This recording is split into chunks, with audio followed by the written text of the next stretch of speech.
All right, guys, good morning and welcome to the stream. We are going to be covering this all day today. So we have the Payments Innovation Conference from the Federal Reserve, and it is actually about to start any moment now. Excuse the, I've got the sun glaring in here through my window. It is a beautiful day. It's a beautiful day. Good morning, guys. I hope you all are doing fantastic. I hope you stick around with us here as we tune in to this Payment Innovations Conference, which is being labeled a crypto conference, and we will be analyzing the price action for Bitcoin, Ethereum, altcoins during the day today. So again, thank you for joining us. Don't forget, smash the like button on the way in, subscribe to the channel if you're new, and let's get right into it. Again, it should be starting any moment now.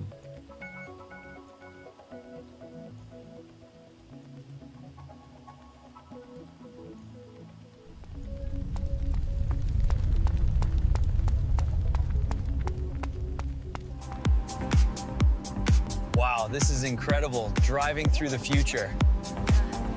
So good morning and welcome. We're very excited to have everyone here. My name is Susan Foley, and I am a Deputy Director in our Payments Division, and I'm going to be leading you through today's events. So I'm very excited to have everyone and learn from all of you and your experiences. We're going to have four panels today covering key issues on payments innovation. They're going to cover things such as tokenization, AI and payments, stablecoins, and the use of digital assets in traditional finance. You can also expect to have plenty of time, just like this morning, to mingle and meet each other, folks you haven't met before in the industry, as well as Federal Reserve leaders. And speaking of Federal Reserve leaders, few at the Fed are more focused on these issues than Chris Waller. He has long-standing interest in new technologies and innovations in payments. As an academic, he wrote extensively about monetary theory and its intersection in payments issues. He has studied Bitcoin's early potential as an alternative currency and stablecoins' impact as a like payment instrument. In 2021, as a new Federal Reserve governor, he gave a speech on CBDC called A Solution in Search of a Problem. It proved foundational in terms of the topic and the discussion of that topic. Governor Waller is chairman of the Fed's Payments Committee and has given many speeches about payments, stablecoins, and DeFi. And now it is my pleasure to introduce Governor Chris Waller.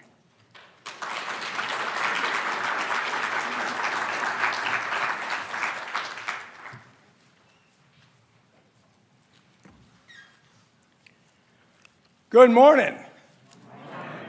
All right. Well, thank you, Susan, and good morning to everyone. It's my pleasure to welcome you to the Federal Reserve Board for our first Payments Innovation Conference. My objective in creating this conference is twofold. First, I wanted to have a conference that focused on the new technologies that had come from the DeFi and crypto worlds and how they are entering into the mainstream payments ecosystem. My goal is to have a vibrant discussion about payments between traditional payment incumbents and the new entrants from the DeFi world.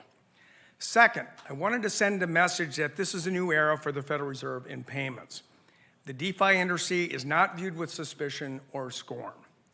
Rather, today, you are welcome to the conversation on the future of payments in the United States and on our home field, something that would have been unimaginable a few years ago. My view for the Fed from now on is embrace the disruption, don't avoid it. As you know, we are well into a technology-driven revolution in payments, and I'm here to say that the Federal Reserve intends to be an active part of that revolution. A number of technological advances are transforming the payment system. Stablecoins and tokenized assets making use of distributed ledger technology. The rapid adoption of artificial intelligence AI, and increasingly the convergence between these innovations and the traditional financial ecosystem. This includes the institutions and infrastructure that our economy has long depended on to operate a safe and efficient payment system. And yes, this also includes the Federal Reserve. The revolution in transforming payments is demanding change everywhere. And I will say more in a moment about some new ideas that the Federal Reserve is studying to support those innovations. I have spoken before of what I see as the two broad models of payments innovation in our market economy. The first is private sector-driven innovation. Most innovation comes from the private sector, which is motivated and best positioned to allocate resources and take risk with new technologies. The second model is when public sector entities, such as the Fed, build platforms and provide services that enable the private sector to more readily and rapidly expand new services to its customers. This should be done rarely and in limited circumstances where it addresses a specific market need. The posture of public institutions, including the Federal Reserve, should be to acknowledge and embrace private sector innovation that can improve the payment system while preserving its safety and stability, which are as essential to the new generation of innovators as they are to legacy institutions. Now let me pull back a moment and remind everyone how we got here. Since nearly its founding, the Federal Reserve System has worked to facilitate payment and settlement system efficiency alongside the private sector. From the beginning, the clearing services provided by the reserve banks obviated the need for daily movements of cash in armored cars with heavily armed guards. Long before we started speaking of the payment rails that are facilitating the kind of innovation we're discussing today, the Fed was running trains on steel rails to deliver and clear paper checks traveling across the country. FedWire began conducting interbank transfers through telegraph wires in the early 20th century. Fast forward today, where we have multiple infrastructures that settle interbank transfers in real time. Today's conference will focus on private sector-driven innovation. We have assembled 100 private sector innovators who are leveraging cutting-edge technology to create new possibilities in the payments landscape. Our panelists are engaging in integrating traditional financial payment rails with distributed ledgers, developing new products and services in the digital asset ecosystem, and leveraging AI in the payment system. It's worth noting that the firms engaged in these activities include banks, asset managers, retail payment firms, technology companies, as well as crypto-native fintechs. This is an acknowledgement that distributed ledgers and crypto assets are no longer on the fringes, but are increasingly woven into the fabric of the payment and financial system. Now, before we hear from these innovators, I would like to touch on roles that the Federal Reserve plays to support the private sector. These include serving as a convener to solve coordination problems and operating core payment and settlement infrastructure. We are also looking ahead, conducting hands-on research on tokenization, using smart contracts, and the intersection of AI and payments for use in our own payment systems. We do this to understand the innovation happening within the payment system, as well as to evaluate whether these technologies could provide opportunities to upgrade our own payment infrastructures and to enable us to have deeper conversations with the industry on these new technologies. While this is a good start, I believe we can and should do more to support those actively transforming the payment system. To that end, I have asked Federal Reserve staff to explore the idea of what I'm calling a payment account. Today, Federal Reserve banks provide access to master accounts and financial services to legally eligible entities following our guidelines for evaluating account and services requests. The payment account would be available to all institutions that are legally eligible for an account and would be beneficial for those focused primarily on payment innovations. This payment account concept would be targeted to provide basic Federal Reserve payment services to legally eligible institutions that right now conduct payment services primarily through a third-party bank that has a full-fledged master account. There are many eligible firms engaged in substantial payments activities that may not want or need all the bells and whistles of a full-fledged master account, or access to the full suite of Federal Reserve financial services to successfully innovate and provide services to their customers. The idea is to tailor the services of these new accounts to the needs of these firms and risks they present to the Federal Reserve banks and the payment system. Accordingly and importantly, these lower risk payment accounts would have a streamlined timeline for review. Payment innovation moves fast and the Federal Reserve needs to keep up. To be more concrete, let me describe a possible prototype that I've been considering for this type of payment account, or as I sometimes call it, a skinny master account. The account would provide access to the Federal Reserve payment rails while controlling for various risks to the Federal Reserve and the payment system. To control the size of the accounts and associated impacts on the Fed's balance sheet, the reserve banks would not pay interest on balances in a payment account, and balance caps may be imposed. These accounts would not have daylight overdraft privileges. If the balance in the account hits zero, payments will be rejected. They would not be eligible for discount window borrowing or have access to all Federal Reserve payment services for which the reserve banks cannot control the risk of daylight overdrafts. Now, I want to be clear that this is just a prototype idea to provide some clarity on how things could change. The upshot is that, in my view, the payments landscape, as well as the types of providers, has evolved dramatically in recent years, and accordingly, a new payments account would better reflect this new reality. As Federal Reserve staff examine this idea, we will engage with all interested stakeholders to hear their perspectives on the benefits and drawbacks to this approach. So you will be hearing more about this shortly. So let me wrap up here so we can get to the really exciting part of the conference, not me blabbering, which is about innovation in the future of payments. So thank you to the panelists who took the time to participate, those in the audience who agreed to be here, and the many others watching online. And a special thanks to Fed staff who moved incredibly fast to pull this event together and fit it into a very busy fall schedule for the Fed. So on with the conference, and thank you for being here.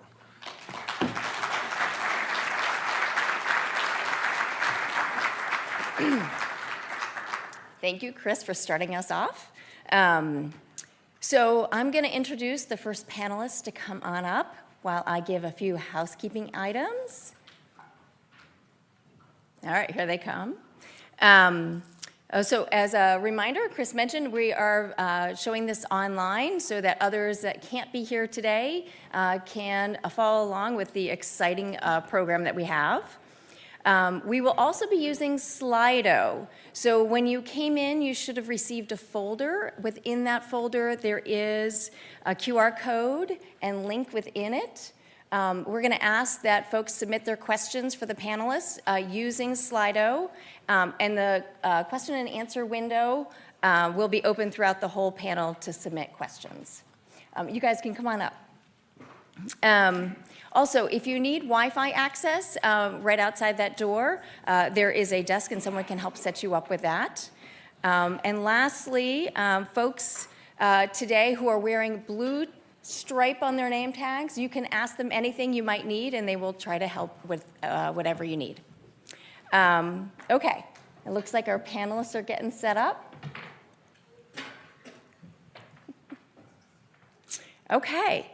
So our first panel will be bridging traditional finance with the digital asset ecosystem in their conversation.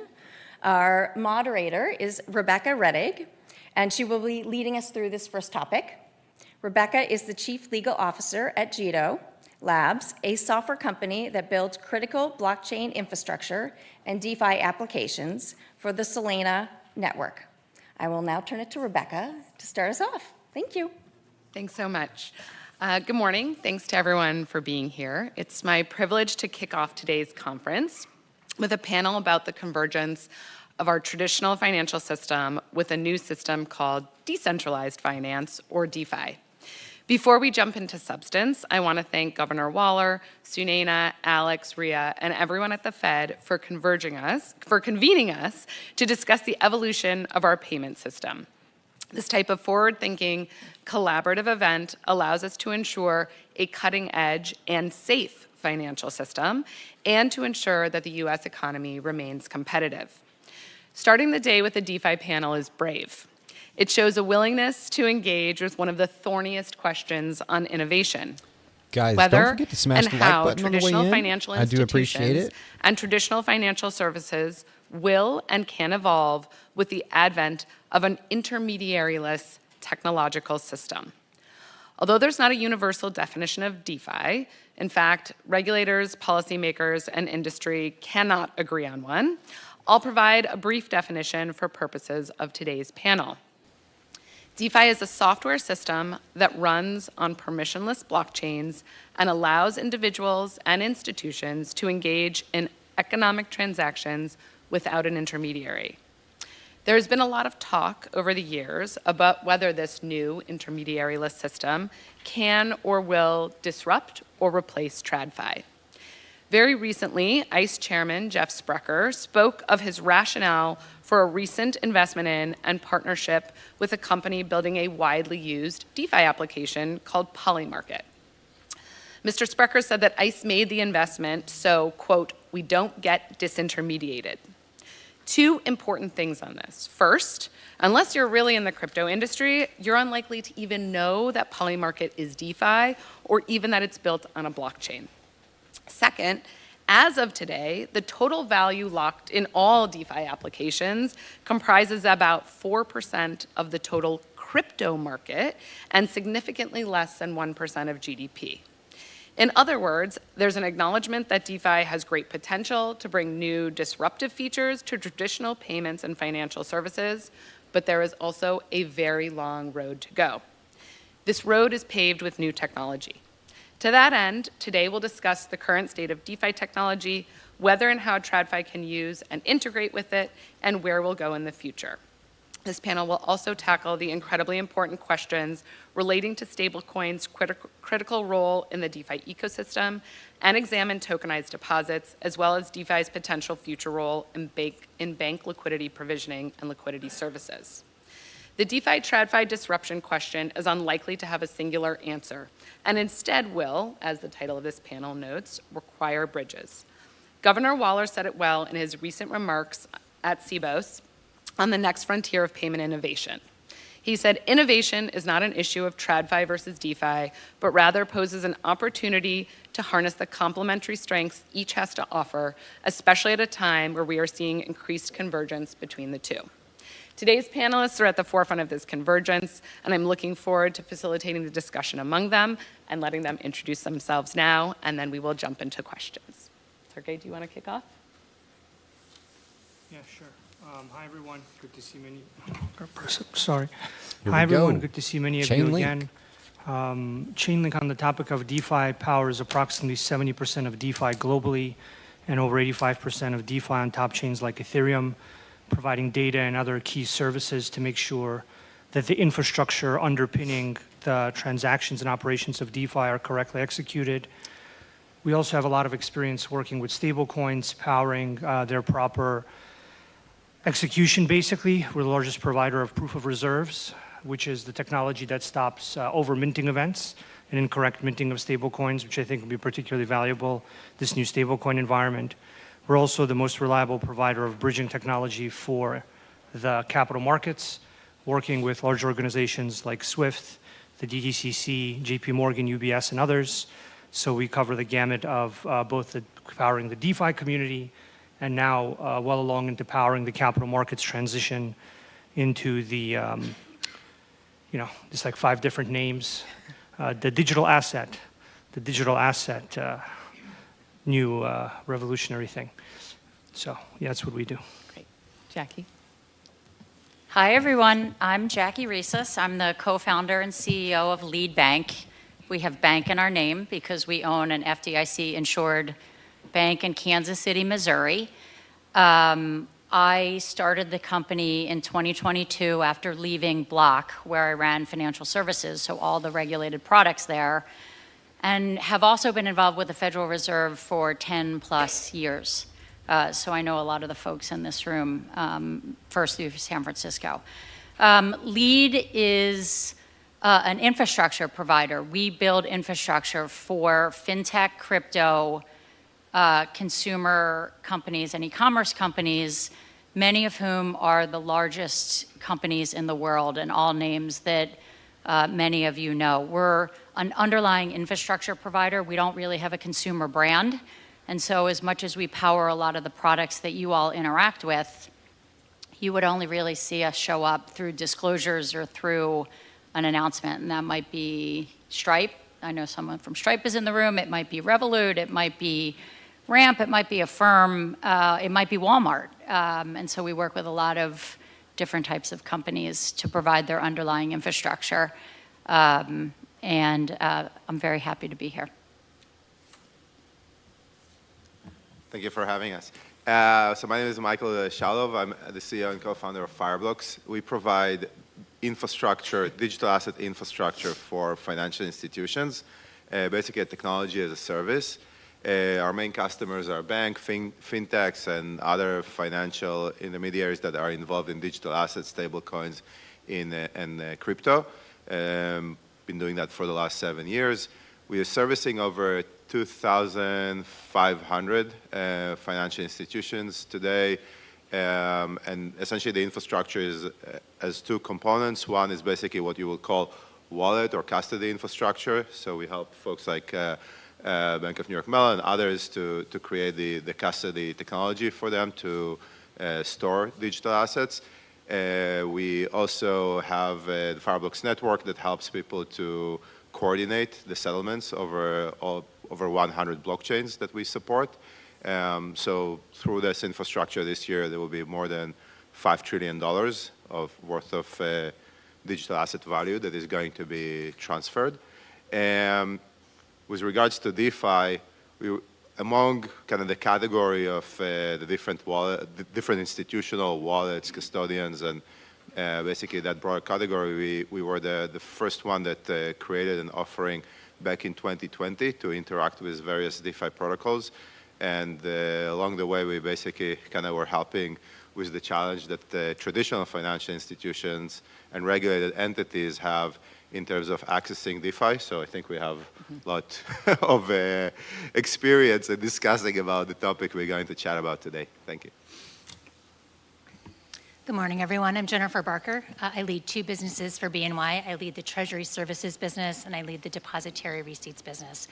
And first, I'd like to thank Governor Waller for bringing us here today and the rest of the Federal Reserve. This is a really important topic, and the discussion is timely. We are at a really unique and extraordinary juncture. We have breakthroughs in distributed ledgers, tokenized assets, artificial intelligence, all of which are reshaping the payments industry, not only here, but across the globe. And these technologies, they promise payments that are faster, more secure, and more inclusive than ever before. But traditional services and traditional service providers still provide scale and regulatory standards and expertise that underpins every transaction. So today's shift isn't about blockchain technology immediately replacing traditional systems. It's about the two coexisting, and that's really where true transformation lies, on getting those networks to interconnect. So our task is to unite these strengths as they complement one another. Layering digital asset innovation onto proven financial systems will unlock greater efficiency, liquidity, transparency, security, and financial inclusion. Key tenets here are important to resolving delivery around real-time payments, data-rich payments, and modernizing for resiliency, security, and industry collaboration. So success will depend on the close collaboration amongst all of us, banks, fintechs, service providers, regulators, to build clear standards, resilient infrastructure, and responsible risk frameworks. So at BNY, we are committed to innovating by investing deeply in research, modernizing our infrastructure, and championing clear, adaptable frameworks that encourage responsible innovation. Okay, great. So now we'll jump into it. As you could hear from everybody's introductions, obviously infrastructure and the technology itself is really the critically important part. So we're going to really try to delve deep a little bit on the technology to start. And we're going to start with the question of interoperability, which means the ability for various computer and software systems to share data and make use of it across different systems. Sergey, we'll kick off with you, because obviously interoperability is key to what Chainlink has built. They've built the Cross-Chain Interoperability Protocol, or CCIP, which is software that allows users to provide information across various different blockchain networks, so Ethereum, Solana, and many others.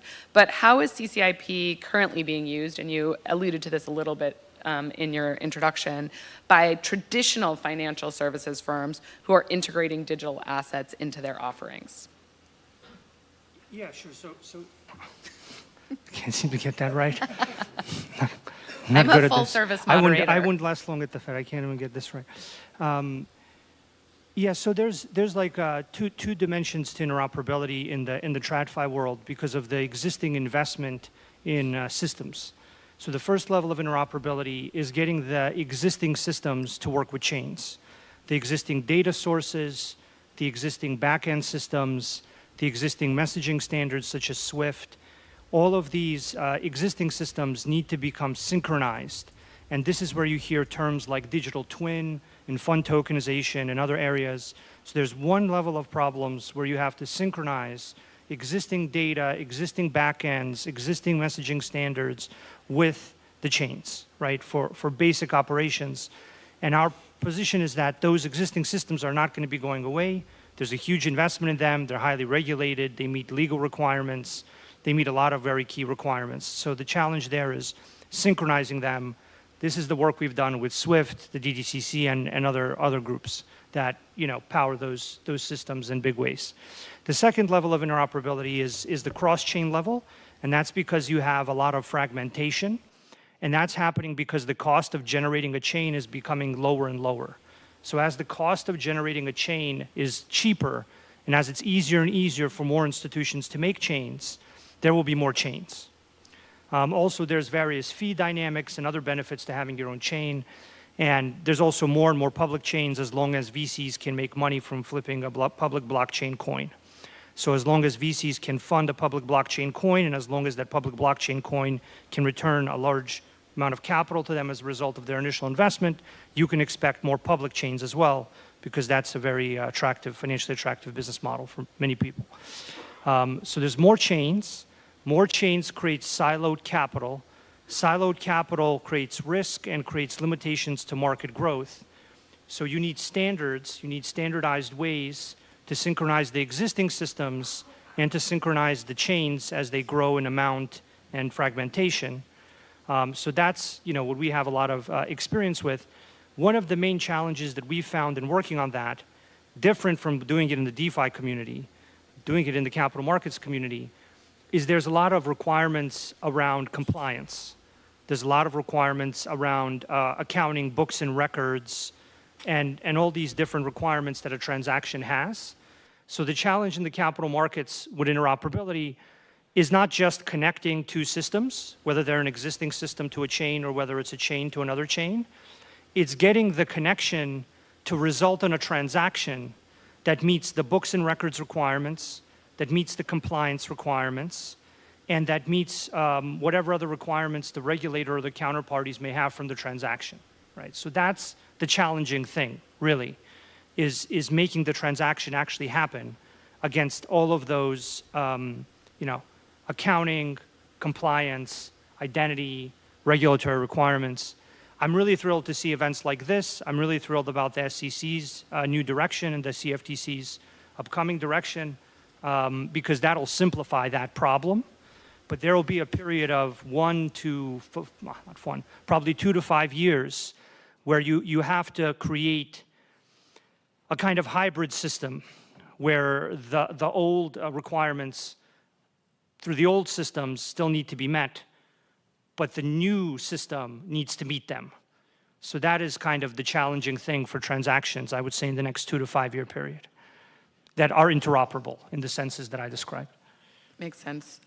Jackie, and my questions go down the line, but I didn't know the way we were going to sit. So, but do you think that the banking system can actually just to turn this question a little on its head, can the banking system manage the fragmentation of all of these chains that Sergey was alluding to?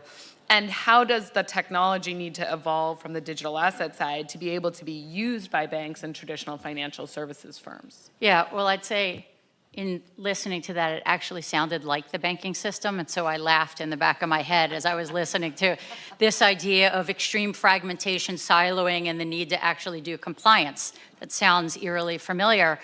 as someone who owns a bank. But I think today, the banking system is not at all ready for it. Like, you have 2 banks represented here. Like, we're probably one of the biggest infrastructure banks in the US that deals with crypto and stablecoins, and Bank of New York is certainly one of the largest institutions that's like the gold standard for holding reserves and managing the crypto industry. And so you probably have 2 of like 10, I would say. Having said that, there's a bunch of things that banks have to deal with that I think are probably the most likely use cases to hit banks at first. One is wallets, and that's consumer-related wallets. The second is infrastructure.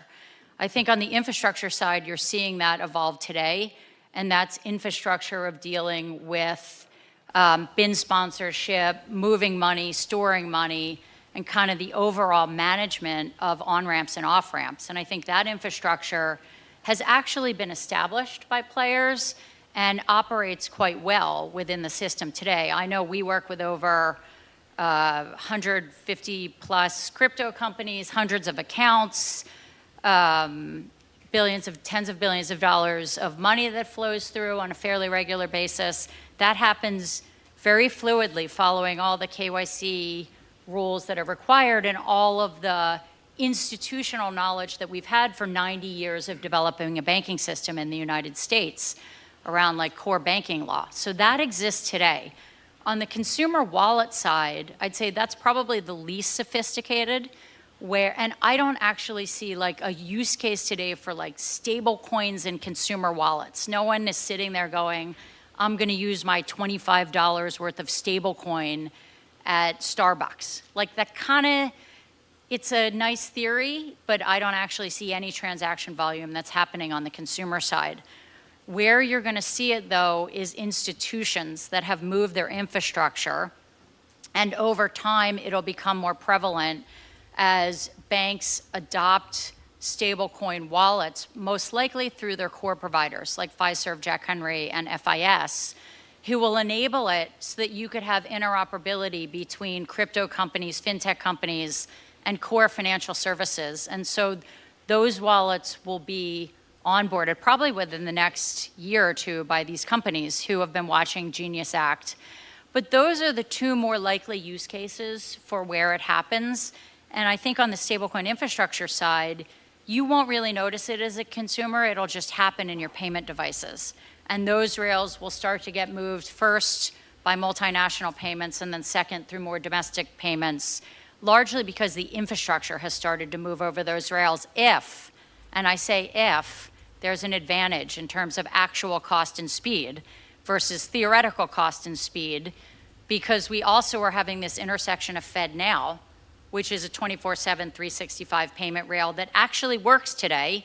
And so users could send a significant amount of money. Adoption isn't that great, but that actually does exist. And so big institutional users are going to debate which rail is actually more economically advantaged in which to send money. Yeah. Michael, I want to get to custody and wallet infrastructure in a second, but because of how Sergey teed things off, Jennifer, I'm actually going to ask you, so what liability, counterparty, and settlement finality issues emerge when you're bridging these open smart contract systems that DeFi is built on with these regulated banking systems? No, for you. Michael's coming in a second. Sorry, I thought you said both of us. No. Yeah, I mean, I think that's a very interesting question, right? Because you have the question of, an auditable chain and figuring out, and as you mentioned, Sergey, all of the data has to travel with that. So you have the question of finality, and you have the question of revocability, right? And so on chain, things are final, but there also probably needs to be a revocable process, just like you have today with wires and other payment systems. So I think it's a really interesting question of, is it final on chain, but what is the process to really have it be revocable if needed off chain and through the regulatory environment?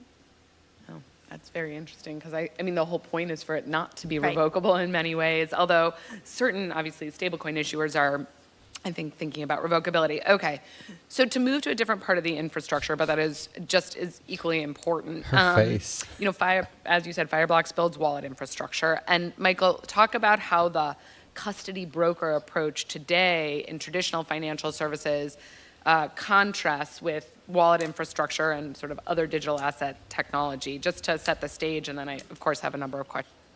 Yeah, so I think that first of all, when people think about custody, I think what they have in mind is either how banks used to have safes and they would basically store bare assets in those safes, or maybe like, you know, the entire books and records, right, that currently exists in terms of some kind of like, you know, tree that at the top level you have something like DTCC and then kind of propagates to the various intermediaries that are creating a hierarchy of sub-accounts. The reality is that actually that function in blockchain and crypto is actually provided by the blockchains themselves, by the L1s. They're the ones that are, that's kind of the books and records. And what you do as a custodian or as a wallet provider or basically the safekeeping element is actually storing the password, right? Storing the private key that is the instruction to move either an asset from one wallet to another or operate a smart contract on behalf of that account. So conceptually, it's a bit different. On top of it, unlike, I would say, like, you know, in the traditional space that, okay, there is basically one safe, right?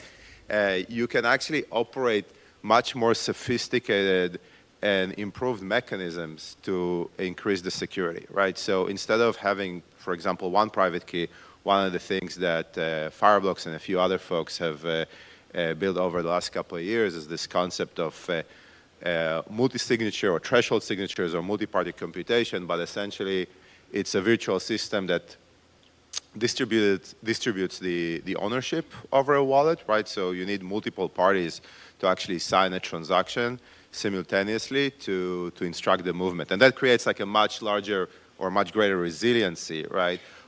From both a cybersecurity standpoint, counterparty risk standpoint, operational risk standpoint, compared to modes that you have in the traditional space. So that's kind of one important element that it's quite interesting to bring. I mean, it's actually nowadays when you look at all the crypto and fintech players, they all have adopted it. Also, in terms of most of the retail wallets, they've adopted it, and also I think the banks that have partnered with us, they have also adopted it. But generally speaking, every time that we do talk with bank, especially like, you know, bank IT, it is a fairly complex journey to get them think about how they can enhance their resiliency in that regard. By the way, you know, that type of technology has actually proven itself to, over the last couple of years, to prevent quite a lot of disastrous situations in terms of theft in the crypto space. And I think that part of what we are working on right now is the regulators globally, and I think the more exciting thing is that we now have the opportunity to work with the regulators in the United States, is to actually bring frameworks, right, similar to what you have in Europe, like DORA, to bring similar frameworks into the US that will help regulators and traditional financial institutions with scoping and understanding how to implement those models and make sure that as we build or embed those capabilities within the traditional space, we are doing it in a secure and safe way, because it's true, I think, like, you know, Jackie and kind of alluded to that. There is sort of a hub, right, and that's also been our experience working with some of our partners over here, is that there is actually a pretty significant effort that goes not actually in implementing the wallet infrastructure and the custody technology per se, but actually integrating it into the traditional systems.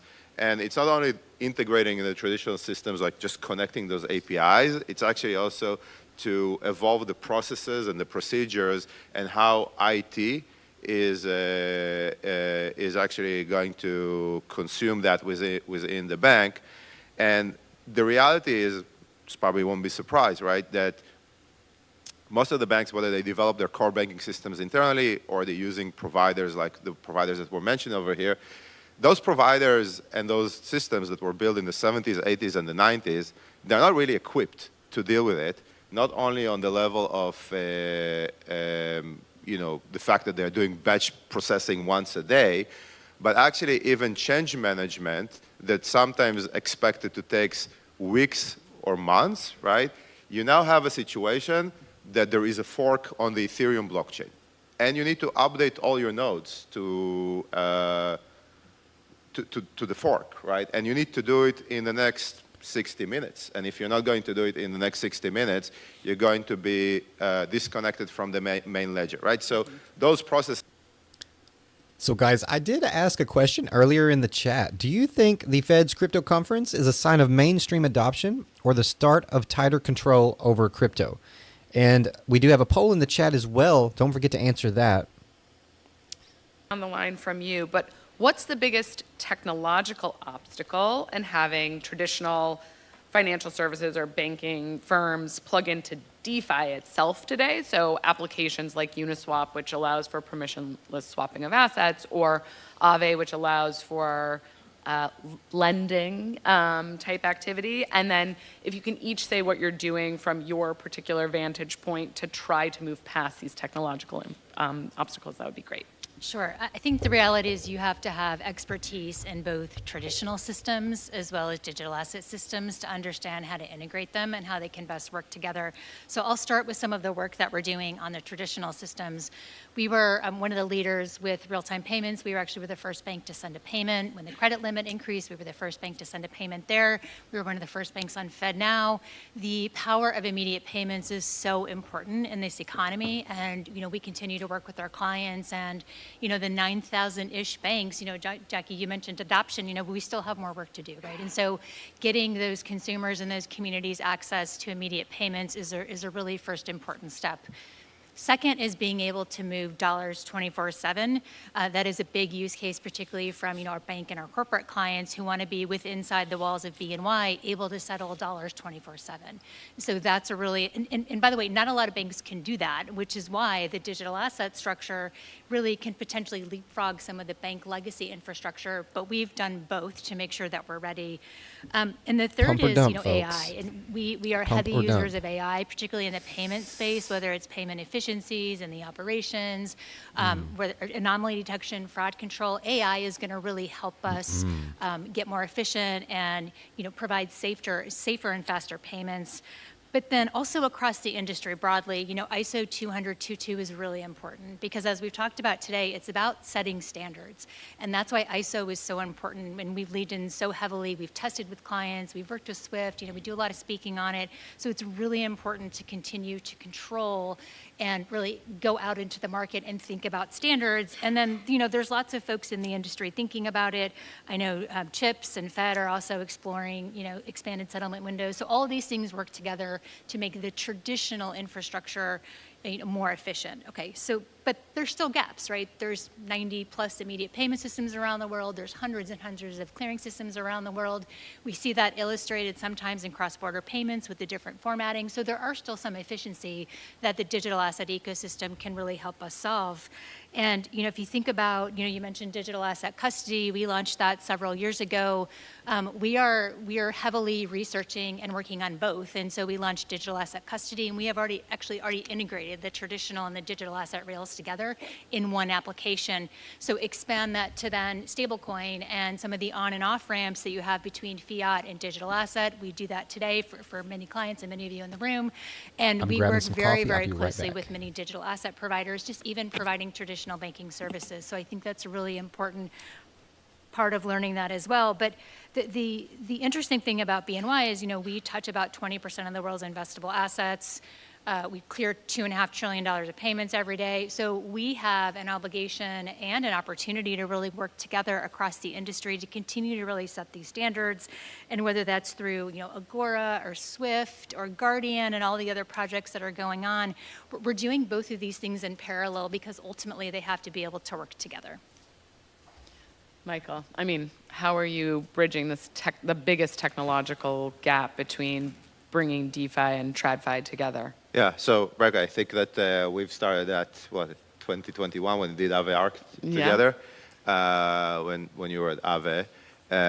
And I think that at the end of the day, the journey that we started back then, so Aave Arc was, I would say, like, the first project around DeFi back in 2021 that was really catered into the institutional client. And what we identified at that point in time is that for anyone, any intermediary that basically has some license obligations, whether money transmission, trust, banking, the compliance element of the compliance element and then the permissionless nature of DeFi were not really resolved, right? And we created basically a permission level on top of permissionless DeFi that solved that.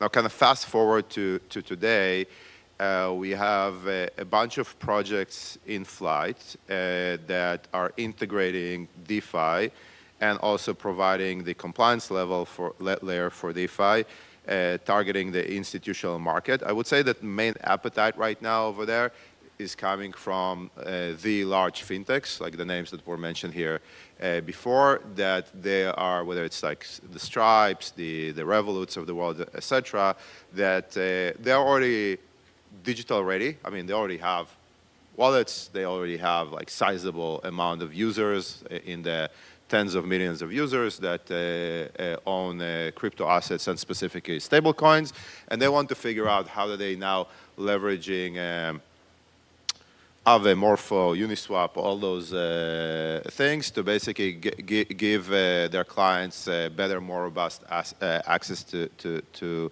those markets. The way that we do it is basically twofold.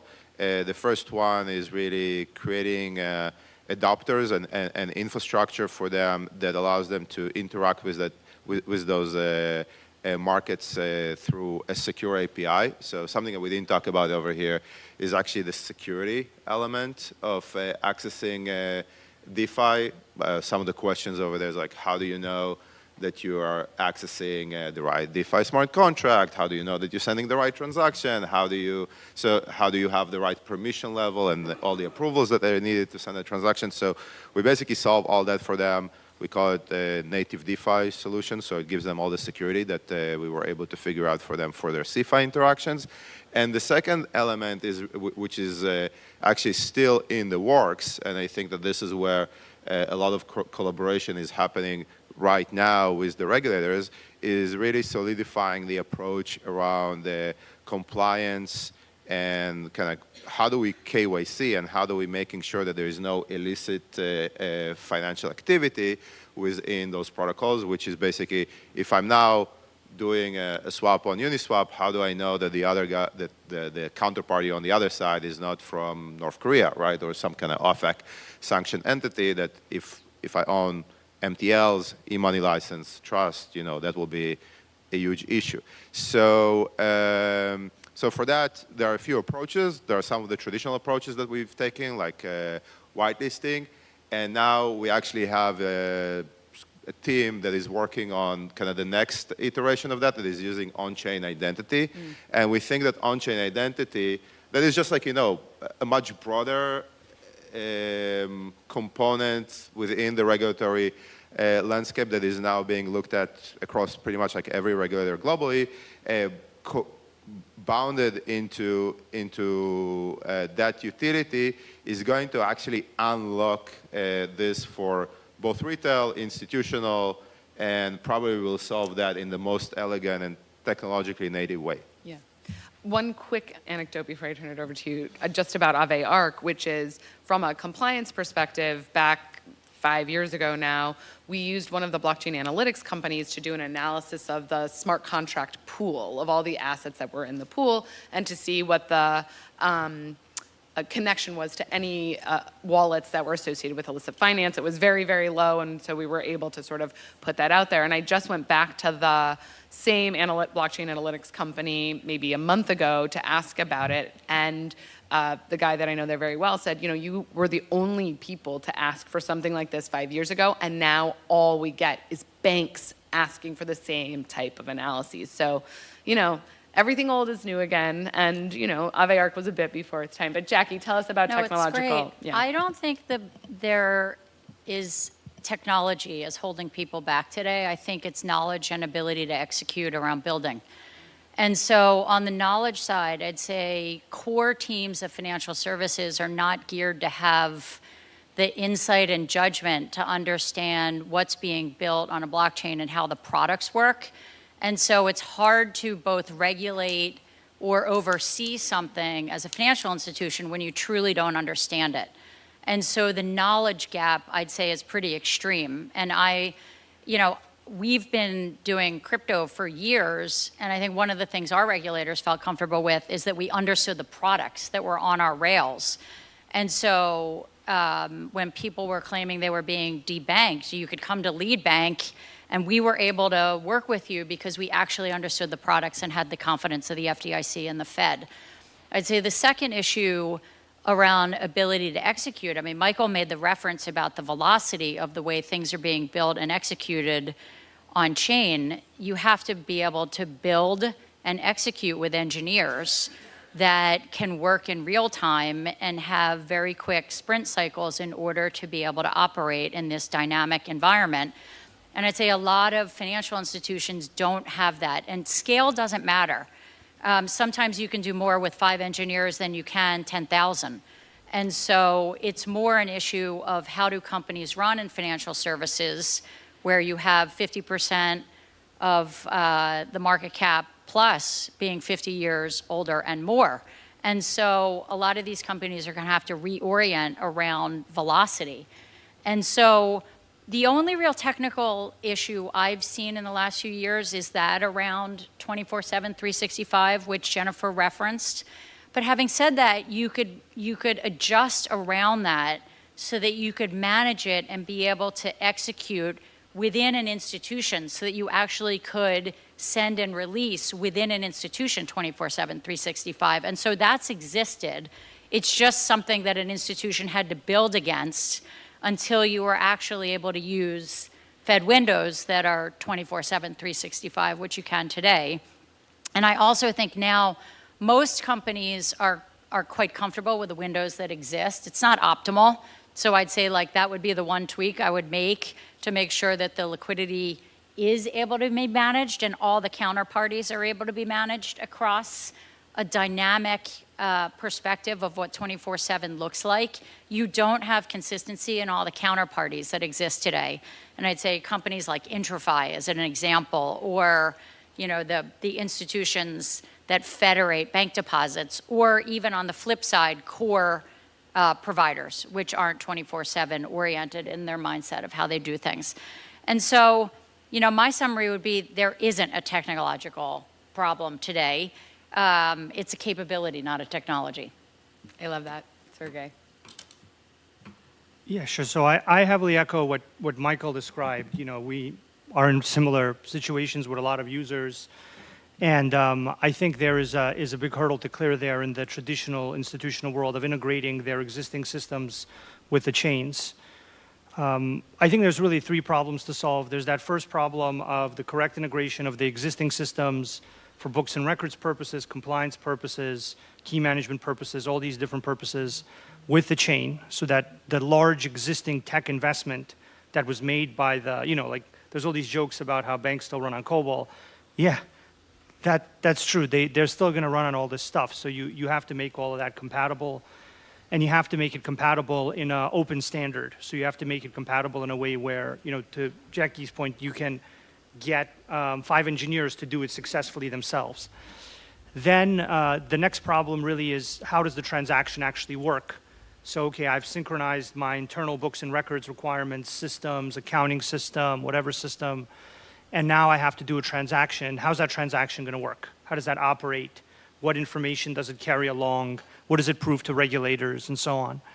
And then the final point where we started mentioning Aave, the new version of Arc is Aave Horizon, which Chainlink is actually the main technology provider for, powering it for cross-chain compliance and a whole bunch of other things. That's where you have a model similar to what you have in banking, where the destination is responsible for making sure that things are a certain way. for making sure that they're not dealing with certain parties, that the liquidity pools work in a certain way. So then the third problem is, how do you get this DeFi community that historically has been completely disconnected from any regulatory anything to meet regulatory standards? And the answer to that is smart contracts, right? So you write smart contracts which automate compliance. You write smart contracts that automate the proving of things to the counterparty as well as to the regulator as well as to the DeFi team. And so that third problem requires a set of on-chain smart contract standards for compliance, for cross-chain connectivity, and for data into that cross-chain and compliance set of contracts. And then all of that will have to work together, where you'll have to have the existing systems properly synchronized with chains to meet their requirements. You'll have to have the transaction that goes across chains to be properly formed and convey the right information to the receiving chain and to store the right information in all kinds of places that regulators and counterparties need to look to be sure that their transaction is correct and reliable. And then you need the destination of the transaction, in this case, the DeFi protocols, to have what's called regulated DeFi variant. So the reason you have like Aave and Aave Horizon is because you're not going to make Aave work this way. You need to make a separate version. And so all the DeFi folks need to make these separate parallel versions that are able to interact with all this regulated capital. That's called regulated DeFi. Seems to be that what we're discussing here, which is kind of amazing. A year ago, I wouldn't have imagined. If you told me a year ago you're going to be at the Fed discussing regulated DeFi, I'd be right, Michael? Yeah. It's a crazy idea, isn't it? No, I remember what we discussed 2 years ago, a year ago, yeah. A year ago, right? 2 years ago, maybe, who knows? But sorry, it's a good thing. It's my way of saying it's a good thing. Thank you.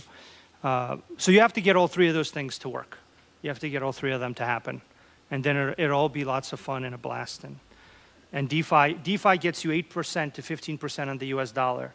So I can almost guarantee you that when you open the floodgates for people to get that type of yield on the US dollar in a compliant, regulated way, I mean, the yield will go down, but it'll still be high. It'll still be very high. It's good. It's good that I'm a moderator, not a panelist, because I'm not sure I believe that there should be parallel DeFi systems, but we can talk about that off stage. Because I also think, to your point, it will take away a lot of the benefits of DeFi, including the yield and things like that. I think there are other both technological and compliance solutions we can be thinking about and putting into place. But before we move on to the concept of stablecoins and tokenized deposits, which are actually critically important in DeFi. Good morning, Alexander G. Thank you for being here. Good symbiotic relationships. Good to see you. People give a little bit. It's rarely 50-50.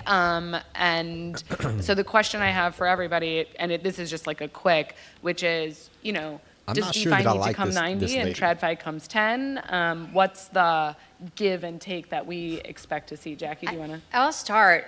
We've worked with a lot of digital asset companies. Very rude. For a few years. And I'd say the one thing that has evolved but still needs more sophistication around it is that willingness to actually follow U.S. banking law. And so, like a lot of companies that were debanked, there's different qualities of what they were willing to do. Some of them were just young and they worked with a bank that had no financial experience. And so they decided to pull back from the digital asset space. Like, that's legit if you don't have the team that's able to do it. But there are a lot of companies that are young and developing that if you actually had to go through the filings that are legally required as a U.S. bank, they are somewhere on one end of the spectrum, which is grossly negligent, or on the other end of the spectrum, just unsophisticated and evolving. And that's not everybody. It's just a group of companies that are just young, that was my thoughts developing, trying to grow as fast as possible. And they're just less willing to do what needs to be done in order to operate within the system. And so I have seen an evolution in the last few years where there was this incredible libertarian perspective about how people were going to operate in the DeFi world. And that has evolved, thankfully, where people have understood, and it was probably with the failures around Signature and Silvergate, that crypto companies actually said like, oh my God, we're like reliant on the banking system. Like our money markets are reliant. What's going on, Tyler? Our Welcome to the liquidity stream. flows are reliant. So we have to step up our game. And I do think they made incredible strides. And there are some amazing companies in the space that are rock stars in compliance and everything they're supposed to do.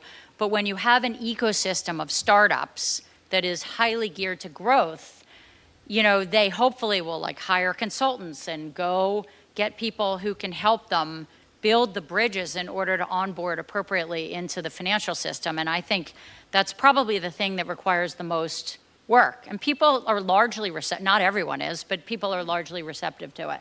Yeah, and as a transition, that was a good transition into this concept of stablecoins and tokenized deposits. And I know there's a separate stablecoin panel, but stablecoins are so critically important in DeFi because most traditional digital assets are very volatile. They don't always have a stable price. There can be large movements, as we've seen even over the last couple of weeks, and stablecoins usually are used as collateral for a lot of borrowing transactions on things like Aave and the like. And so you can't ignore how important stablecoins are and what Jackie was talking about.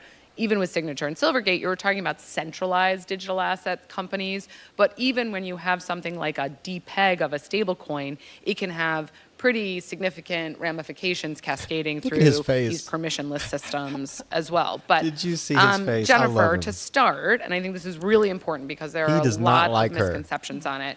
What are the benefits of tokenized deposits versus stablecoins? So that's the first part of the question. I'd say, what are the main differences? And then how do you see tokenized deposits being used for payment in a permissionless system, if possible? Yeah, absolutely.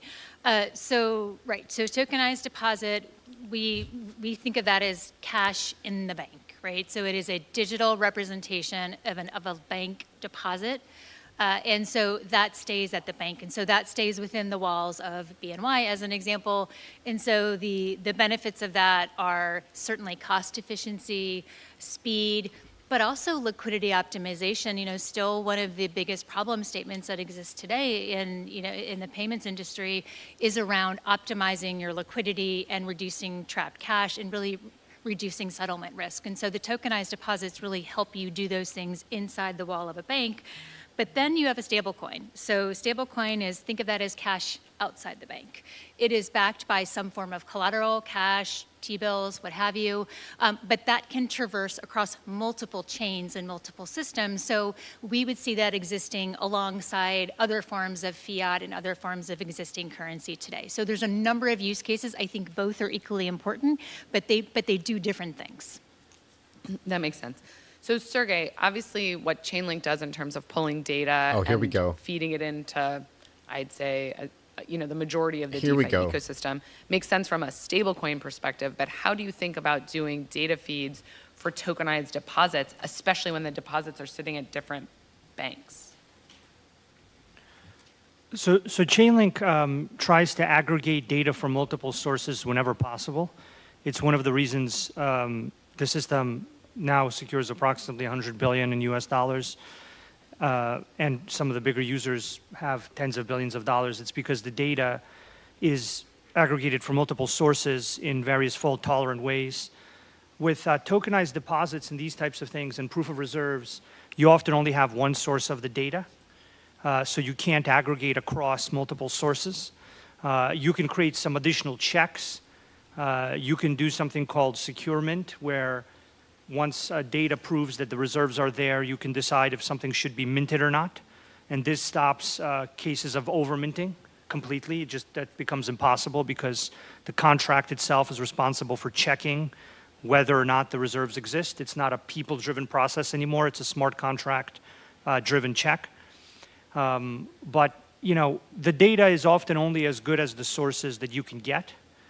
And in the case of tokenized deposits, stablecoins, in the cases of more and more real-world assets, the data is often coming from a single source.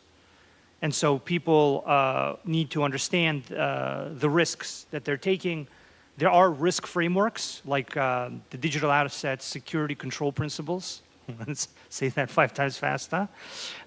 DAS-CP. So that's an interesting risk framework where you're considering all the different aspects of risk, the on-chain contract risk, the Oracle risk, the data source risk. But generally speaking, I think what's going to be the most useful is that when there's a stable coin or a tokenized deposit or a real-world asset, there's a way to create transparency for the market, right? So the market knows this tokenized deposit is guaranteed by, this bank or this custodian in this class of account, with this data source being the only data source, right? And we already provide that information about our proof of reserves for stablecoins, and then the market can make their own risk decisions, right? So the best version of this is actually when you can provide what we call proof of liabilities, proof of solvency, other proofs of the status of the underlying banking partner or banking system.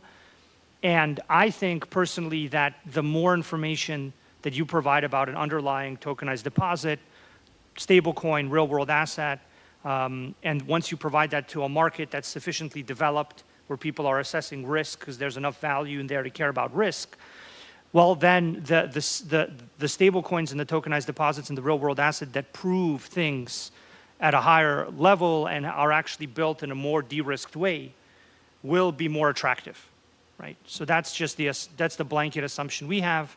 And so our goal is to build systems that, just like blockchains create transparencies within the block, we want to create transparency of all the corresponding systems that put the information into the block, such as the data source in this example.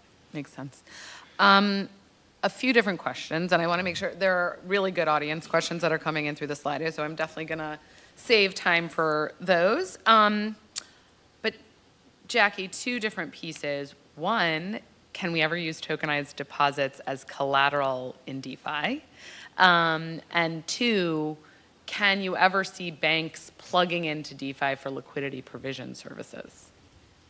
I think there's always and always. I think tokenized deposits, just in the way that, ACH is a messaging protocol that was started 50 plus years ago, tokenized deposits will be, messaging protocol for storing banks. It's as simple as that. Like, money is largely digital today.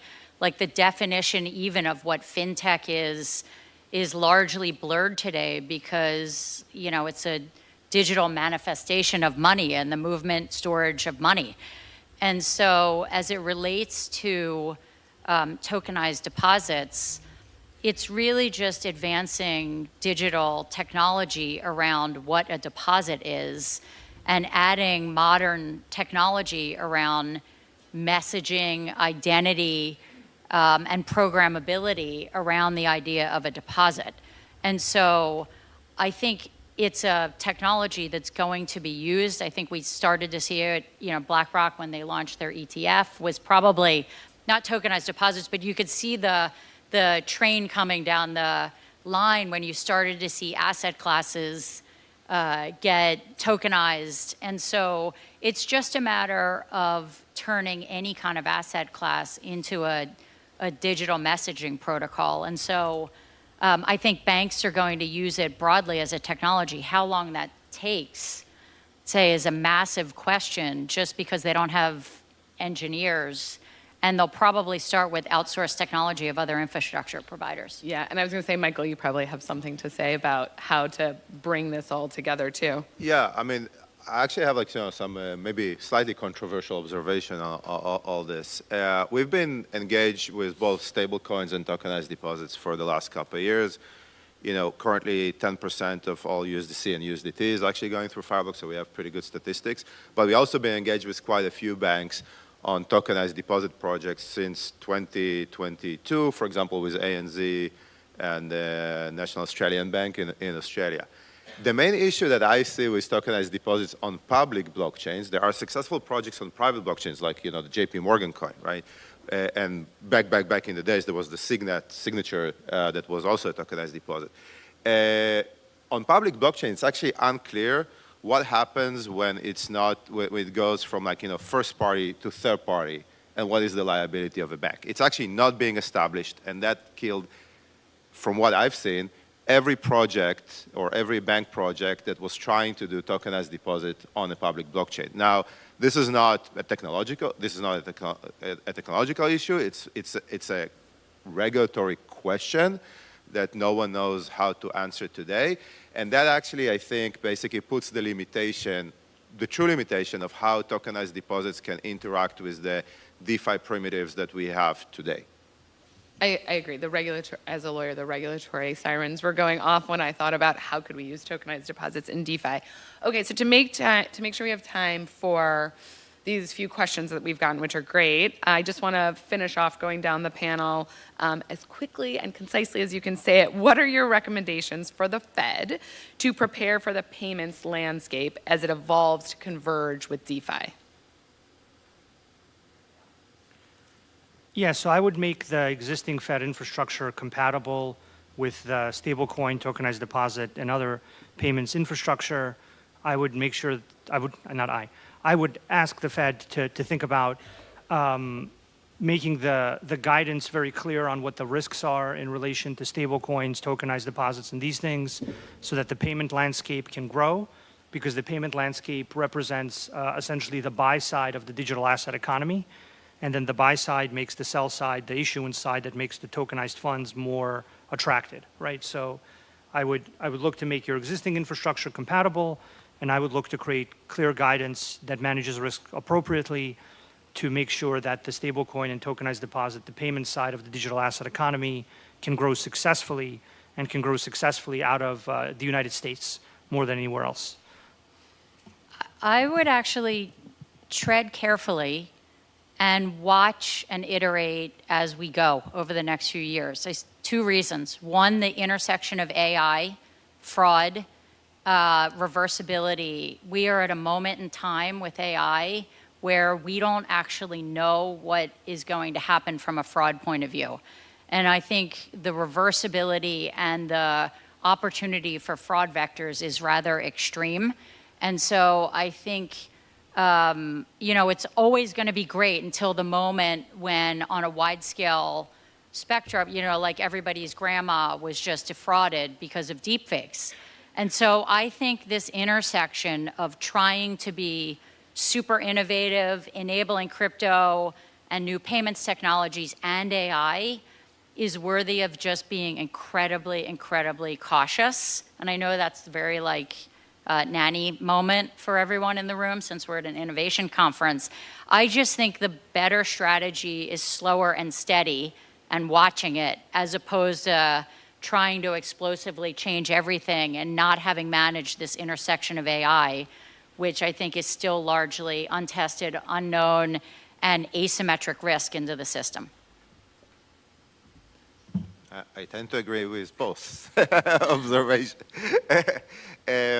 The only thing that I would say is that there is still an economic question that comes quite a lot, especially in discussions with banks, right? That it's a question around how, well, the Federal Reserve eventually is responsible for the banking system in the United States, and at the end of the day, there is an economic question that comes pretty often with central banks around how stablecoins can impact the credit in the overall system. And I think that this question also needs to be kind of further researched, and that there will be a clear guidance and opinion on how this all going to play out, because clearly it may or may not have big business model implications for banks.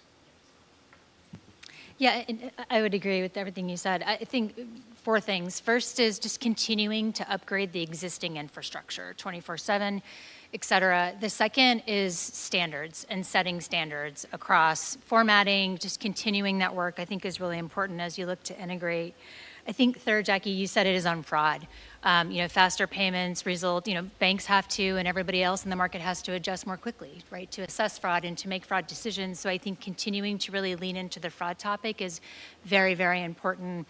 And then I think finally, and we talked a little bit about this earlier, is look, faster payments and stable coins and tokenized deposits, like you can access liquidity faster, but then you have to have the associated kind of standards around stablecoin redemption, as well as liquidity policy to support that. Amazing. Okay, there's actually one question for everybody, and we have a little over 5 minutes left, so concise answers, but everybody gets a last question. So this question is from Congressman Foster for Sergey. Your internal Oracle syncing network does not use permissionless blockchain.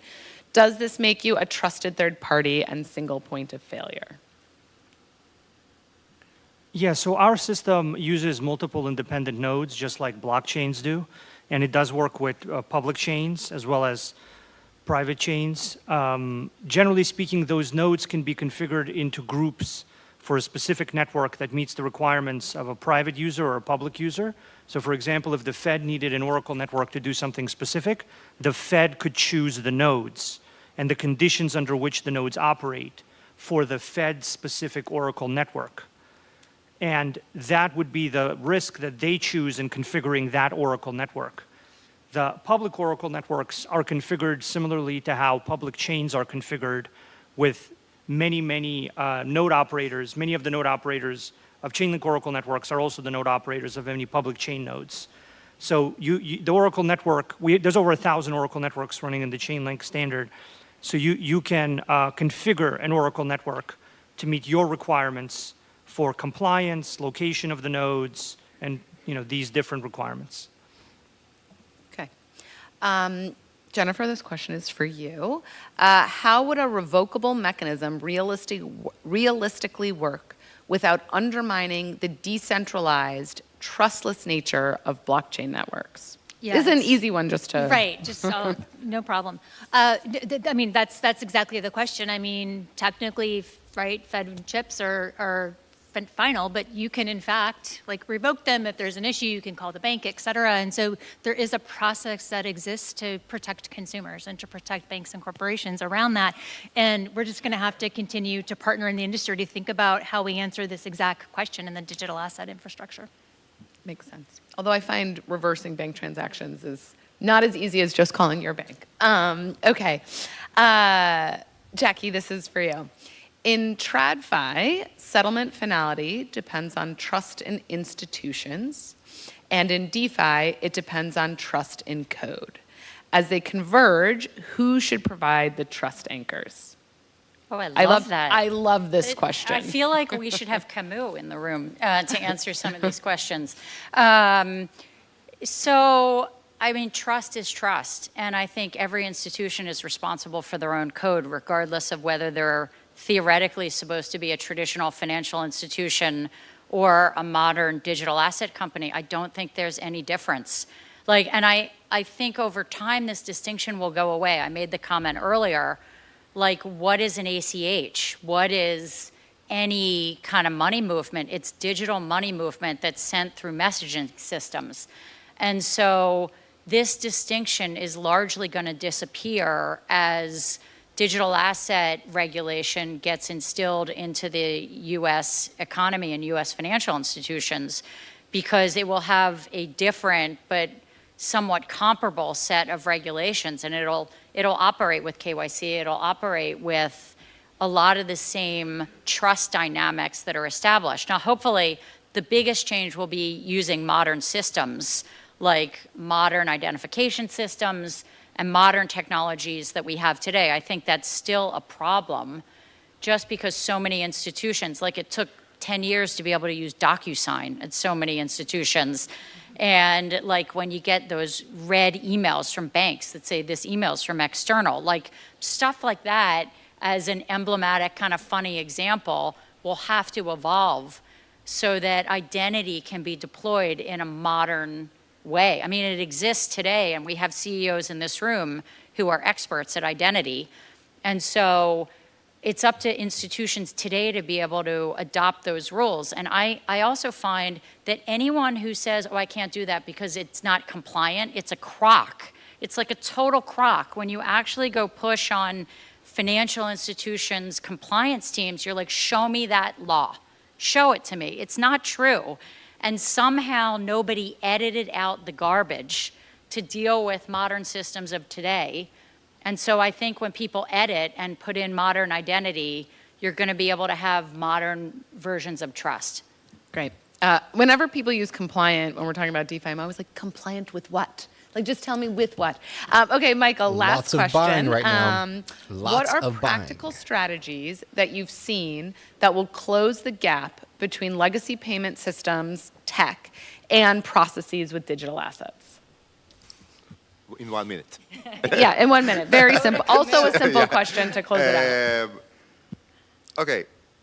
It's definitely like, a 5-hour seminar. But look, at the end of the day, I think that the truth is that there is just a lot of education that needs to go to the teams that are currently working on that in the traditional financial space. And I think that there are a bunch of enterprise-grade partners, providers, vendors, however you want to call us, whether it's like us, Chainlink, Chain Analysis, a lot of folks that have built this muscle over the years, worked with institutions, and invested just like hours over hours over hours to basically bring the operations team, the compliance team, the technology teams, all those folks, and educate them on that. And it's also extremely important to bring the executive team on board in those organizations to understand it. I would actually argue that in most cases the final blocker is basically kind of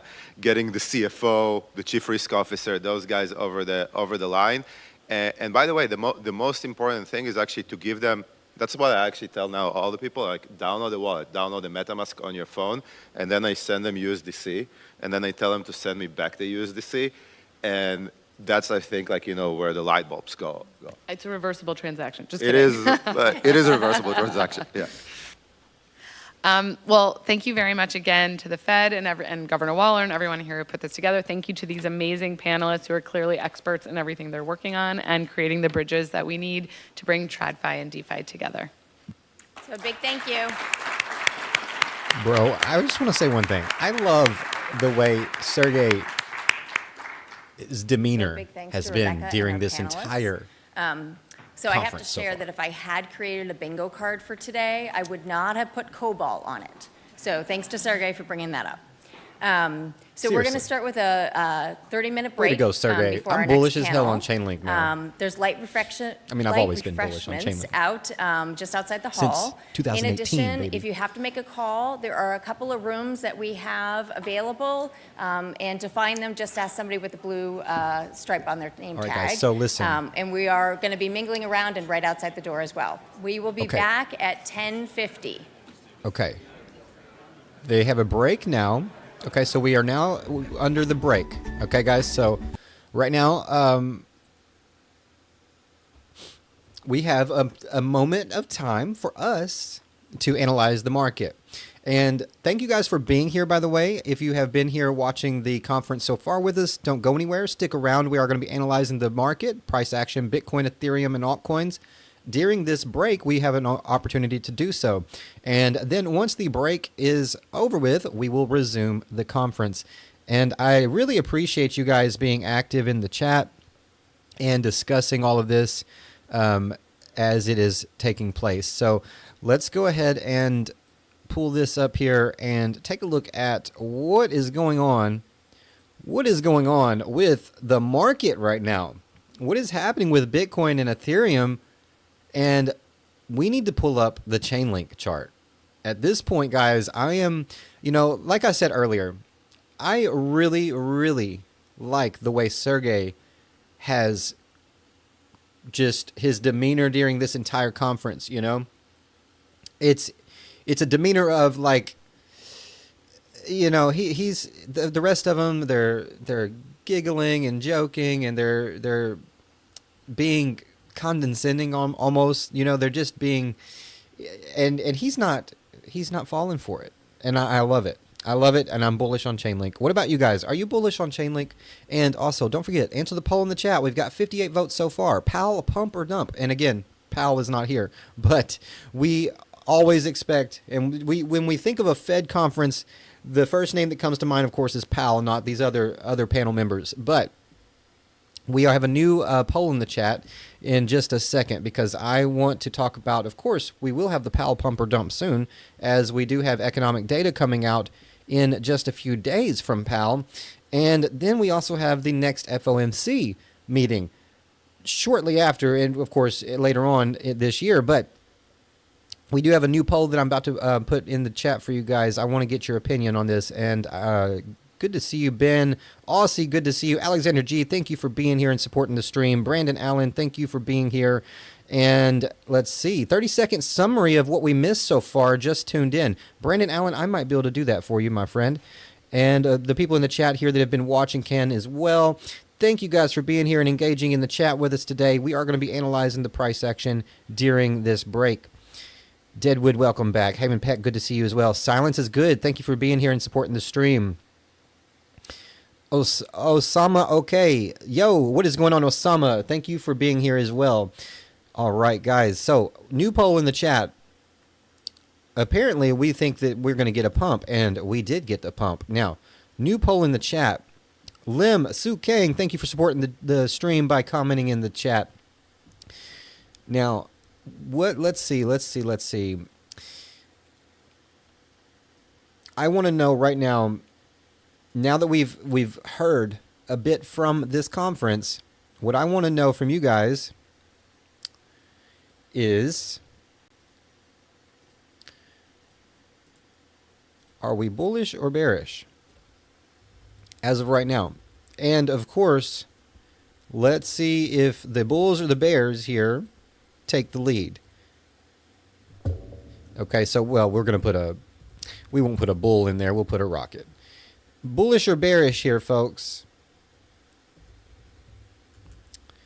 And if you are neither, or if you are unsure, then just comment in the chat.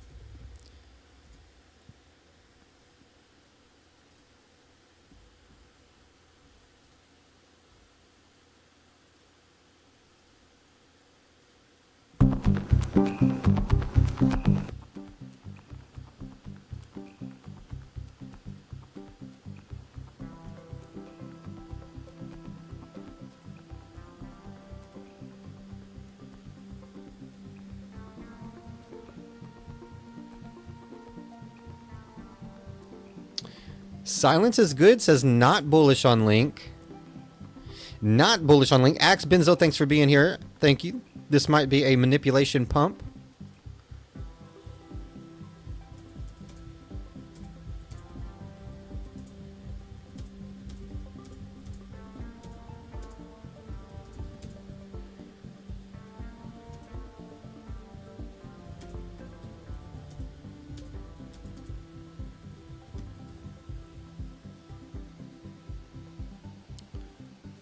Aussie got the kangaroos. I love it. Shout out to my Aussie friends.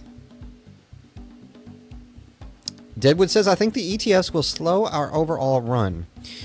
And, you know, that is something that we mentioned earlier, right?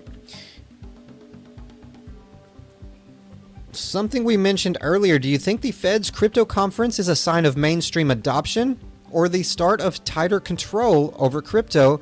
And, you know, that will probably likely be... We want to see where you guys are at in the chat with that as well.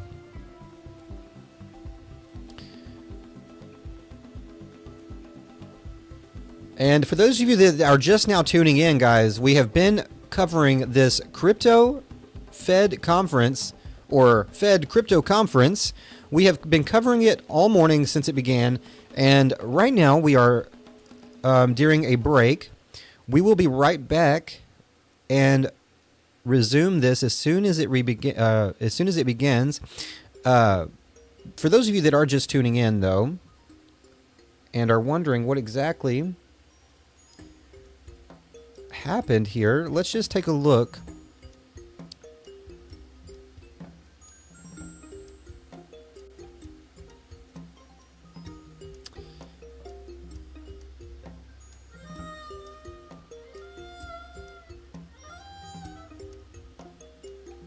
And of course, you can always rewind the stream and go back and check out some of the key moments of the first segment of this Fed crypto conference. And, you know, I think Sergey did such a wonderful job. And I've always been bullish on Chainlink. I've started buying Chainlink in 2018, and I've always been bullish on Link. So, quick recap, the Fed just made a major move. They're no longer treating crypto and DeFi as fringe tech. They announced they're exploring something called a payment account, a lighter weight master account that gives non-bank fintechs and crypto firms direct access to the Fed's payment rails, but without full bank benefits like emergency lending or interest. On top of that, they stressed that the payment system of the future will be built on stablecoins. Let's listen to that one more time. They stressed that the payment system of the future will be built on stablecoins, tokenized assets, and AI-driven payments. And that's exactly why companies like Chainlink, Circle, Coinbase, and legacy players like BlackRock are on stage today, as we just witnessed. So the bottom line, the narrative has shifted slightly. This isn't just a tech talk anymore. It's the Fed engaging with crypto infrastructure as part of mainstream payments. If you are in Bitcoin, altcoins, or tokenization setups, this is definitely a signal to be paying attention to. And you don't want to miss anything going forward. We will be taking a look into the next segment shortly after the break. So they will have a short break, and then we will be resuming talking about stablecoin use cases and business models. And we will have the president of Circle here, CEO of Dollar App, CEO Fifth Third Bank, and co-founder and CEO of Paxos. We'll all be here at the table for this segment on stablecoin use cases and business models. And after that, there will be a break for lunch, and we will still be here live covering all of this for the entire event, okay? I will be, this will be an all-day coverage stream.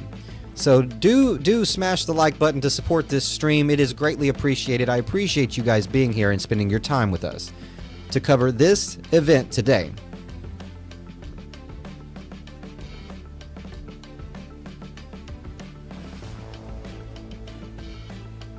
Now, during this first segment of the conference, we noticed, as we were keeping an eye on the price during the conference, we noticed Ethereum and Bitcoin both took a move to the upside.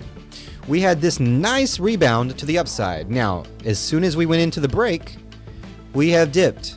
So lots of buying here, right? Lots of buying right here.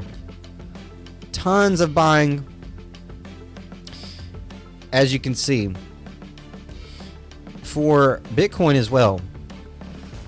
And Bitcoin actually broke all the way back up and tapped on 110.5K resistance right there during the first segment of this Fed crypto conference. Look at the massive move that just took place for Bitcoin during this conference, guys. Not only did we run up and test that previous support for resistance here, we broke the downtrend. During this conference, it's just begun. It's just the beginning of this conference, guys. The first segment, and Bitcoin has broken a major downtrend resistance here in the short term. Can this hold, and can we reclaim support above 110K? As soon as we went into the break, Bitcoin lost 110K. But can this resume? We will find out soon. As you know, we've been keeping our eyes on this, and we're waiting to see if we can maintain this uptrend. We lost it shortly here. But we have reclaimed it here during this Fed crypto conference. Can we hold support on this uptrend? Bitcoin could run to 115. If so, this is major support. Major support. And honestly, even below 110, right? 109,000 is still good support. 109,800 is still very good support for Bitcoin. Although I would love to maintain 110.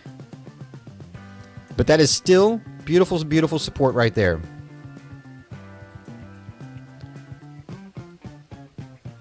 Are you bullish or bearish after hearing what the Fed has said so far? Let us know in the poll in the chat. Right now, 84% bulls. 84% bulls in the chat. Sniper Swag, this is a name. What is going on? Thank you for being here and supporting the channel by commenting in the stream. The break is short, fairly short. We have a little bit of time here. They will be back in action to talk about stablecoin use cases at 10:50. Now, I do want to pull up Chainlink.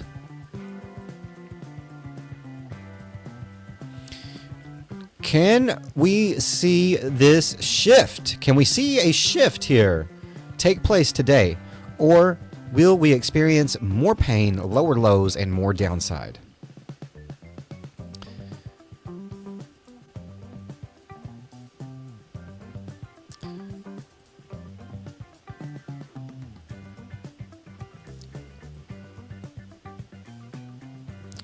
BlackRock in just one day has transferred $430 million worth of Bitcoin and Ethereum over to Coinbase. Tether hits 500 million users as stablecoin supply nears $182 billion. Again, the future of payments will depend on stablecoins. John Doe, what is going on, John Doe? Welcome to the stream. And thank you, sir, for being here. Let's go.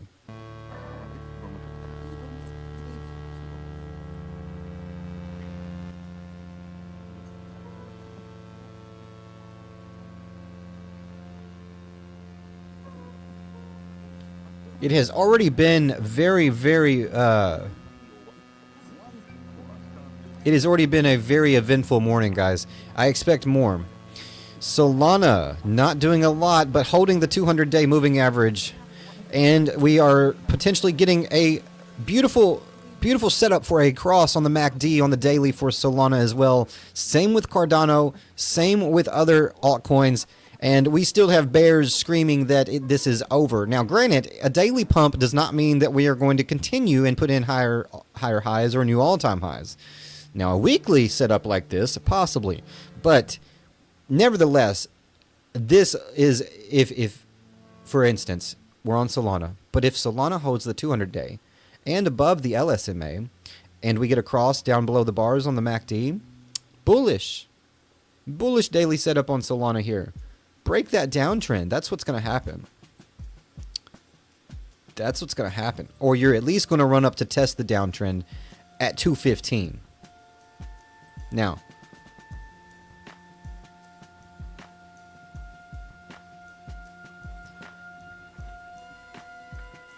I really like how Ethereum ran up during this initial segment of the Fed crypto conference.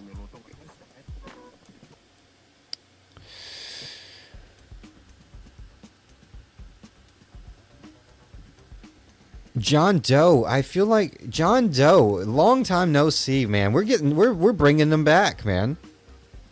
OGs. I do appreciate each and every one of you guys in the chat. Alexander G, as always, thank you for sharing the stream.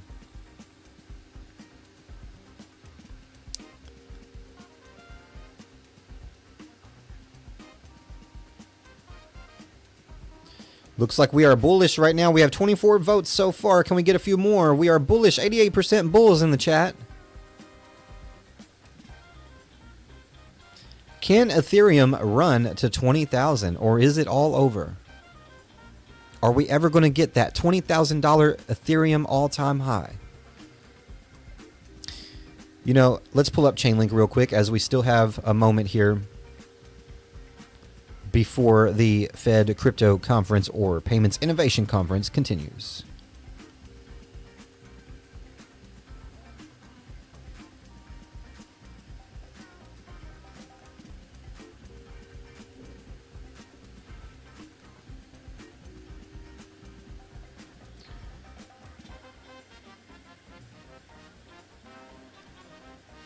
Bitcoin dominance. Bitcoin dominance trying to move there. What is going on? Will we still get an alt season, or are you guys ready for alt season 2026 edition?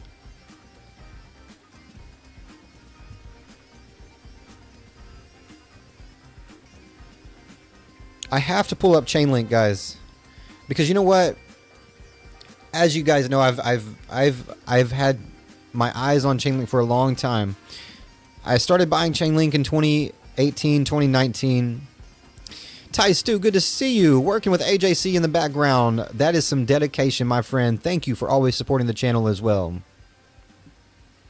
Thank you very much, my friend. Chainlink still, guys.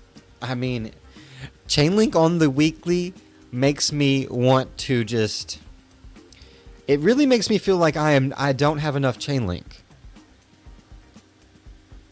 I may not have enough Chainlink, guys. Chainlink on the weekly has been putting in this textbook perfect weekly setup for such a massive run. It's insane almost what we are looking at here. Okay? And with Chainlink, with Sergey up there with the Fed at this crypto conference, it is insane what we are looking at. Right? A beautiful, beautiful, beautiful asymmetrical triangle or wedge pattern here.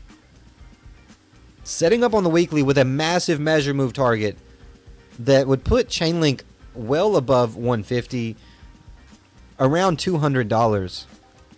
Now I still like to consider that 150 is a good target in my opinion for Chainlink. But the measured move on the weekly could potentially put Chainlink 350 to 400, 350 to $400 Chainlink. Now that's just my opinion based on this setup. If we were to break out and only put in an all-time high of $100, I would still be very, very happy with Chainlink. Now, and as long as this weekly support holds and we don't, lose this weekly support, as long as we don't lose that weekly support, Chainlink is absolutely well on its way to a breakout of this, to breach all-time highs and put in this beautiful new all-time high. I hope that we are ready for that. I hope that we are ready for this potentially to take place, because the setup is there for it. The sentiment honestly is there for it. The only thing that I have been noticing, of course, is something we talked about earlier about the intent of what the Fed is doing, right? The intent of this, is it really to combine DeFi and TradFi? Or is it to usher in more total control of DeFi by TradFi? What is the intent? Are we at the phase where they join us? They laugh at us. They laughed at Bitcoin, thought it was a joke. Then they fought it, tried to ban it. Are we in the phase where they realize they can't fight us no more, and if you can't beat them, you have to join them? Or are they using this as a ploy to gain enough control over the space to where it undermines the original use case and point of decentralization in cryptocurrency and blockchain technology in the first place? Where are we at with this? I would love to know I would love to know your opinions. Discuss it in the chat, guys, and let's see what today brings. Again, this will be all day coverage of this event. We will be coming back to you guys here shortly in just about 5 to 10 more minutes as this Payments Innovation Conference will resume.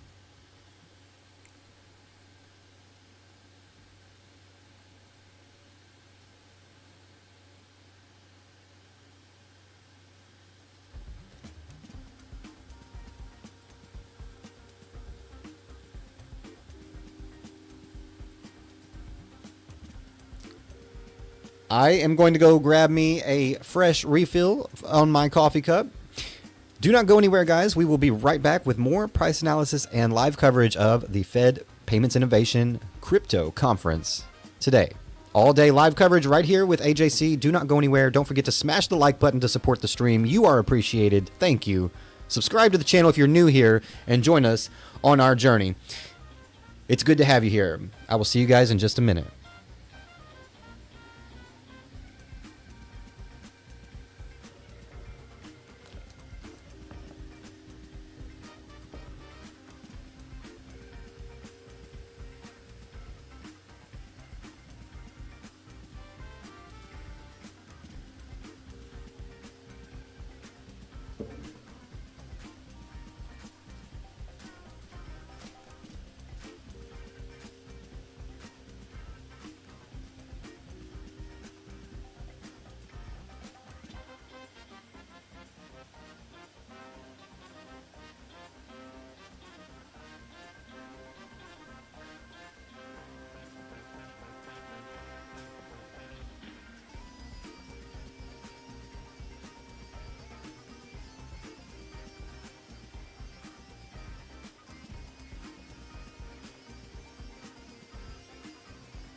All right. Thank you guys for showing up today. I do appreciate it once again.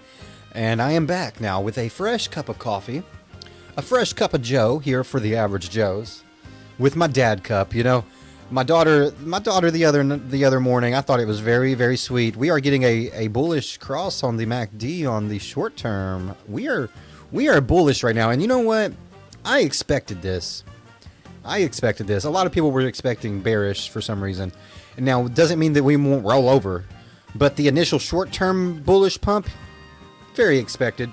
You know, my daughter, though, she seen my dad cup, as she called it, sitting over by the coffee maker. And she said, use your dad cup this morning. And so, you know, because I've been using, like, my souvenir cups that I have. I'm going to start using the dad cup from here on out. from here on out, I think. After she said that, man, I couldn't help it. Now, let's get into it, folks. Okay. All right, let's get into it. Gosh, my brain. Again, we have 1 minute before we resume the Fed conference. 1 minute before it resumes here.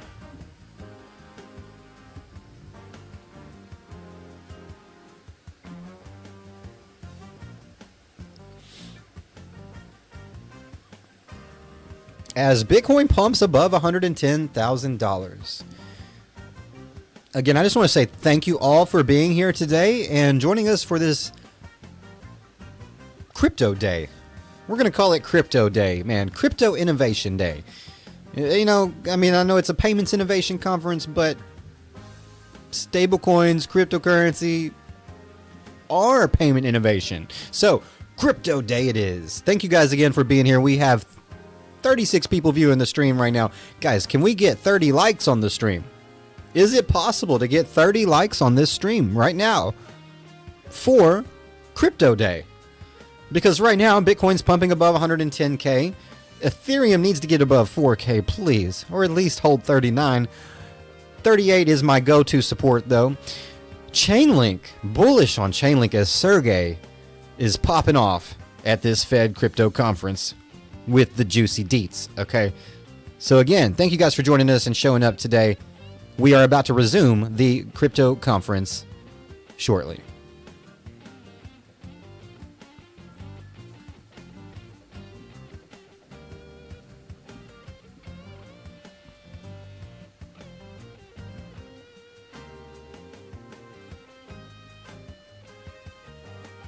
And here we go.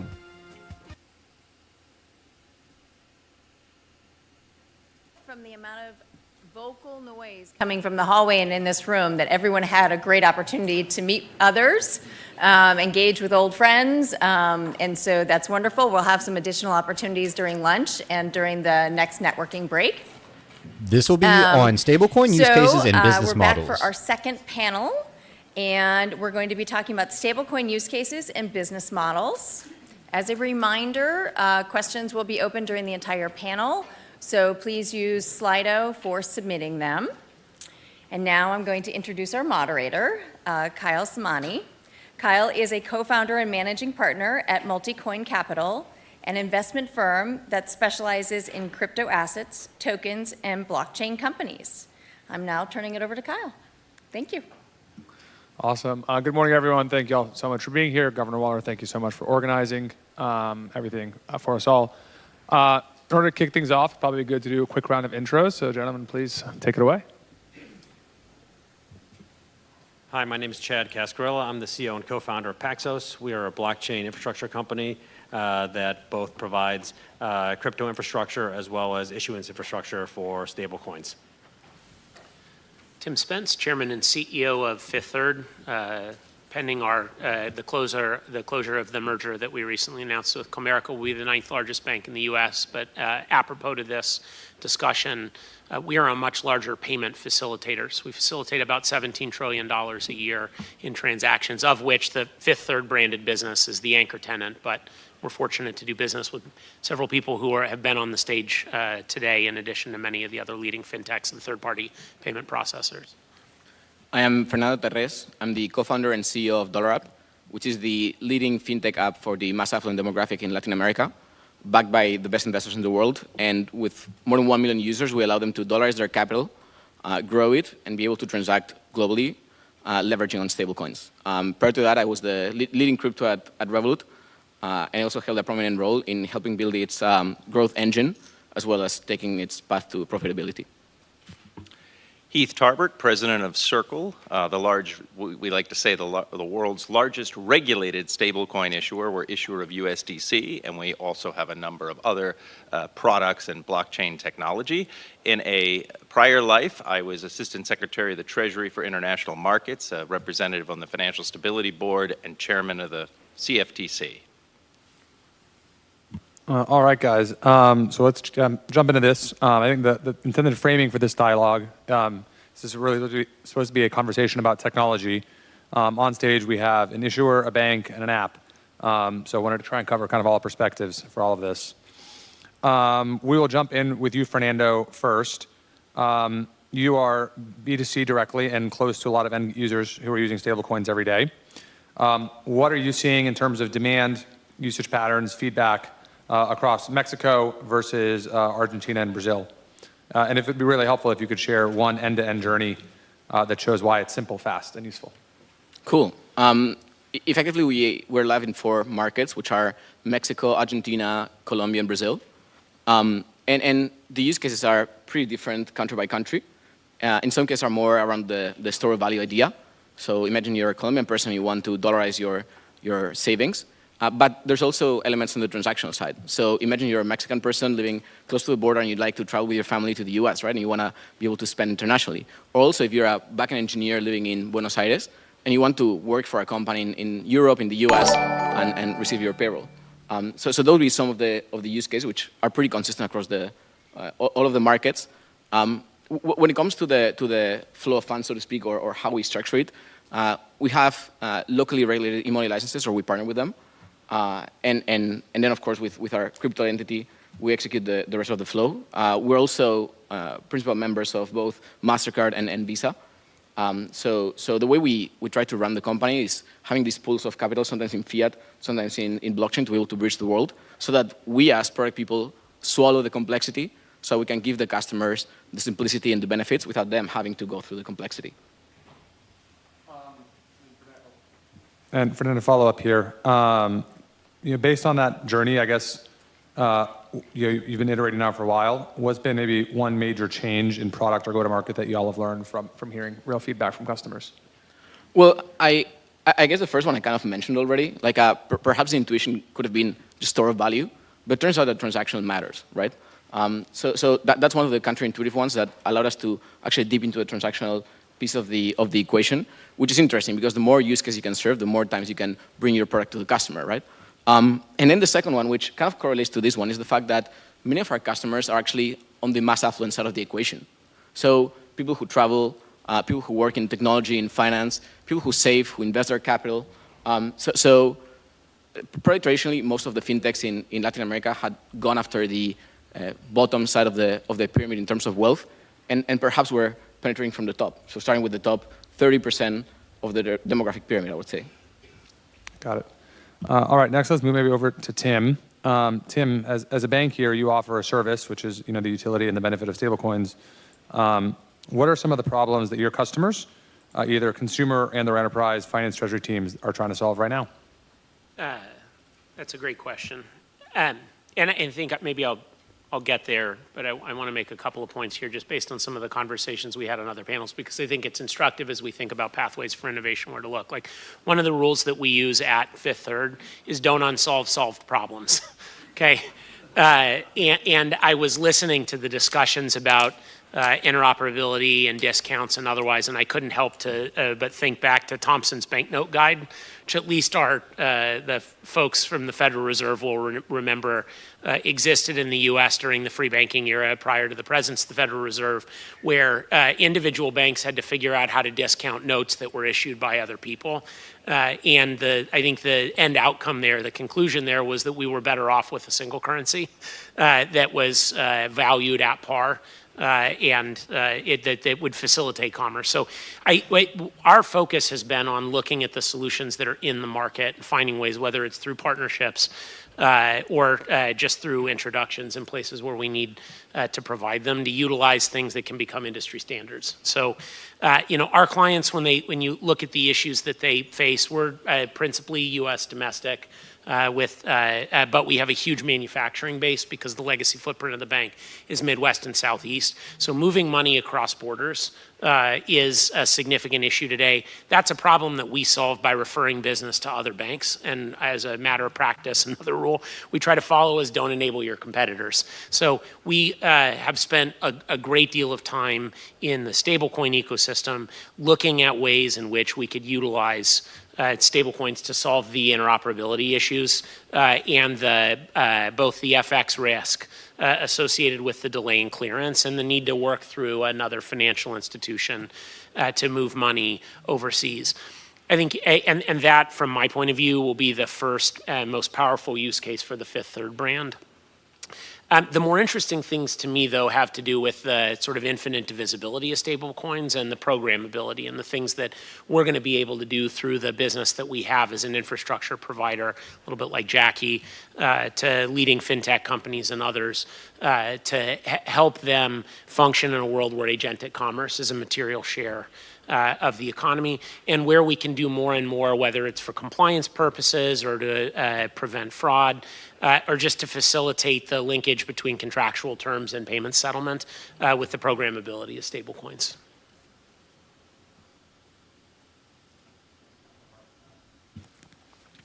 Next up, Tim, another follow-up for you here. Given a lot of these outcomes, how do y'all think about buying versus building? Yeah, my view is there are a handful of truly global banks that probably would benefit from having their own stablecoin, like that facilitates book transfers. So if you're JP Morgan, if I were JP Morgan, I would be doing what JP Morgan's doing. But there are like 4,996 banks in the US that aren't JP Morgan or Citigroup or Bank of America or Wells Fargo. And for the rest of us, it's important that we move toward something that approximates more of an industry standard solution. That's the way that you solve for interoperability from my perspective, as opposed to layering more technology onto it. It's also how you solve for adoption, right? The tech here is obviously better than 150-year-old payments rails. Like, forget COBOL for a minute. Imagine what the FedWire was originally built on, given the comments that Governor Waller made at the beginning of the session. What doesn't exist today in most cases is the governance, right? And the governance layer is a thing that multiple parties need to be able to agree on here. And then we need to be able to drive user adoption. Like, Zelle was late to the party in peer-to-peer transfers, but it dominates today in terms of total volumes. And the reason it dominates is there's a single brand. It is and a governance mechanism that is embedded into something like, I think they have 80% coverage in DDAs in the US at this stage of the equation. And it therefore made it much easier for people who weren't in college and splitting pizzas to move on to a world where they were sending money P2P via an instant payment rail. And partnerships make that possible in a way that, going back to a world where we were issuing our own currency probably wouldn't. All right, next up, let's move to Chad. Chad, from the issuer operator seat, when should a bank build, partner, or just distribute?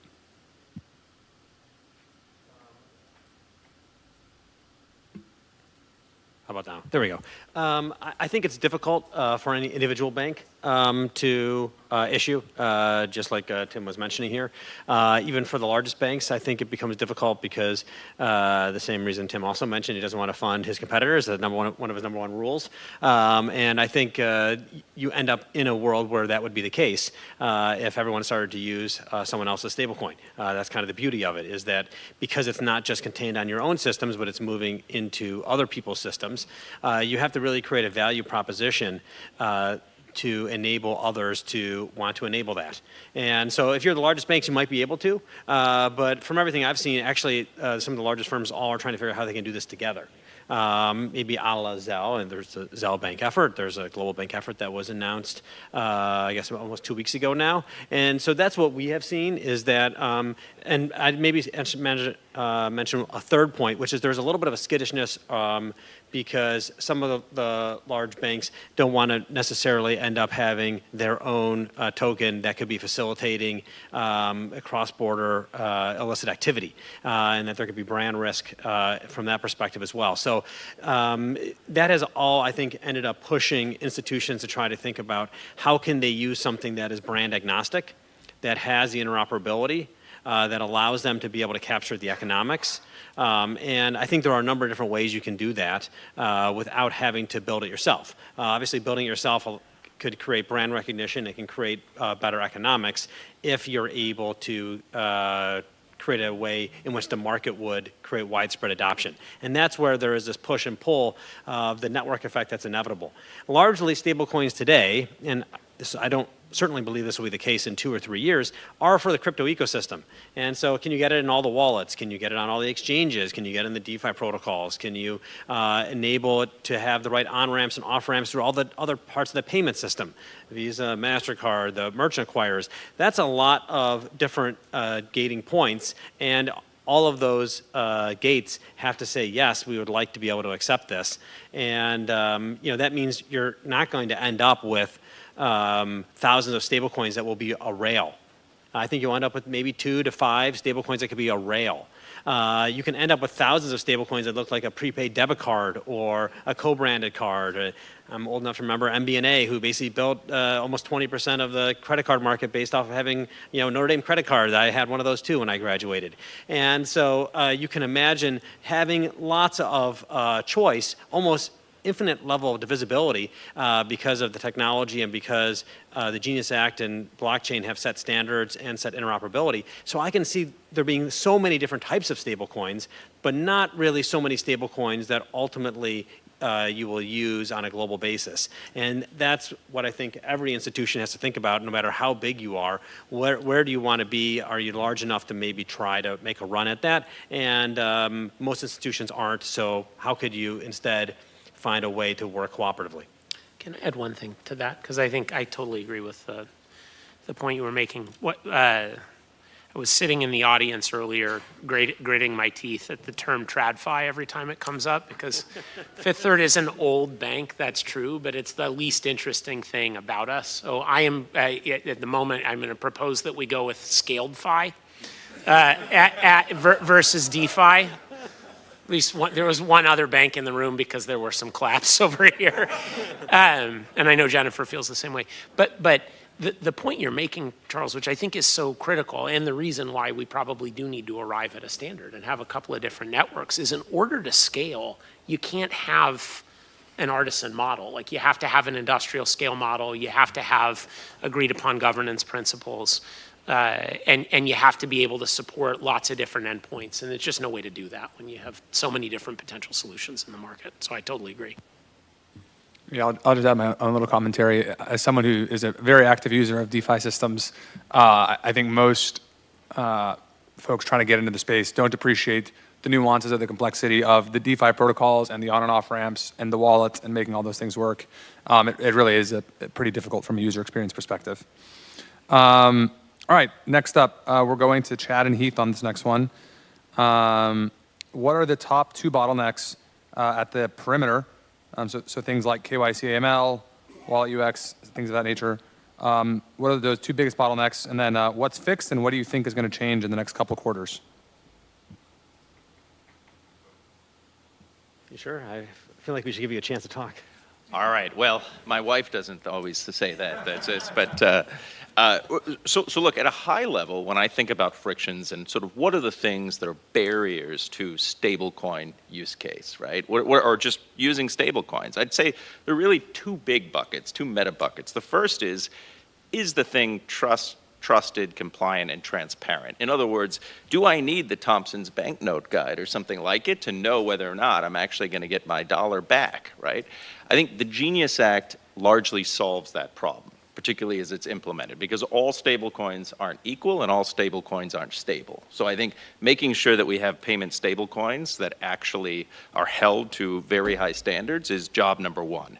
Good news is this country's made a very important decision on a broad bipartisan basis, and I feel like that problem is being solved. The second aspect, though, is assuming the dollar's solid, the stablecoin is solid, is it actually useful? Does it have utility? Does it have liquidity? One example I like to give is, suppose at the end of this conference, the Federal Reserve Board says, good news, we're going to give everybody money to buy your dinner at Reagan Airport. But we're not going to give you a Federal Reserve note. We're going to give you 50 euros. Would you be able to actually buy your dinner at Reagan with euros? It's a perfectly solid currency. It's an outstanding one. It holds its value. But it's not necessarily have utility in certain settings. And so two big barriers to utility and liquidity are, number one, and this was mentioned earlier, the banking rails. Making sure that you can move in and out of fiat currency back into something like a USDC or a Paxos stablecoin as quickly and seamlessly as possible. So Circle, for example, has spent years building out this network of reserve banks and partner banks for customers. In fact, we're pleased that Fifth Third is a part of that network. So that's the first thing. And then the second thing for barriers would be the blockchains themselves. USDC is natively on 28 different blockchains, but it's very difficult to move currencies among blockchains. We have something called the cross-chain transfer protocol. But again, if your stablecoin only works on one or two blockchains, again, that's another barrier point. And maybe what I'll add is I maybe break it into two categories. One is some of the friction in the stablecoin world is how do you get back out of the stablecoin world? And he was describing a lot of those, especially when you live in a world where you have to move money 24/7. And so this adds quite a bit of complexity if you think about, well, someone shows up with a stablecoin, they want dollars, and it's 11:30 on a Friday. How do you make that possible?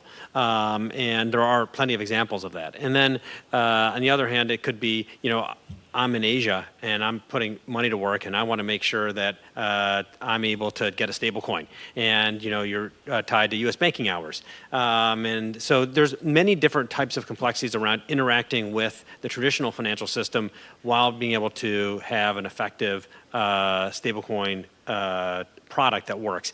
The second component is exactly what Kyle was describing, which is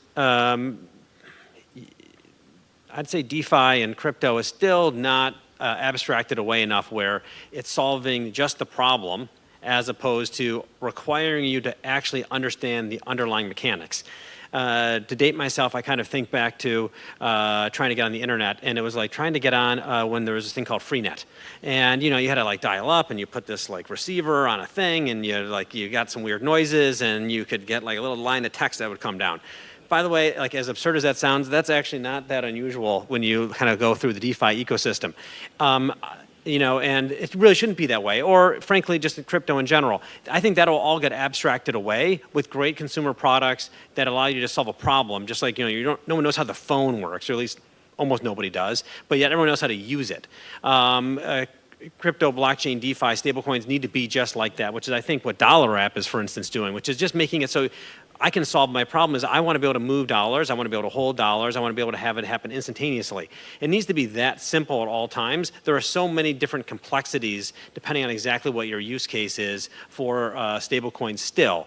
And so I think those things are all problems that can be easily solved. People are working really hard at solving them, and I think that they will absolutely get there.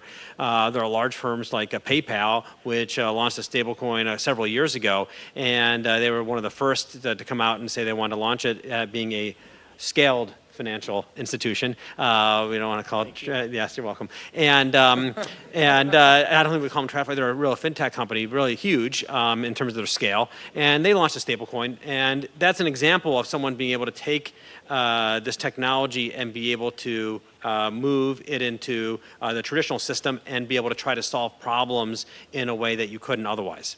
That's how I look at what can happen here. All right. Next, I'm going, Heath, you got a solo one. What are some programmable features, maybe things like allow list, conditional transfers, and others, that are going to make stables invisible in workflows in the next 6 to 12 months? Hopefully we can overcome some of these challenges. Yeah, the whole goal, I was thinking about this the other day, and I remember about 20 years ago, you would talk to someone, a family member, and you'd say, well, we should go out and we should buy this thing, and someone would say, well, I'm going to go on the internet and buy it, right? We don't say that anymore. We just buy it. It's just assumed. And so we're going to get to a point where stable coins themselves are just floating around like any other form of electronic money, like credit cards, debit cards, most of which are, by the way, are not legal tender. And so what are some of the programmable use cases that sort of we're thinking about? Circle is focused on all use cases, but particularly thinking about enterprises, right? And so I'm often overseas. I'm talking to, let's just say, a Korean manufacturer who wants to sell goods overseas to Latin America. It takes 5 days for the money to move, and sometimes takes, is extremely costly. So you can imagine a scenario where all of this is built in, and the moment the goods leave the factory floor, through smart contract technology and programmability, the money is automatically sent, or when it's received on the other end. So trade finance and just trade in general is something that could be supercharged through stablecoins and the programmability that it offers. Another thing we're seeing is treasury functions, right? And even for scaled financial institutions, we have a large scaled financial institution that is actually using USDC, for example, to move money inside the institution across borders. And so again, a lot of that is programmatic, and the features matter. I will say that in some ways, we need more than just programmable money. We also need the underlying rails to be enterprise grade. So one of the things that Circle is doing is we're reading the CPMI IOSCO paper, we're reading stuff from the BIS, and we're saying, what are the barriers to large enterprise use of blockchains so we can actually make programmability really effective? And so we're developing something called ARC, which is sort of an enterprise grade L1 blockchain that has, sub-second deterministic finality that makes it very, you send the money, boom, it's done. You don't have to wait. There's no probability. There's no 51% attack concern. Using something that's very stable like a USDC as gas, and other features as well, including privacy layers. So it's just very important to say you got to combine the programmability with the underlying infrastructure as well to really unlock these use cases. If I can just jump in on that one, I think there's a lot to be done here. I think one point of encouragement for anybody who is building, like we have a fairly sizable business, essentially selling software, like subscription software to corporates to automate payment workflows. About a third of the total revenue the bank does annually now is attached to people who utilize software to eliminate some manual step, whether it's recon or payment scheduling or otherwise.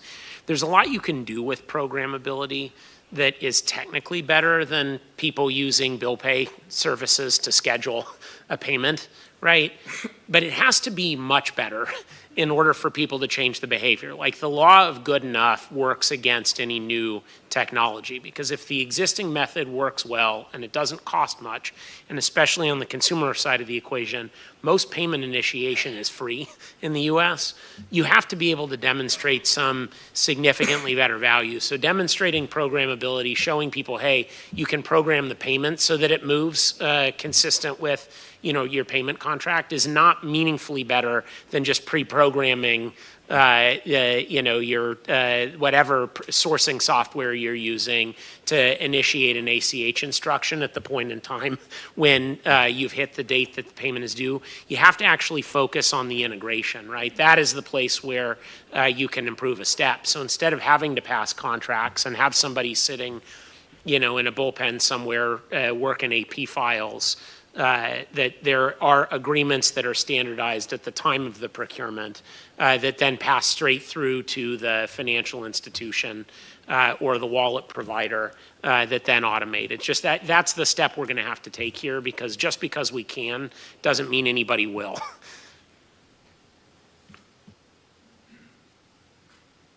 All right, and then I think we have a follow-on here for Heath.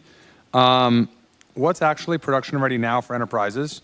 And specifically around things like illicit activity detection and where are false positives still going to bite us? Yeah, so the whole area of making sure you're on something that's trusted, right, is in many ways critical for enterprise adoption, right? An enterprise is going to is going to be extremely hesitant to risk its reputation to go on a blockchain where potentially North Korea is a validator. Right, and so there are a number of factors like that we're taking into account. So for example, ARC, the blockchain that we're creating, will actually have permission validators. So everyone will be vetted in advance.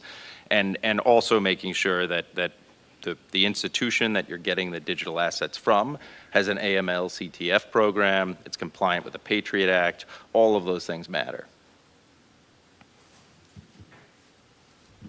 All right, next up we're going to interoperability and orchestration. This one's for all of y'all, so feel free to jump in. Keep it clean out there, boys. And where is interop already good enough? And where is it brittle? What orchestration layer or layers are going to enable a truly tech-agnostic experience? Actually, I can get started from the consumer standpoint. At the end of the day, it's not so expensive to maintain some liquidity buffers to orchestrate, because even today, like it's still pretty aggregated. Like the question is, what happens if we end up in one of these like ridiculous situations where it's so atomized, no?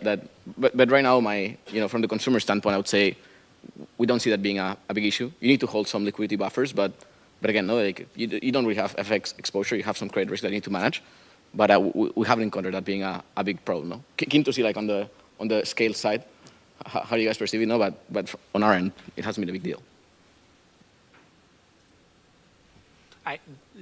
Given the interest that we express in cross-border payments, it's the on-ramps and the off-ramps. It's the point you made earlier about the need to cobble together your own ecosystem if you want to move money utilizing stablecoins today. The actual use of the rail is much easier than getting money in and then getting it out in another jurisdiction, ensuring that the person that you're paying has the ability to accept it and to convert it back to fiat.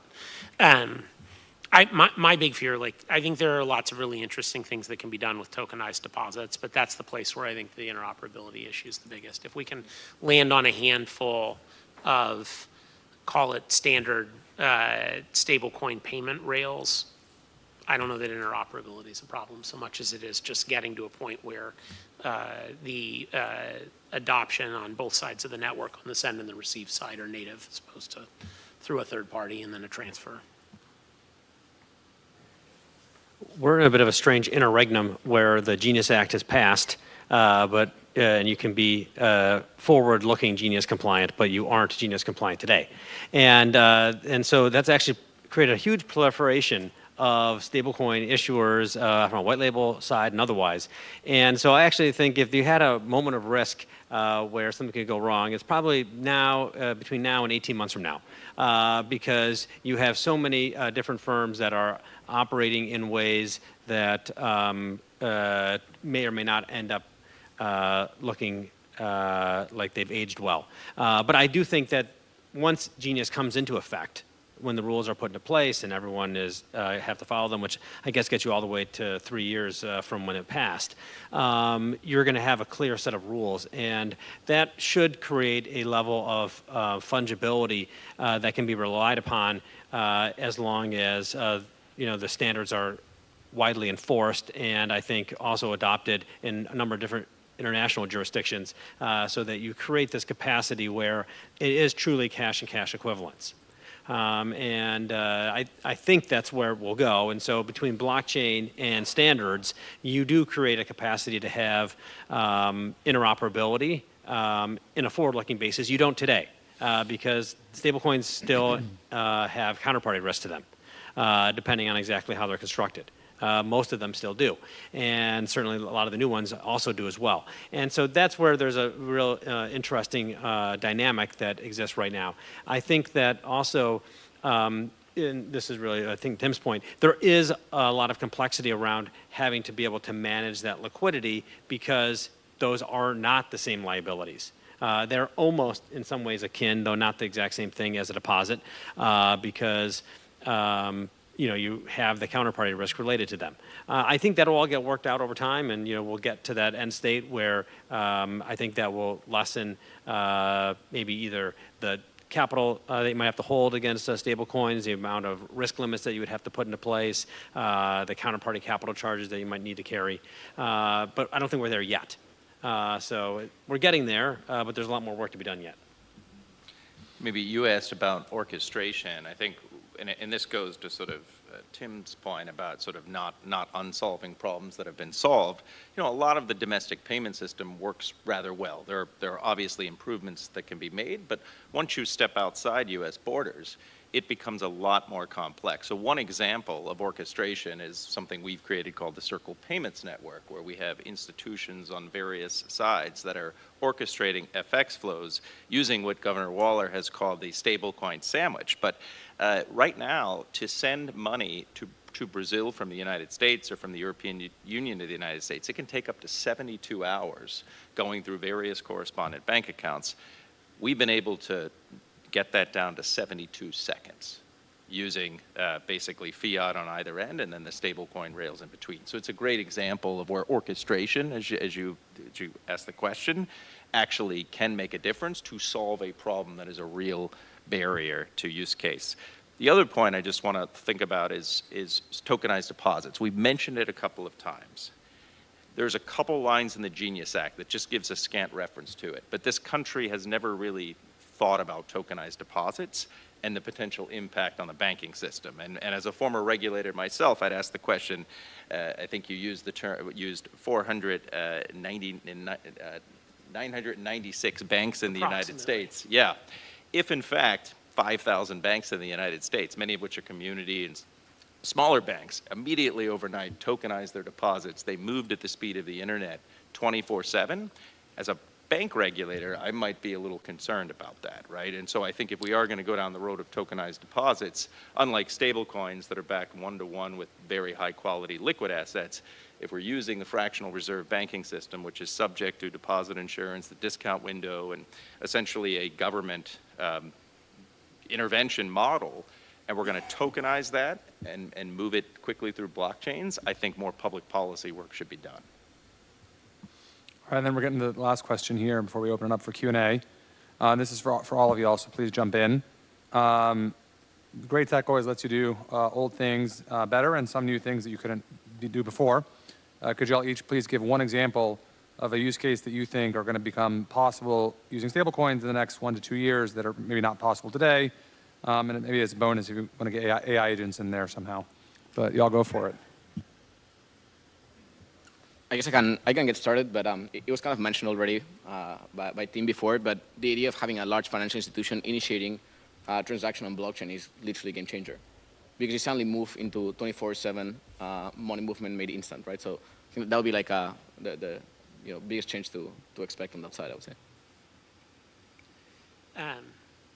I'm really excited about the potential for fungible collateral that can move around the world and across exchanges and otherwise. We have a couple of clients who run large exchanges who are exploring that sort of mobility, and it would make a material difference to the institutional investors and counterparties that trade on those exchanges.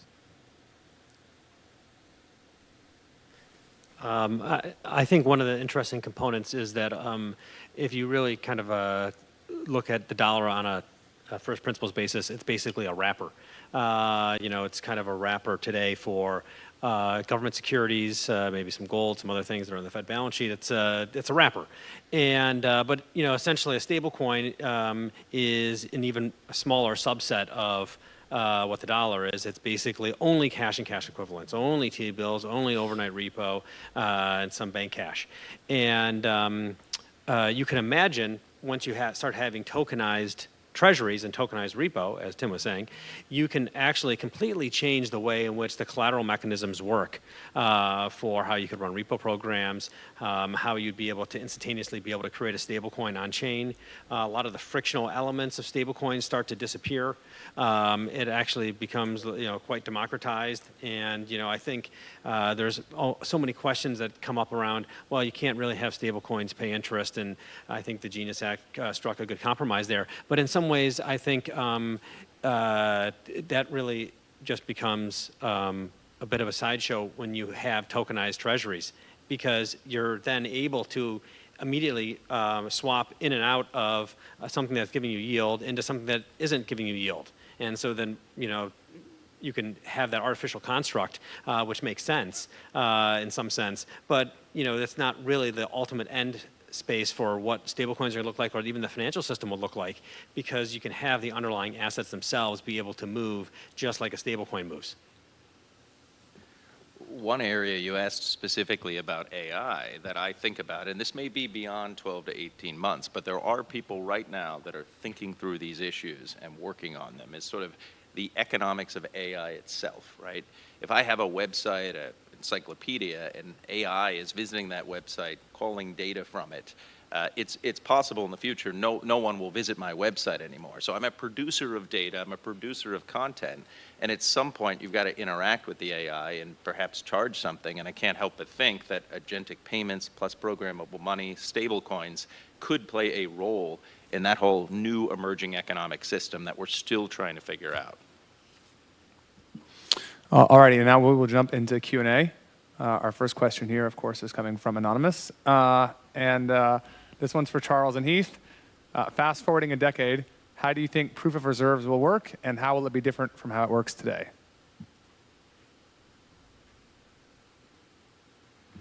Well, the good news is we've got the Genius Act. That'll be implemented. So we'll have the transparency that's there. But I think if you potentially combine that with AI agents and zero-knowledge proofs, there could be something there as well. But right now, the Genius Act solves that through transparency, through audits, or sort of the old-fashioned way. It's entirely possible there could be other ways of making sure that those reserves are confirmed as well. The way it works today is I think Circle and us, we do monthly attestations. We have KPMG, and they look at what's in the bank accounts, which is actually the hard part, and then they look what's on chain, and they say, yes, that matches up. And you could try to do that more frequently, but it's actually the complexity is not what's on chain, it's what's off chain. And how can you get that snapshot and be able to get it reliably? And maybe the way I was just answering the prior prompt is that when you start having the underlying assets on chain for the stablecoin, well then it's very simple. It's like very easy to do that match and be able to see it completely directly in real time at all times. And so I don't think it's going to take 10 years to get there. I think the tokenized treasury market is already starting to grow, and it could be quite significant in a relatively short period of time. I could imagine in something like 3 or 4 years a situation where maybe the percentage of your reserves for a stablecoin that are not held in on-chain format could be quite low. But ultimately, you have to have it be 100% in order to be able to really have it be 100% matched, same to same. But I certainly think we're going to get there. All right. Next one here is for large volume financial market settlements. What resilience features should stablecoins have beyond those required in the Genius Act? This one's for anybody.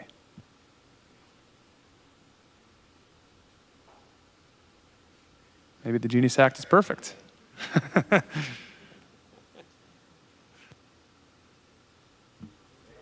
All right, I guess no one's got anything. Genius Act is perfect. There you go. Thank you, Senator Haggerty and team.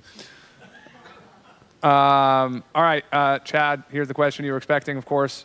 With the problems last week, what went wrong with the minting process? Did the blockchain work as expected? And I guess for context, for those that don't know, I think last week PayPal, for 24 minutes or thereabouts, printed $300 trillion US and then unprinted them.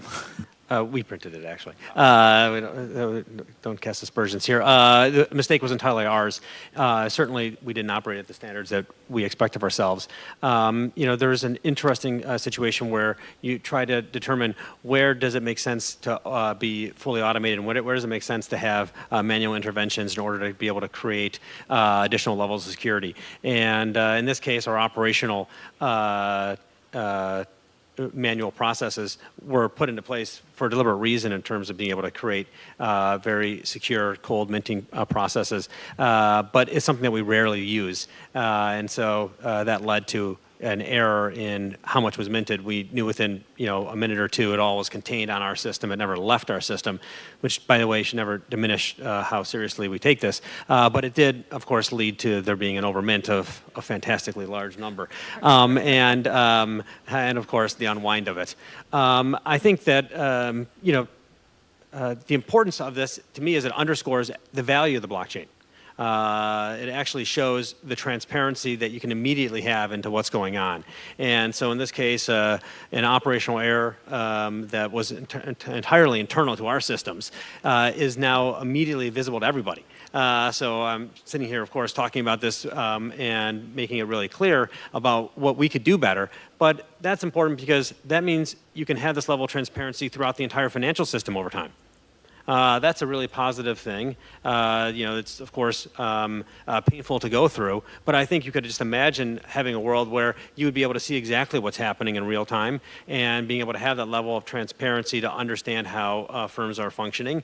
And that can create confidence in the financial system in a way that the opacity that exists today has really limited. And that's why you get accelerator effects, and that's why you get run on banks, is because you don't know what you don't know. And so you're never going to have a perfect world where everything is completely transparent, but the more transparency you have, I think the better the financial system will be over time. All right, I think we have time for maybe one more question in here. And of course, this is a nice phone one for us to wrap it up. If stablecoin issuers can theoretically have Fed payment accounts themselves, what need is there for banks in the workflow?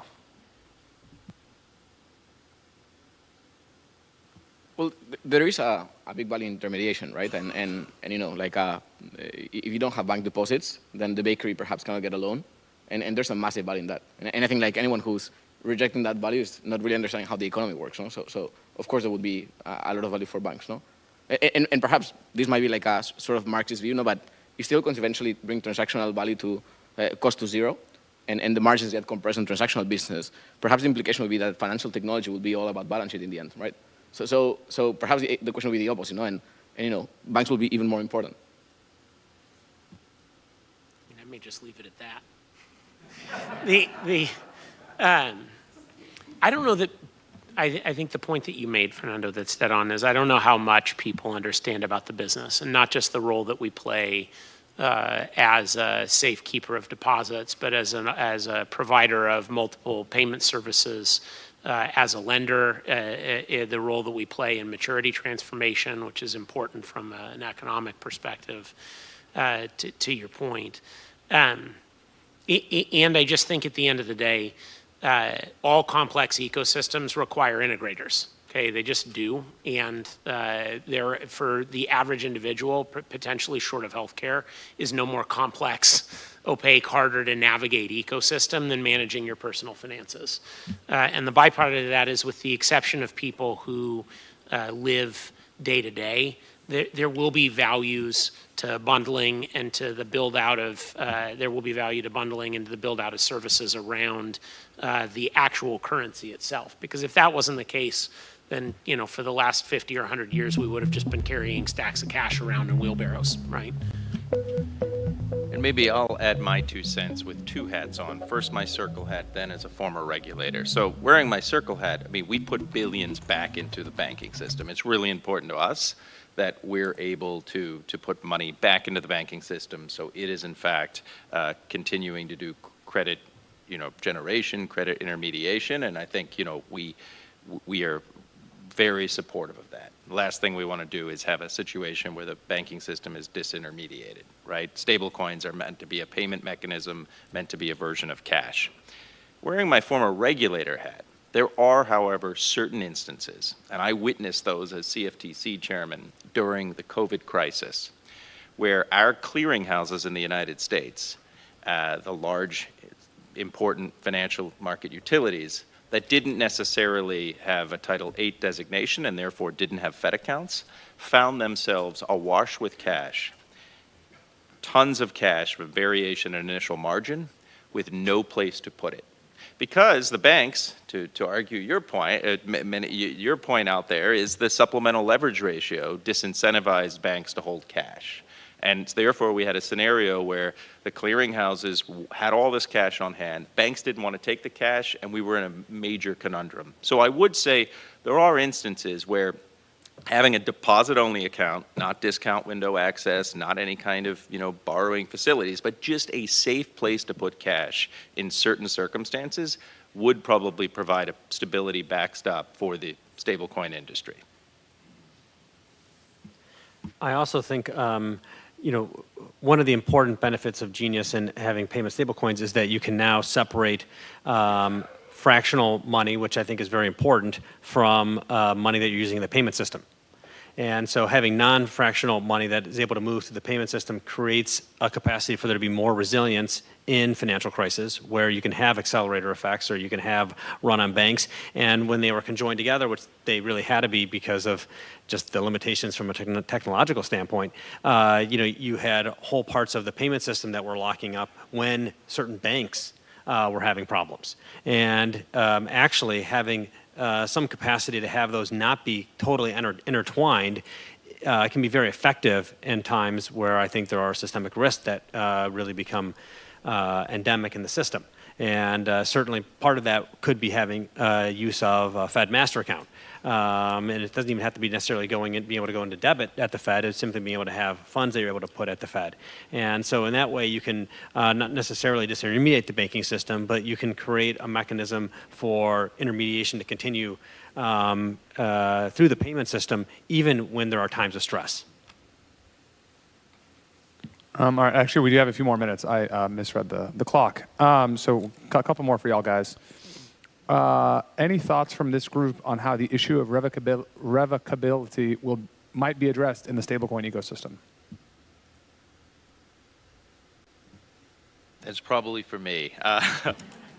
Yeah, so it's very important that transactions on blockchains are irrevocable. And as I said before, one of the things that the Basel Committee and others have said is an issue with certain blockchains is the fact that you have the possibility of having 51% attacks, and you have probabilistic settlement as opposed to final deterministic settlement. So no question that anytime something is on a blockchain, we really do need settlement finality.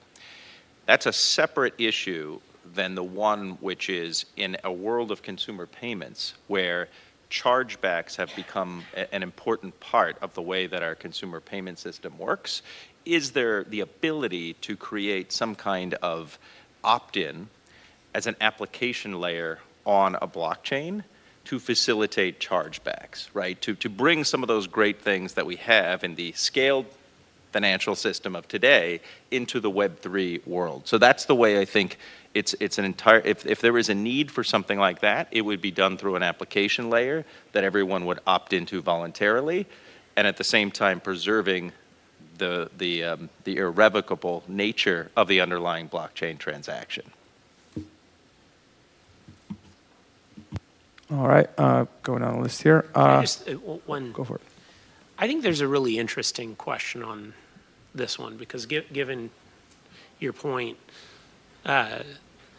like there are some use cases that are not amenable to being switched, right? I think one of the things that drives me nuts is whenever we try to compare the cost of accepting a stable coin to the cost of accepting a credit card payment, because if the decision on what sort of payment to accept was entirely in the hands of the merchant, right, they wouldn't be accepting credit cards today. The reason they accept credit cards is because people want to pay with them. And people want to pay with them because they want float or credit or rewards or the consumer protection associated with the ability to charge back a payment that you didn't make, right? So those are features of the product. We've spent too much time on and those features require economics to be able to provide them, right? It's simple utility. And the economics around the payment, then are attached to the provision of those sorts of features. And my own personal view on this one is we could spend a lot of time to replicate the feature functionality of all the different legacy payment methods and get nowhere, because what would happen is the cost to accept a stablecoin would have to go up in order to support all of these sorts of benefits. And in turn, you wouldn't see any sort of value shift. Whereas we have payments that move today in places where revocability isn't a requirement, right? It's not a valuable feature. And just mining those markets has got to be a huge TAM for people who are out there. So trying to get every rail to do everything doesn't seem to me to be the right long-term solution. Given that the rail that exists, the tech that exists today, there's a massive capacity overhang to do things where some of the things it can't do aren't a big problem. Again, thank you guys for joining the stream. Are we more likely to see existing payment rails like SWIFT move to leverage stablecoins? Don't forget to smash or the see like new button to rails show for banks support to adopt? and help this stream reach more people. I feel like that one's mine.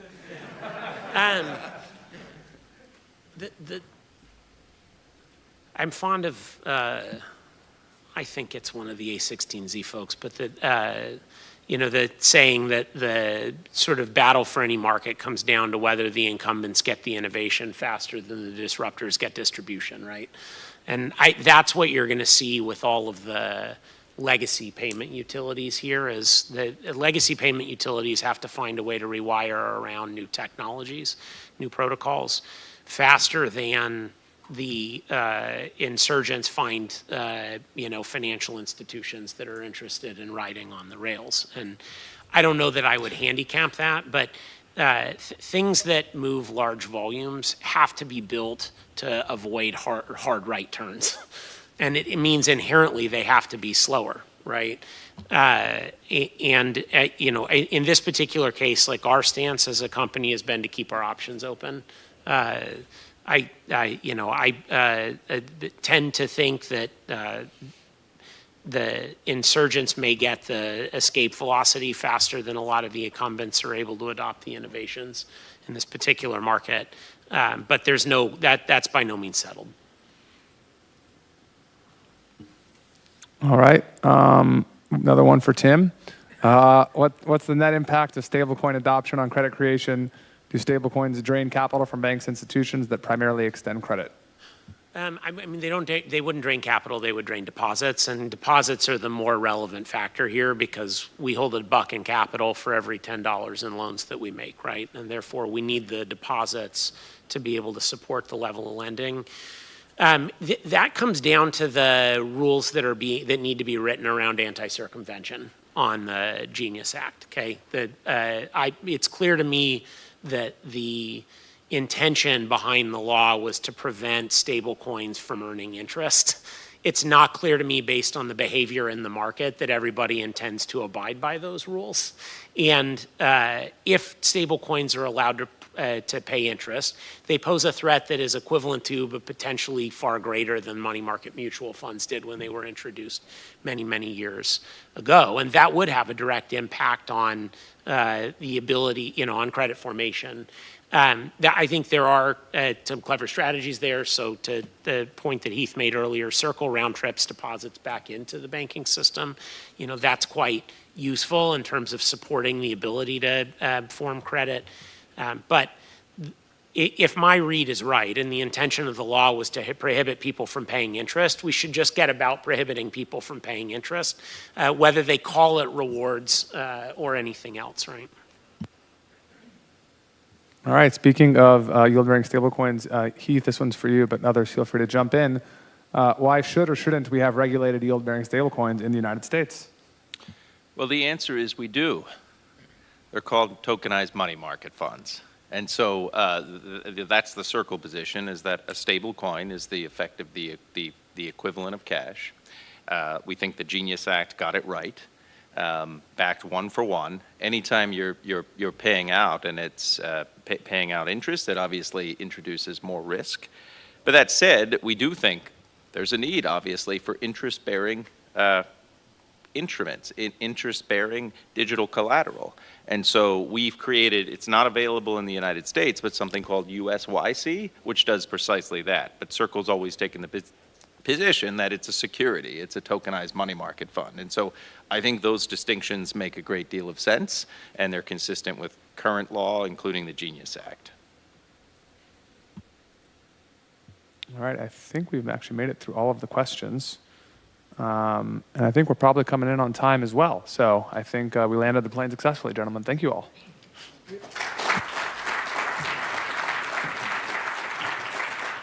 Thanks to Kyle and all the panelists. So yes, you brought us in right on time and actually just a minute early for lunch. And I know we have... All right, guys. So we are now heading into the lunch break of this Payments Innovation Conference. So again, thank you all for being here and joining us during this crypto day, as I'm calling it. And as you guys have seen with the price action with Bitcoin and Ethereum, we're getting some bullish reactions already to what we're seeing being talked about and discussed during this conference. And I love that you guys are engaging in the chat, and let's keep that going. Let's keep the conversation going in the chat and bounce off one another's opinions. I appreciate you guys for being here. I do not understand why we can't get the likes up just a little bit, folks. You know, I mean, we've had well over hundreds of people in here. We've had over 1,000 views on the live stream, and we've got 38 likes. Thank you very much. Thank you. Thank you. Now, see, you know, if we can get a few more of you guys that are lurking out there watching and not talking in the chat and just hanging out, you know, to hit thank you again. We got another one. See, thank you. See, that's what I'm talking about. The energy is hype right now with crypto. So let's get the energy hype in this live stream, which is an all-day live full coverage of this crypto day event of the Fed Crypto Conference. And then thank you. I look at the likes going up. See, that's love. That's what I'm talking about.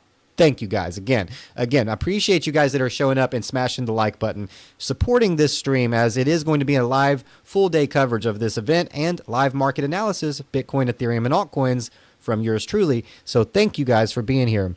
And again, subscribe to the channel if you are new so that you can stay up to date with every time we go live and post updates on Bitcoin, the crypto market, and your altcoins.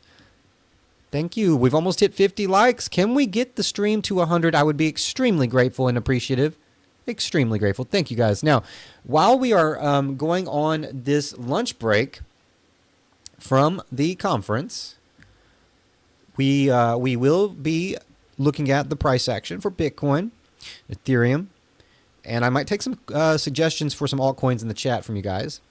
And if we can get the stream to 100 likes, maybe we'll do a little, some kind of little surprise later on in the stream. Again, we will be covering this all day. So we've been live all morning, and we are going to be continuing.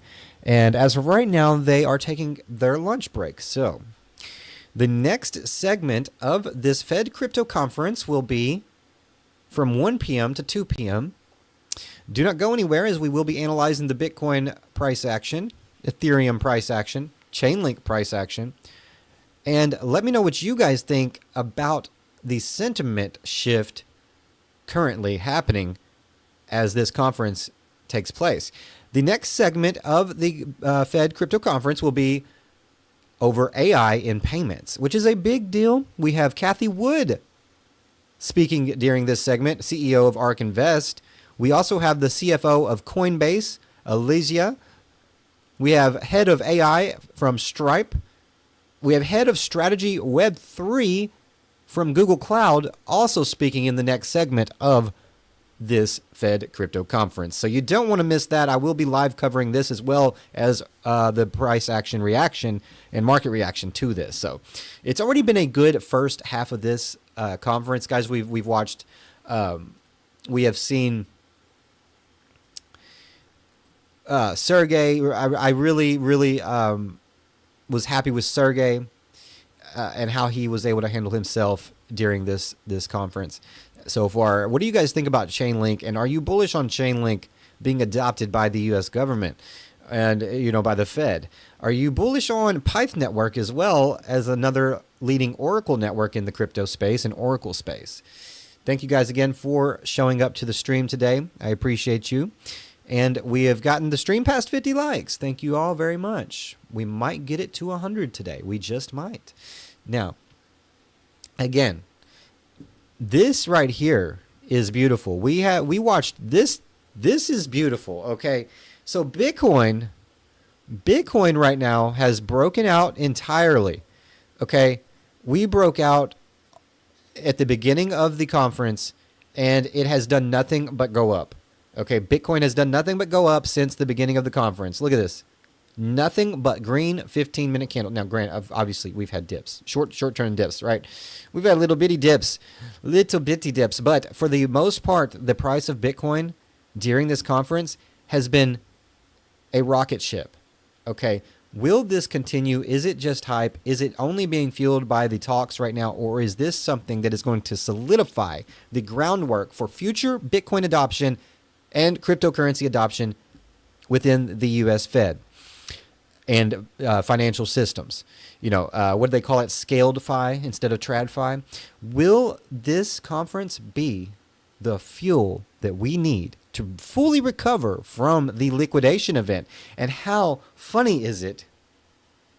How funny is it that we have seen these things taking place the way they have? And I'm talking about everything from the government shutdown to the Amazon Web Services going down to the timing of everything, the timing of the conferences, the timing of the data releases.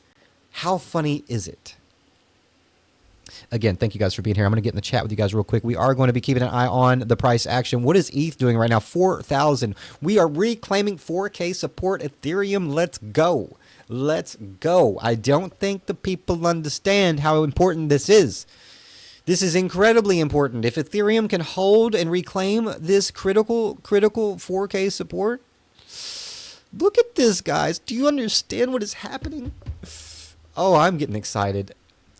Control the emotions, though. Control those emotions, folks. Batty, welcome to the stream. Deadwood, thank you, as always, for supporting the stream and encouraging others to do the same. Thank you very much. Flying Fish, thank you for being here. Google Cloud is going to talk about their spanner, which KTA used for the 11 MTPS on testnet. EMB Records just subscribed. EMB Records, thank you for hitting that subscribe button, my friend. Welcome on board. Welcome to the AJC family. Very bullish as well. What coins are you bullish on, my friend? Silence is good. Thank you for being here and supporting the stream. Taja, welcome back to the stream, and thank you for always showing up as well. Green Fingers, as always, in the chat. Haven Peck, thank you as well. Gorky D, thank you for showing up to the stream and supporting us here. Dr. Look Tarn, thank you, Dr. Look Tarn, for being here and supporting the channel. Thank you very much. Again, I apologize for not getting in the chat sooner here, guys, but Ethereum, do you think it's going to hold 4K, y'all? Do you think it's going to hold 4K? Let me know what you guys think in the chat. Fatima G, old school OG in the chat. What is going on, Fatima G? Welcome back to the channel. Long time no see. Good to see you all. I really appreciate you. Kels, what's going on, Kels? Thank you for being here. XRP, what do you guys think, man? We've had some XRP haters in the past. XRP shining on the haters.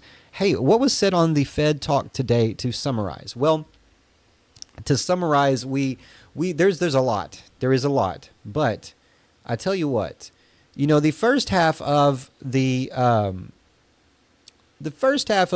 meeting, you know, basically they're treating crypto and DeFi. They're treating crypto and decentralized finance now more than just fringe speculative tech, right? So we're moving away from the speculative category, okay? Cryptocurrency, DeFi, blockchain is moving quickly away from the speculative category. They are exploring something called a payment account, a lighter weight master account that gives non-bank fintechs and crypto firms direct access to Fed's payments rails, but without full bank benefits like emergency lending or interest. So combining TradFi, or as they mentioned, scaled fi, combining TradFi and DeFi. And that is what this is all about. We are literally, this is the cusp of, and does it not make so much sense why they liquidated the hell out of us? Well, not us, but lots of people, and maybe you. I don't know if you got liquidated or not. If you did, I really feel for you, and I'm sorry. But I am grateful that I was not in no active trades during the liquidation event. But is it not so coincidental that these liquidations happened when they did, right? Is it not coincidental that they happened when they did? And now we have the most bullish Fed conference for crypto taking place all day today. And we have ETH now at such a critical price level, guys. ETH right now is doing something amazing. It is holding above the breakout of the ascending triangle. It is holding above key support. ETH now has the potential to fulfill this mission, okay? And we have had this mission on the chart for some time now, guys, and we've been following along. And remember, during the liquidation, I said, we fell below the key support or key previous resistance that we needed to hold support on. We fell below it during the liquidations. But I told you guys, don't fear here. Do not fear here. Instead, buy the fear, because look at what we're doing. We are now reclaiming above those previous resistances. And that is extremely bullish. And with the Fed conference just adding fuel to the flame for this bullish narrative, do you think it will continue? My opinion is that it will. Thank you guys for showing up and smashing that like button for us today. We have gotten almost 1,200 viewers here, and we've had over 100 people here in the stream. Let's see if we can get it to 100 likes today. We will be resuming the conference here shortly, guys. They are now currently during their lunch break. The next segment will be on AI and payments with Kathy Wood, Coinbase, Stripe, and Google Cloud CFOs, CEOs, and heads here of strategy and Web3. So this will be a very interesting segment as well, and we will be jumping in and covering that for you guys, staying locked in on the price action as well, as we are seeing the market react immediately to these developments. Stay tuned and don't go anywhere. We will be covering this live all day, and I will take a break myself, as I too need a break. They've already had 2 breaks, okay? They've already had 2 breaks. I too will need a break. Now, I will not pull the stream. The stream will stay live. Smash the like if you enjoy all day coverage. The stream will stay live today, guys, but I will step away for a moment or two at some time to take a break. I will have to take a break at some point. But again, we will resume. We will resume here shortly on the Fed conference. And their lunch break, let's see. Okay. Is about an hour, so we will resume here in about an hour. I will likely take a little break here at this moment. But again, like I said, oh my gosh, and we are seeing the price action play out, and I need to know, are you guys trading this right now? Is anybody trading this Fed Crypto Conference Day? The Fed Crypto Conference Day pump is in. Okay, Covey, welcome to the stream. Thank you for being here and supporting us. King of Keck, welcome. Batty says, ETH is looking really strong. It sure is. It sure is. Above that key resistance level. Oh my goodness. Remember, I told you guys, 3,800 needs to hold support, and that's what I was looking at. And it did. It sure did. It sure did. It's held support so far. Tito Technics, thank you for being here and supporting the stream.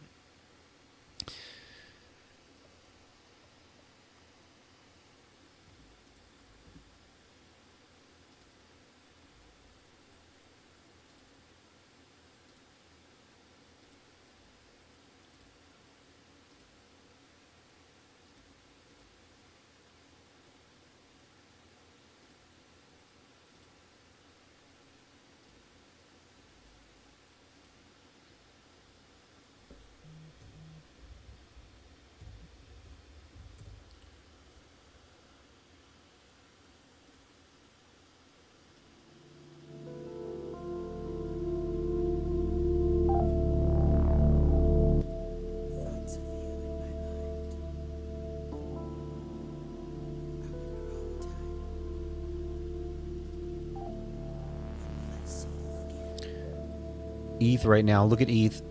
Look at ETH.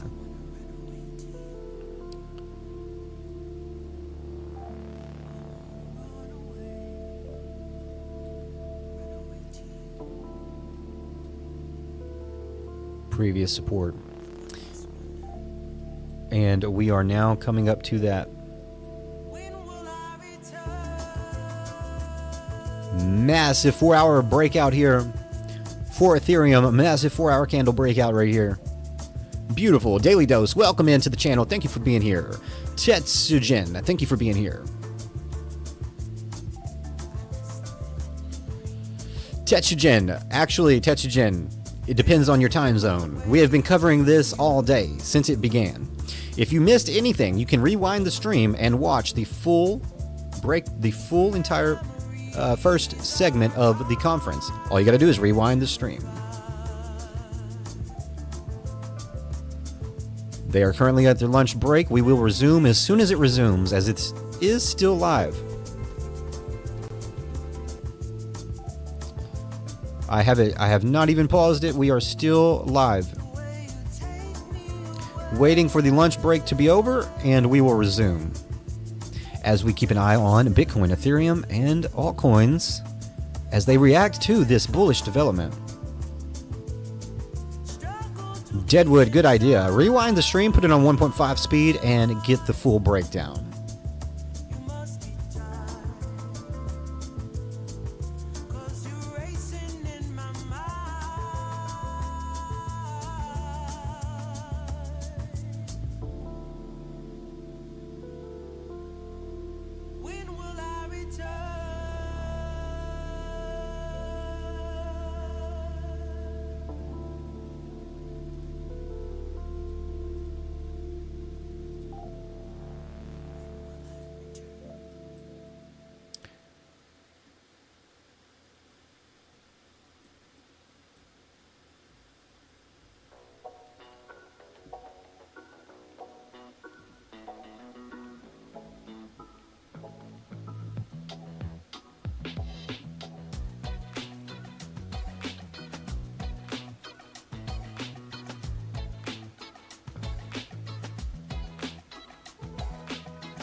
All right, guys, so I am going to go ahead and take me a short break as well, as I've been live already for 3 hours. So I will take a quick break, but don't go anywhere. We will be live here covering the continuation of the Fed Crypto Conference and the next segment on AI and payments. And we'll also be keeping an eye on the price action here and doing some quick TA and price target analysis for Bitcoin, Ethereum, Chainlink, and more. Don't go anywhere. Thank you guys for being here and enjoy this day. It is a beautiful day to be in crypto. Beautiful day to be in crypto. Thank you again, and I will see you guys soon.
die.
All right, guys, I am back. How many of you guys remember me talking about Bitcoin going to 115K? Are we going to see 115K Bitcoin today? It is quite likely. Let's get into it, man. And we will be resuming here shortly. Welcome back to the stream, guys. We are still live, and the Fed Crypto Conference will be resuming shortly. Quick recap for those of you just tuning in or tuning in later. So first off, let's see. What are we noticing right now? The market reaction as of right now is bullish. Bitcoin has already rebounded all the way back from its lows to reclaim some serious support. And if it gets above 115K, ETH is already tapped 4,100. This is very, very nice. Now, I don't know. Now, 115K support would be very nice. Could we roll over after this bullish sentiment hype fades a little bit? Maybe.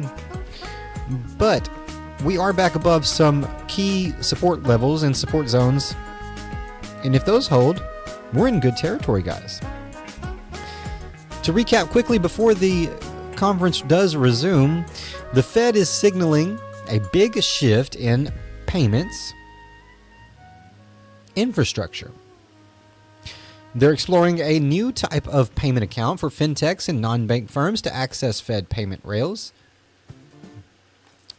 The core themes being hammered home right now are stablecoins, tokenization of financial products, AI in payments and the convergence of DeFi and traditional finance.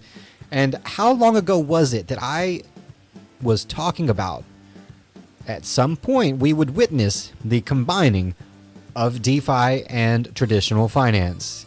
And when that time comes, and I have talked about it many, many times. We have talked about it. We talked about this back in 2021. We talked about it in 2022, that the day would come when we would see TradFi and DeFi mesh together and coexist. And I told you guys that until that day happened, we could not see mass mainstream cryptocurrency adoption. And now, this is the day. This is crypto day.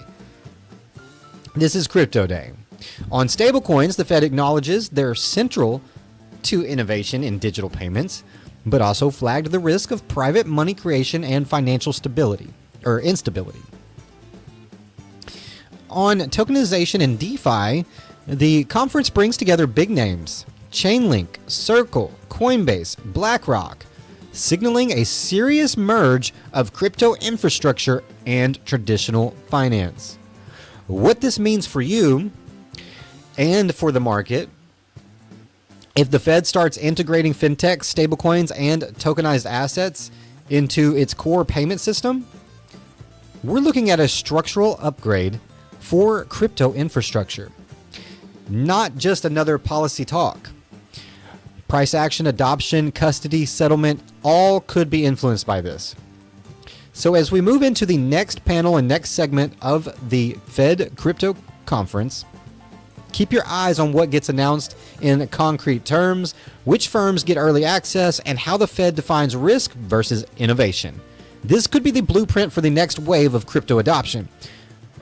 So we need to stay locked in all day. Thank you guys for being here and joining us on this beautiful day in crypto. Now, let's get right back into it. Again, the conference will be resuming here shortly, in just a few moments. So stay tuned, as the next segment will be on AI and payments with Kathy Wood, ARK Invest, Coinbase CFO, head of AI at Stripe, and head of strategy and Web3 at Google Cloud. This will be an interesting segment, so stay tuned. We will be covering this, recapping this, and then, of course, diving back into the charts and the price action. Smash that like button, and let's get into it.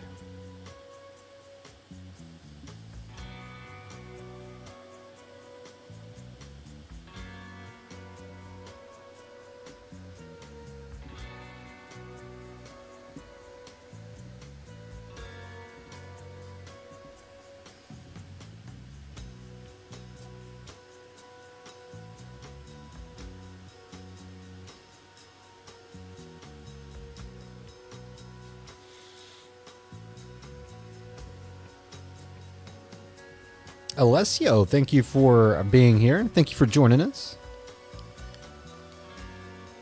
Haven Peck, Greenfingers, Deadwood as always. Much love to y'all. Spending the day with me. I appreciate it.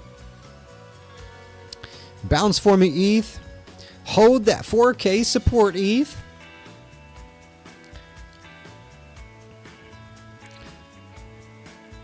Chances are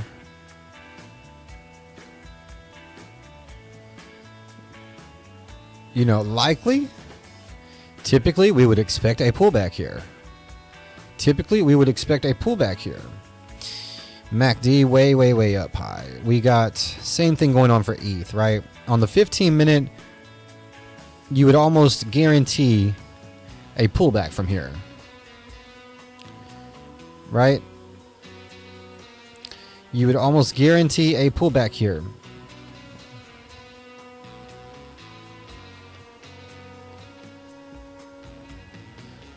But let's see what happens. The crypto conference does resume here in just a few moments. So, will that affect this?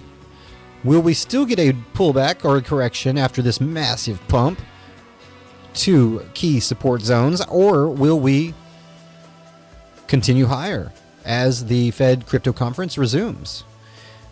Again, like I said, typically, from a technical standpoint, you would expect a pullback right here. You would definitely, on the 15-minute, be expecting a pullback here. But again, will the Fed crypto conference continue its pump?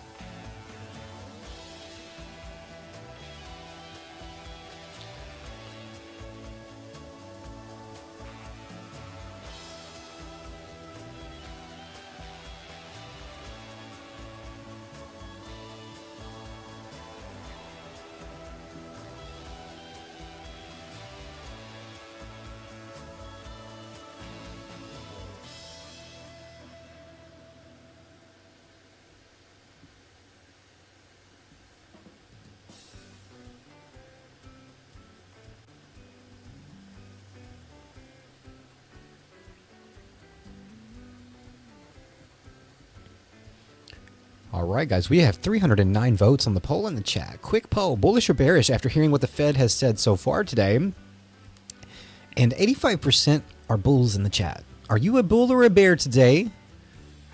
Are you bullish on crypto? Are you bullish on crypto adoption? Are you bullish on crypto innovation within the traditional financial market? Let us know in the poll in the chat.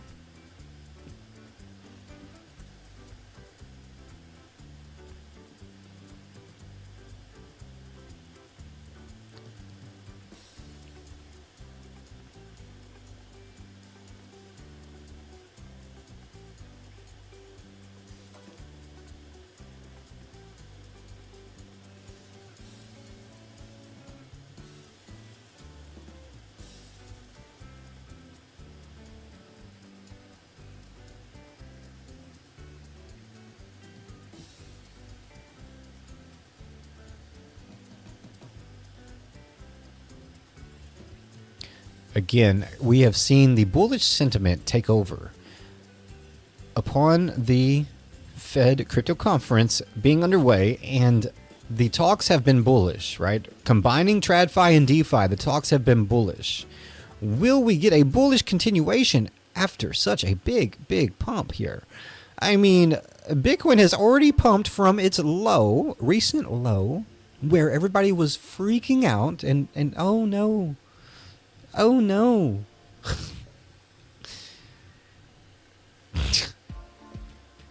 I mean, we did drop to like 107, right?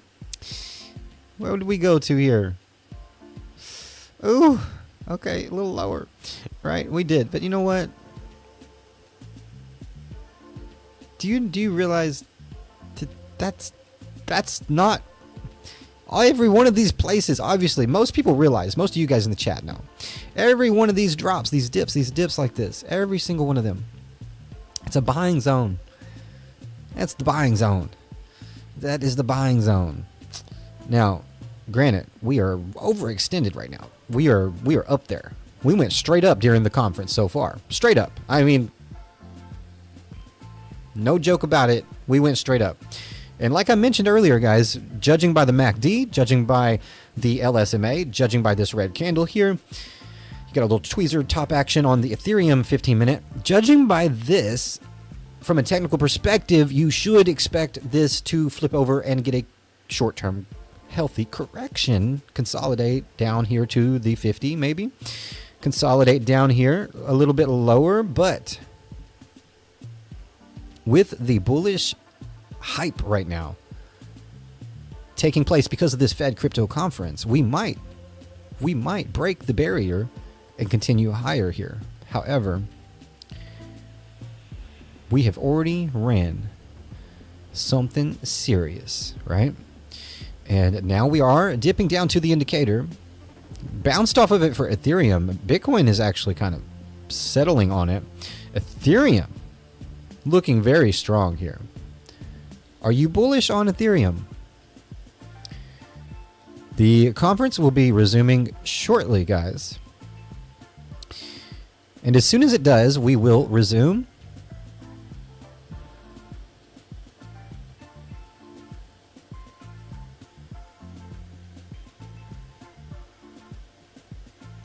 Bullish on ETH, Batty. Hubert W., thank you for showing up to the stream today.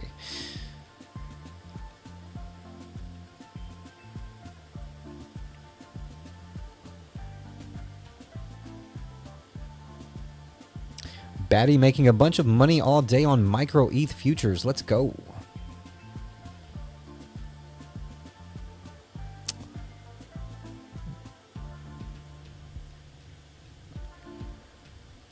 Plan B, D plan.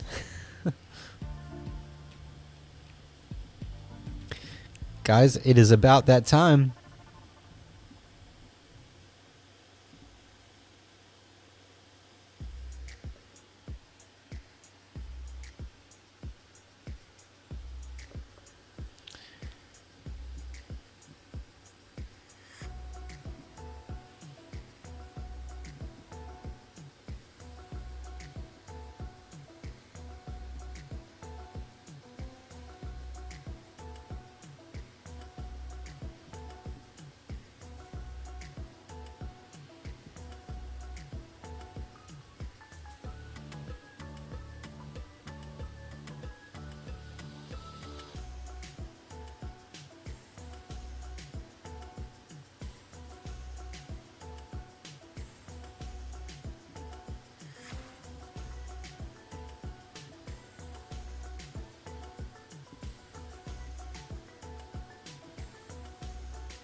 Now remember what I said, guys. Remember what I said. You should expect a pullback here. But will we get the pullback? Because the conference is resuming very soon. And remember, I said we should get a pullback. It's just typical. It's not like it's not like, you know, this is anybody, if you have the right indicators up, anybody knows when to expect a pullback. I mean, it is not magic.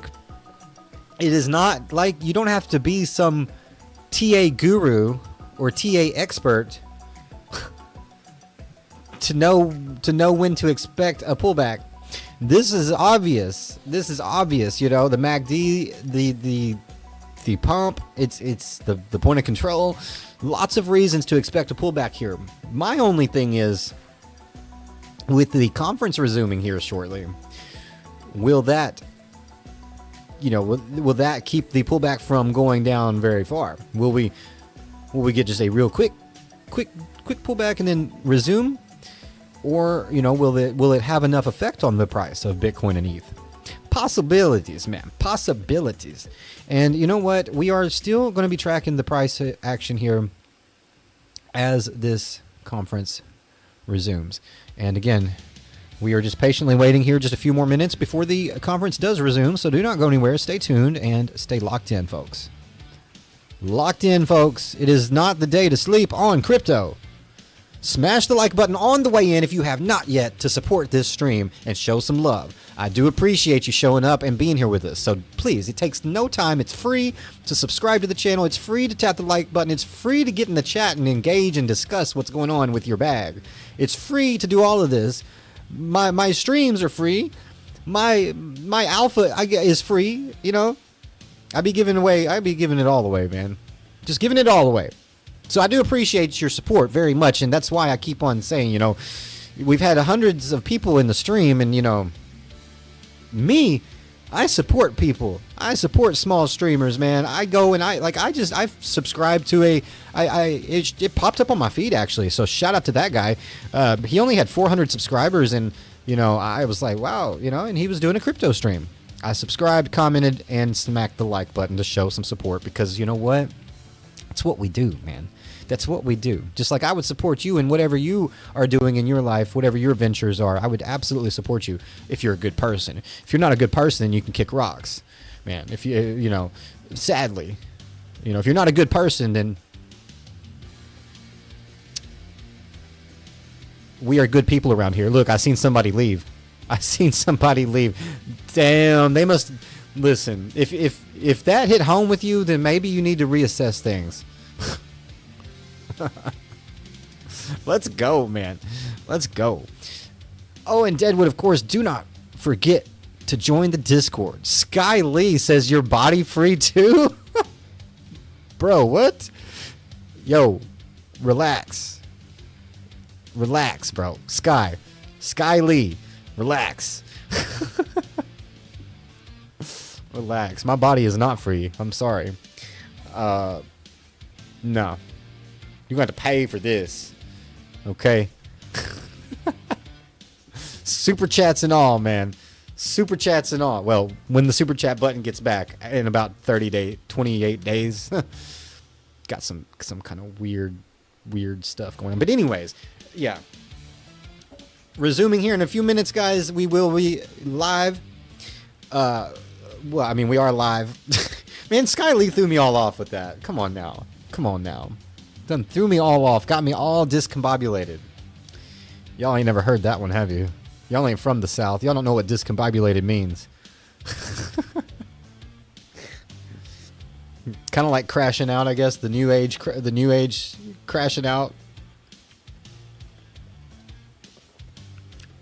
Deadwood, I appreciate you dropping that link in the chat, man. I have totally forgot to mention to myself, hey, guess what? We're getting the pullback that I talked about. Could I get a like button for being right? I mean, granted, it's pretty obvious that we should have expected this, but still, I called it up here, man. Called it up here. Now, this is definitely not Kool-Aid, bro. Got it in my Streamlabs cup, though. My Streamlabs cup.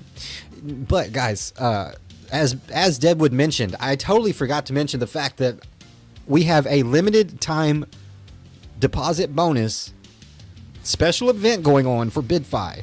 And right now, you can get up to $1,000 deposit bonus just by using my link to sign up for BidFi, depositing the money that you're already going to use to trade with anyways. Now, the bonuses will be credited every Tuesday or Thursday.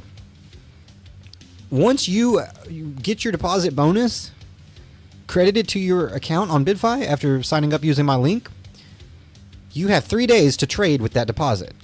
So, I do want to reiterate this. If you do choose to sign up for BidFi using my link and you deposit money, once you get your deposit bonus, be sure before you sign up with my link, be sure that you're ready to trade within the time frame. So as soon as that deposit bonus hits, you have 3 days to trade with that extra money, right? But you get to keep the profits from that, okay? Also, you get instant VIP 2 for lower trading fees using my link, and you also, if you are a whale trader, get lifetime instant VIP 5 for the ultimate lowest trading fees in the game. Check it out. Sign up for BidFi using my link in the pinned chat or in the description today and get that extra trading money, because we all need a little extra juice, right? We all need a little extra juice from time to time. Now, Sky Lee, come on now.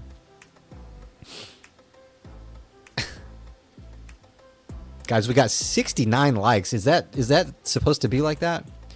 We have 69 likes on the stream, guys.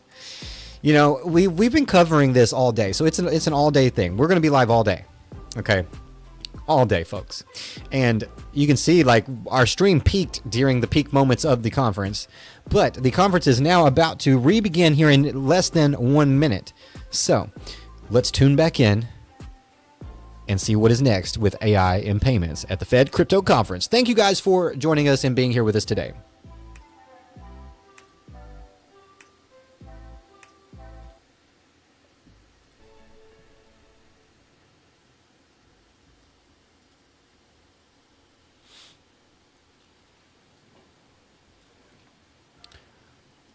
Do not forget to smash the like button.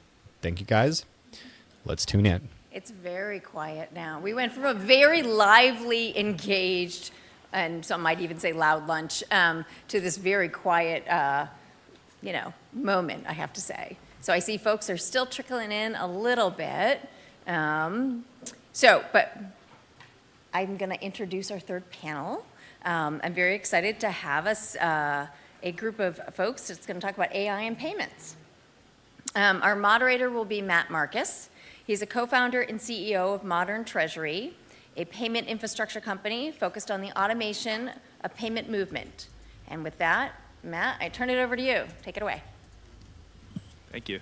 We have the coveted after lunch spot, so everyone stick with us. I just want to thank the Fed for hosting us this week, Governor Waller, thank you. And yeah, also we've gotten to work with a lot of the Fed team over the years, and so we've always been very impressed with everyone we get to work with, and just sharing the mission around advancing money movement in the country has been really exciting for us to work on. So thank you all for supporting that with the infrastructure you provide. I'm the co-founder and CEO of Modern Treasury. We're a payments infrastructure company that works with fintechs, startups, public companies to help them automate money movement.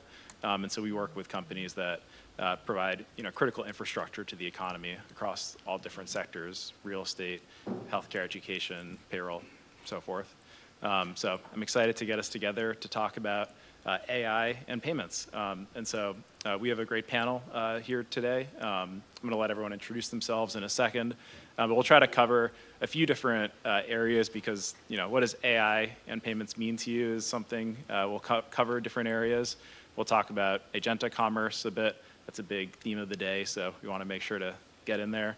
We'll talk about fraud, which is always top of mind, especially with AI, so I want to make sure we talk about how companies are thinking about that, how you can think about that.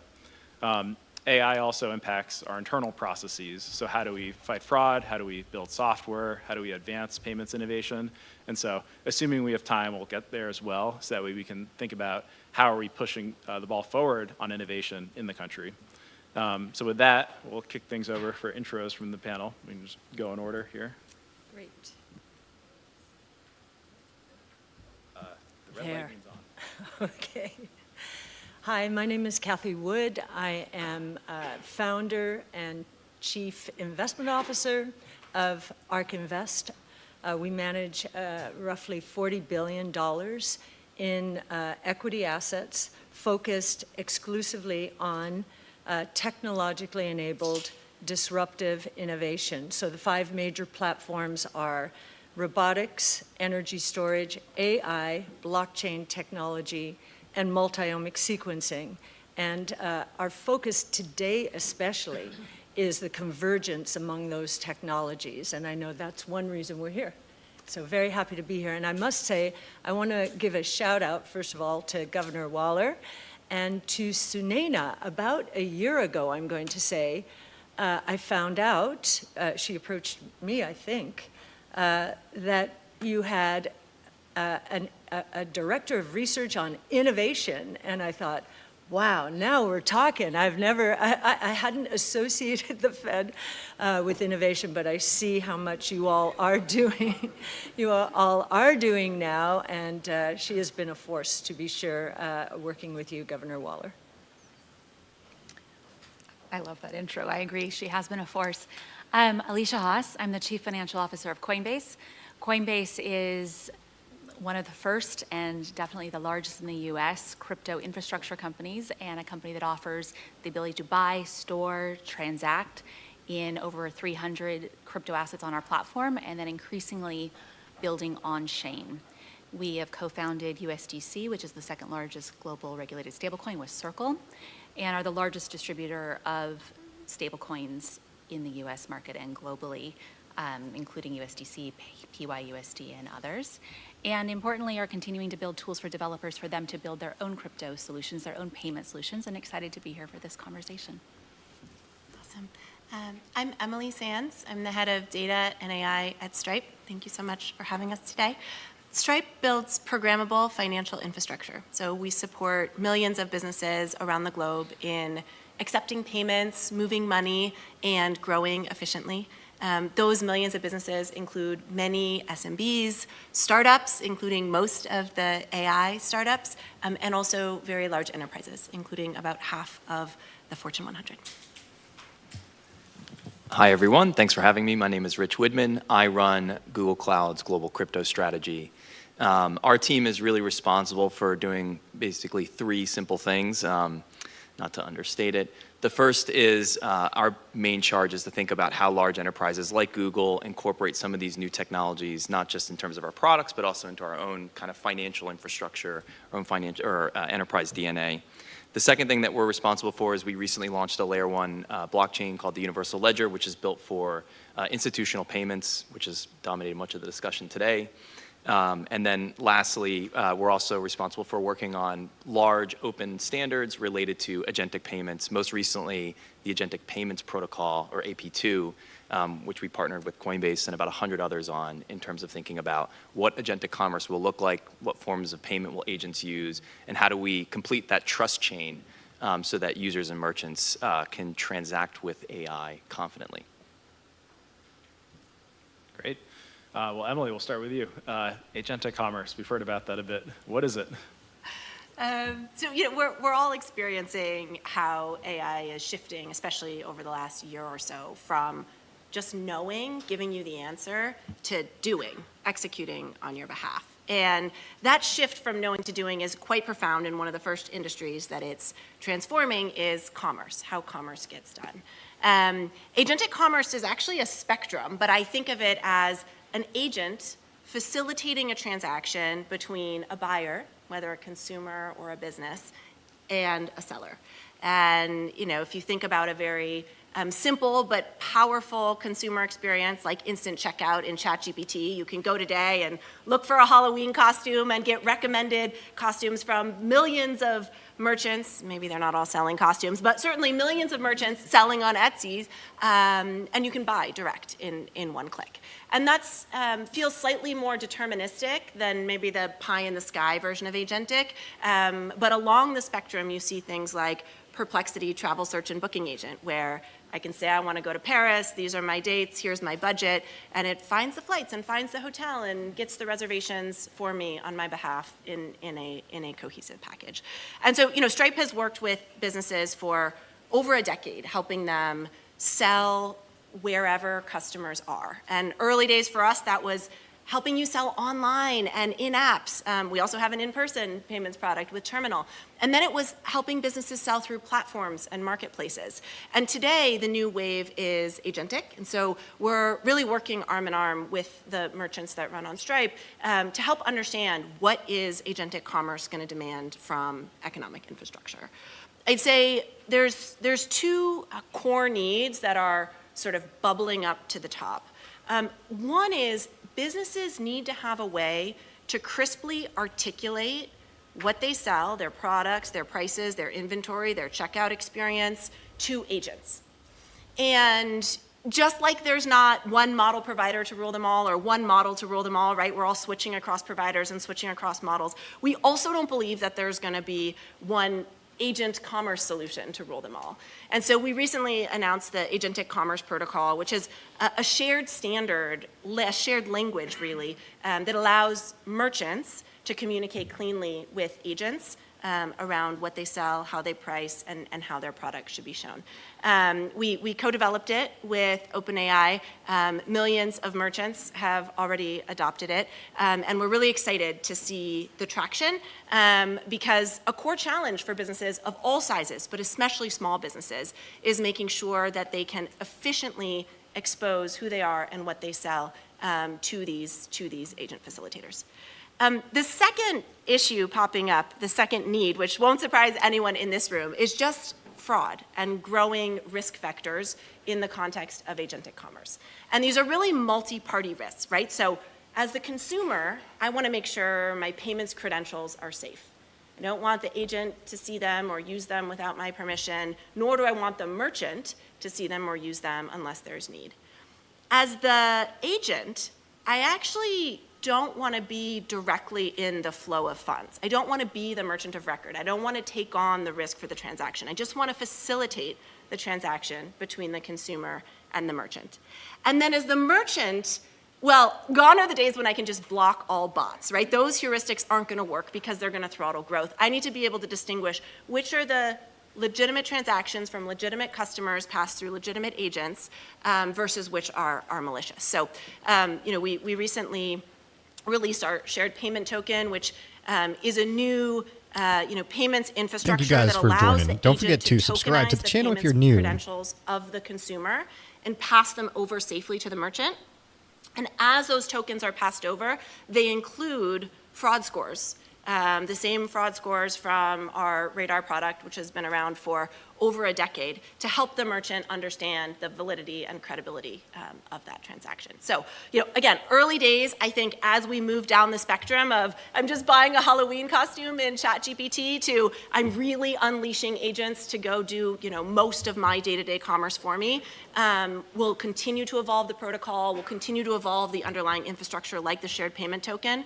But however it evolves, it needs to be an open ecosystem because, again, many merchants need to be able to sell through many agents, and it needs to work safely for the consumers and the agents and the merchants alike.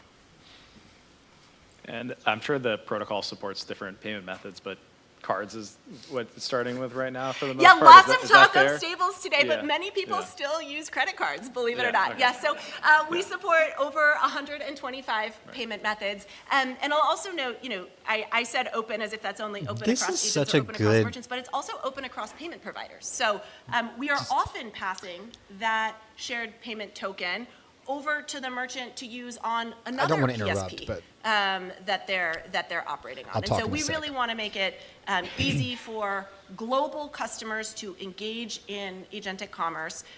We support over 125 payment methods today, but we also support the shared payment token used on other PSPs. I think that's one of the, just to chime in here, one of the focuses that we had when we worked on our standard was something similar to this, which is, we should let the consumers and the app builders and the merchants kind of pick the path of least resistance or the path of optimal outcome for them. And it's one of the reasons why when we were talking about this, I think a lot of the discussion pullback I around mentioned. any agent payment protocol was really, what does payments look like today? And how do we make payments today work with agents today? I think our point of view was what will payments look like tomorrow? And when we think about agents and their capabilities in the commercial realm, what are some optimal forms of payment today that might be small, but we think have an opportunity to maybe have even a head start in this world. And I think that's one of the reasons why AP2 works with X402, which is the open standard that's what's actually been around for quite some time. I don't want to bore people with this, but it's been around since the beginning of the internet. But it's basically Don't worry, an buddy. You're not HTTP, boring us, no request more than that's we called already payment are. Required. And so in many ways, we actually see stablecoins as an optimal form of payment for agents because they do facilitate all the things we've been talking about today, which I won't rehash. But I do think it is important as we think about what merchants want and what consumers want that we leave the option open to them as opposed to kind of dictating or even just walking them down the path of inertia that already exists in the space. But I do think there's a lot of unhobbling that still has to happen there. It's still early days for sure. I mean, the internet What's going on, ATL guy? Good to see you. businesses that they need to meet customers where they are, which was online. I think agents are teaching businesses that they need to meet intelligence where it is, which sometimes is in MCP servers and has a bunch of different, right? And payment methods and payment infrastructure will need to evolve to support that. So Alicia, going towards stablecoins a little bit, what's been happening there? Like, what are some of the recent developments that you're looking at, and how does that play into this space around agentic commerce? I cannot agree more that we need to meet customers where they are. And what customers have shown us is that stablecoins are being rapidly adopted. Stablecoins have raise crossed your $300 billion of market cap. And the two that have been adopted, importantly, are open infrastructure stablecoins. They are interoperable. They have deep liquidity. They were built on permissionless networks.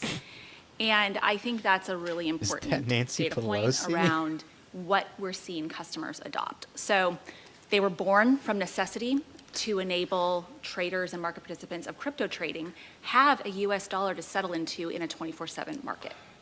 Regular fiat dollars did not offer that because banking hours were not matching the crypto markets. And so as market participants grew accustomed to stablecoins, it's now opened up this door to payments. And we have three catalysts that have occurred. One is regulatory clarity. And with the Genius Act, and for many of you who have been involved in getting that legislation passed into place, I'm really grateful because it has provided now many market participants the confidence to come and now build in this space.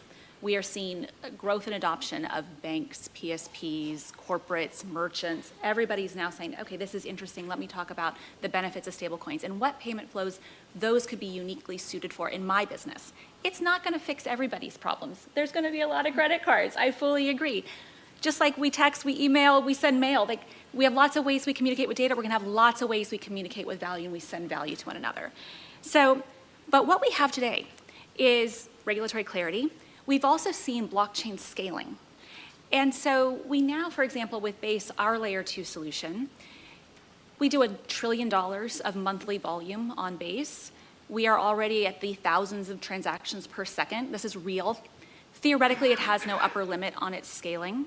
I think it's important to think about companies that are focused on scaling only may be missing security and or decentralization. So this is an important three-legged stool. I don't think it passes notice that AWS was down yesterday and it impacted a lot of access. Ethereum was not down yesterday. Base was not down yesterday. So decentralized protocols show a lot of resilience, and that's something to think about when we're talking about creating payment networks.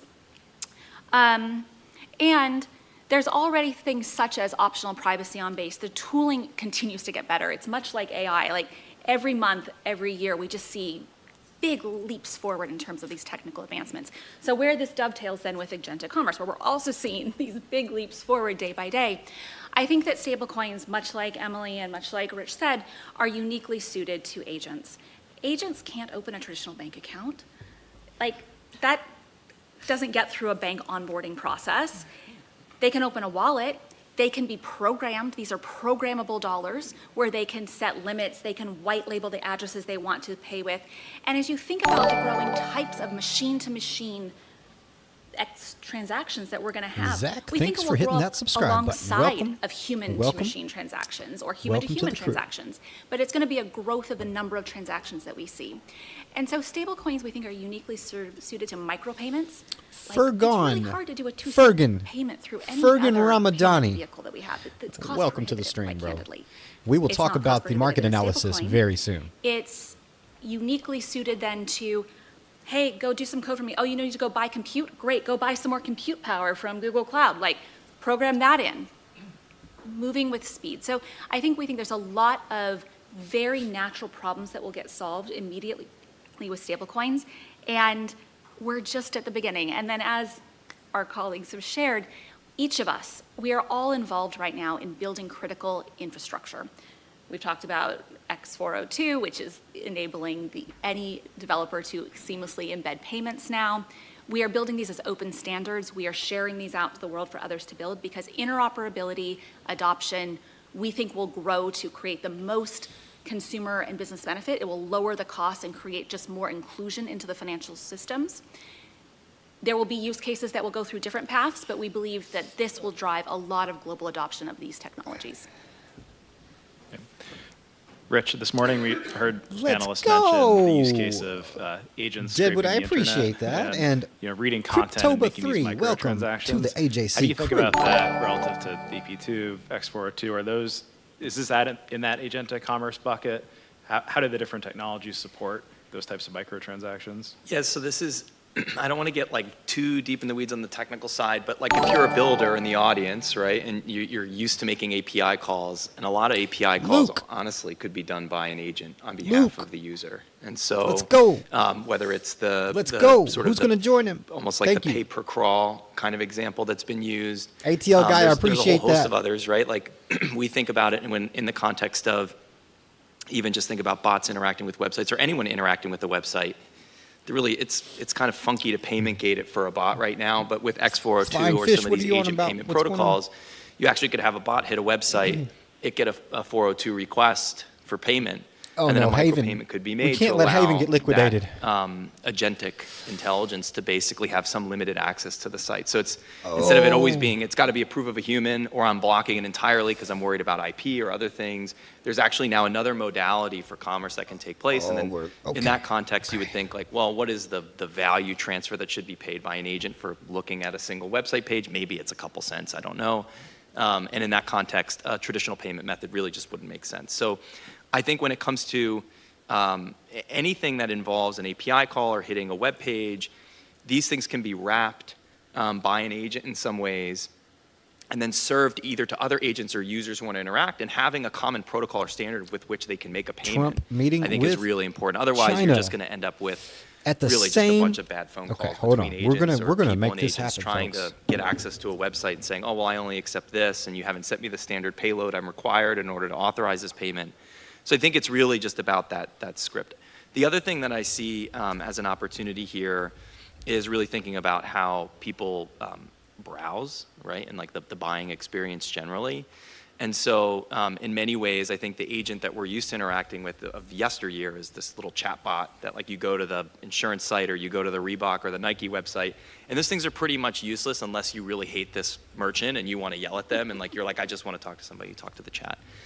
But I do think there's an opportunity where websites can become far more optimized for browsing, where an agent actually helps me navigate the website in a way that looks and is far superior than what happens today, which is I type in something for like, I'm looking for shoes. It gives me a list of shoes that are for men, size 10.5, and I'm just going through very slowly.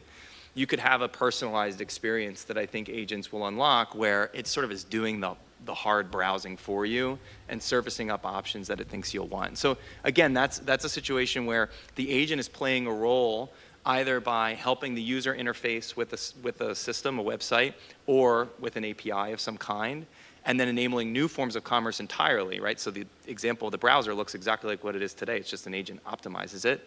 But doing API calls wrapped by an agent looks very different than what it looks like today. Usually developers are getting an API key. They got to go to the website, they put their credit card in, they get the API, they go back, put the API key in their coding dashboard, then they access it. And that's just a really clunky experience for things like data or any news feeds, pricing feeds, and things like that. So our view is that it will accelerate in many ways the proliferation of apps that contemplate, we'll call it agentic workflows or machine-to-machine interactions, but it will also optimize what I would consider to be like human-to-digital interactions or human-to-web interactions in a way that perhaps is probably a little bit more real for folks in this audience as opposed to the developer ecosystem. We heard a little bit about credit cards and stablecoins, and then the base infrastructure. We're at the Fed, so. Real quick. Issue of war, Pete Hegseth, in his Shangri-La speech in, I think it was May, warned about the potential likelihood or threat of President Xi ordering an invasion of Taiwan. I think we'll be just fine with China. China doesn't want to do that. First of all, the United States is the strongest military power in the world by far. It's not even close. Not even close. We have the best equipment. We have the best of everything, and nobody's going to mess with that. And I don't see that at all with President Xi. I think we're going to get along very well as it pertains to Taiwan and others. Now, that doesn't mean it's not the apple of his eye, because probably it is. But I don't see anything happening. We have a very good trade relationship. We're going to have a very good, I think when we leave South Korea, it could be wrong, but I think we'll end up with a very strong trade deal, both of us. All right. That, Bullish or the bearish real right now, economic guys? growth, Kathy real Wood is GDP speaking growth is currently going at to the Fed accelerate. Crypto Conference. We have had a thesis for some time that productivity gains are going to drive real GDP growth much faster than anyone dares think. And I'll just give you a quick reason. So if you look at, and bear with me a moment, if you look at the period from 1500 to 1900, there really wasn't any innovation. And according to our chief futurist's analysis, working with academia and so forth, real GDP growth globally in that period was 0.6% per year. This was global. Then we had the Industrial Revolution, so three major innovation platforms back then: internal combustion engine, electricity, and telephone. Real GDP growth with that revolution, and that's the last technology revolution, true technology revolution, cutting across sectors. Real GDP growth increased from 0.6% to 3% for the last 125 years. We believe that with the breakthroughs like this one, and the productivity gains, because that's really what you're talking about, that are being unlocked here, that real GDP growth in the next 5 years will accelerate to 7% plus. And productivity gains, of course, now that's a global number I'm talking about as well. Productivity gains, knowledge worker productivity gains are the biggest reason. You know, we see productivity gains shifting up into the 4 to 5% range, if not higher. So this definitely increases our confidence. I love the open source movement and how, you know, I remember in earlier days in tech, and I've been around a long time, there were fist fights at this moment in the evolution of new technologies. We've learned not to do that, but fist fights? Learned about programmability, interoperability, open source. So again, it's increasing my confidence that the productivity gains that we are projecting coming out of the 5 platforms I discussed with blockchain technology and AI, 2 of the most important, it increases my confidence that these growth expectations will be realized. The historical numbers are really interesting there too. You know, we see so much investment going into AI right now, but how does that compare to what we saw 100 years ago for other similar waves? Is this normal? Is this a lot? Is it worth it? Yeah, we equate this to you know, the massive investment that took place around railroads and the early days of transportation. But what's different about this one is railroads had limits, right? Intelligence and imagination does not. And so we are looking at investment dollars. I know the big question is this another tech and telecom bubble? We do not believe that at all. First of all, back then, the seeds for what we are enjoying now had been planted during the 20 years that ended in the tech and telecom bubble. They were seeds. There was too much capital chasing too few opportunities too soon. The technology wasn't ready and the costs were way too high. We did not get the cloud until 06. Again, there were gleams in the eyes. I remember them. I was in the business at that time. We didn't get the first big breakthrough in AI until deep learning, 2012. Even bigger, thanks to Google, transformer architecture in 2017. And I can just give you a sense of how off-base investing was back then. If analysts had been using something that is central to our research, Wright's Law, they would never have invested in personalized medicine back then. It cost, to sequence the first whole human genome in 2003, $2.7 billion. We were not at a scalable point, $2.73 billion. Today we're down to $200. And we have, you know, the convergence now of life sciences and AI. So seeds back then, flourishing now. And I think, and this is somewhat contrarian, but it does, again, as I said, it does fit with Wright's Law. I think we might be underestimating the impacts of AI.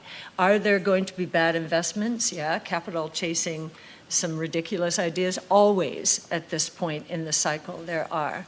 But given the productivity gains we see being unlocked, we see a lot of this investment as justified now. That makes sense. So, Rich, how, if you're a leader, a public or private institution, company, how should you be thinking about this? Like, what's too early? What should you be investing in at this point? Yeah, I mean, this is kind of like the ultimate question. I think if you're at a large institution, whether you're a regulated bank, whether you're in the tech space. So in many ways, I think that this type of discussion, like what's happening here, is actually very critical to the next step. One, because it creates an opportunity for people to share ideas in an open way, much like the open standards we've been talking about for the last 30 minutes, right?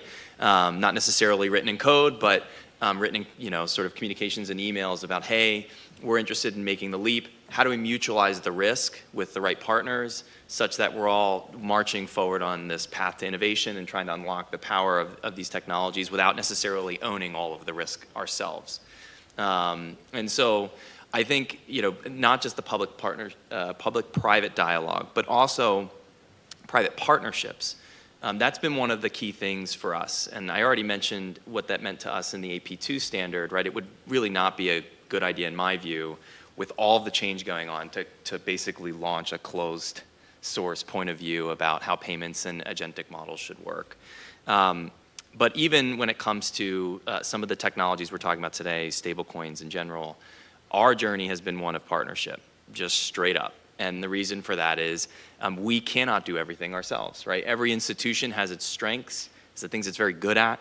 It has areas where it needs to supplement where it's not its strongest. And so I think that's been the path here, is like people who are trying to kind of go it alone. I find that they struggle the most. Maybe it's a build-buy partner decision, but that's generally been our point of view, is there are things that we can do well and we'll be opinionated about. AI is one of those things.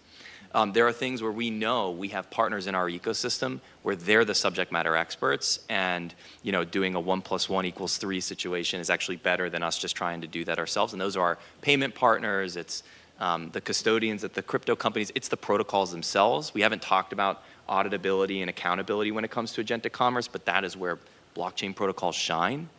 Because right now, if you think about traditional payments and rails, there isn't really a public auditable record where both agents of the user and of the merchant would actually be able to verify something happened. And so that's, we are trying to work through that layer cake, offer our own technology where we think we have a strength, and then pull in partners where that works. I think that's actually, probably we'll all agree with this on the panel, is that there's some things that we can do on our own, and then there are some things where we're a little bit better together. And I would just encourage all of the companies to listen to their customers. What we're seeing now is that customers are really demanding the products and they are seeking the benefits. And so listen to your customers, what do they need, and then serve them in the best build-by-partner way that you believe that is best for your company. Yeah. Talking to customers, always. The best of this. Customers Yeah. always right. Yeah, customers always right. Kathy, how do you think, for folks here from the public side, how should they be thinking about accelerating this innovation? What's important to support the ecosystem as it's in this moment? Well, and I'm going to thank Coinbase for its leadership. I remember in the day when the SEC was suing Coinbase, we were sitting there saying, okay, what do we do about this? And your Alexander, leadership thanks for hitting that really, subscribe button. help drive the clarity, the regulatory clarity that we are beginning to enjoy now. So anything in that score. I would say, in terms of risk mitigation out there, just from we're looking at the prediction markets and thinking this could be a real place again for more clarity, and we're seeing some, but risk mitigation in terms of commerce, buying insurance for your air flight. I mean, it's a ridiculous cost now. If we bring, it's really bringing consumption and investment together. I think that's a convergence that we're seeing more and more. I heard probably 10 years ago, Jack Dorsey and Mark Benioff talking about this concept, and I'm hearing it more and more up here as well. So this idea that the consumer is involved in deciding how much a risk, covering a risk, insuring against a risk should cost. So I would also say this idea in terms of clarity, but also technology, the programmability, open standards, not putting roadblocks in the way there. I think that is going to be critical. Again, we're hearing this on the panel. And so, I think because our regulatory regime was so hostile, especially against blockchain technology, we're coming through a rubber band stretching And now it's going because we had a lot of time to think. We did. We had a lot of time to think, and it might have been a blessing in disguise. We certainly didn't think so at the time. But I think a lot of very good things are happening because regulators, they understood finally that if we were going to block innovation, it was going to leave our shores. And for goodness sakes, this is the next generation internet.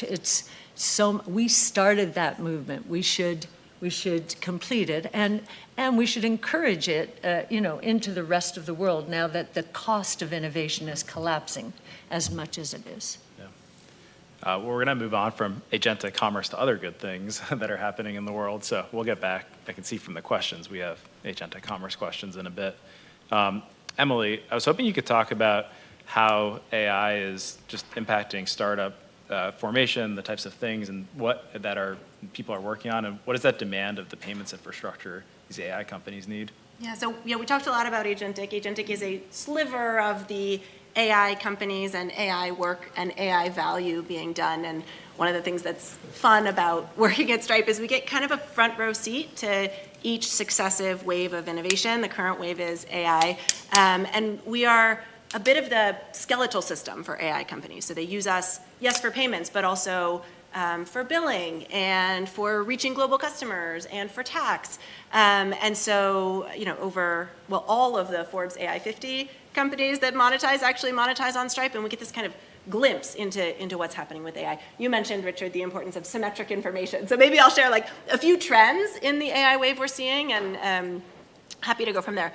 The first is just the rapid pace of monetization. So many of these companies are private. And so it's a natural question. Is it a bubble? Is there revenue? Is the revenue real? Maybe only investors know, or the flashy number that someone puts in their press release.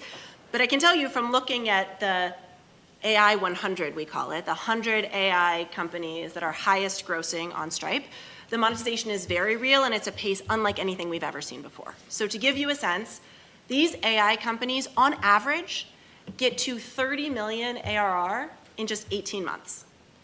If you want to benchmark that with the 2018 cohort of equally promising top 100 SaaS companies, that's 3-4 times as fast. And the earlier cohort, right, you get to 1 million ARR, you get to 1 million ARR in less than a year. Again, 4 times the pace of earlier SaaS. And part of that is that these companies are going global basically from day one. Our AI 100, they finish their first year already selling into 55 markets and having the majority of their revenue come from outside their home market. And that might not surprise you if you're talking about a French startup that also sells into the US, but it is also true for US companies selling abroad, right? They're selling models and infrastructure and digital art and music and all sorts of borderless goods and services.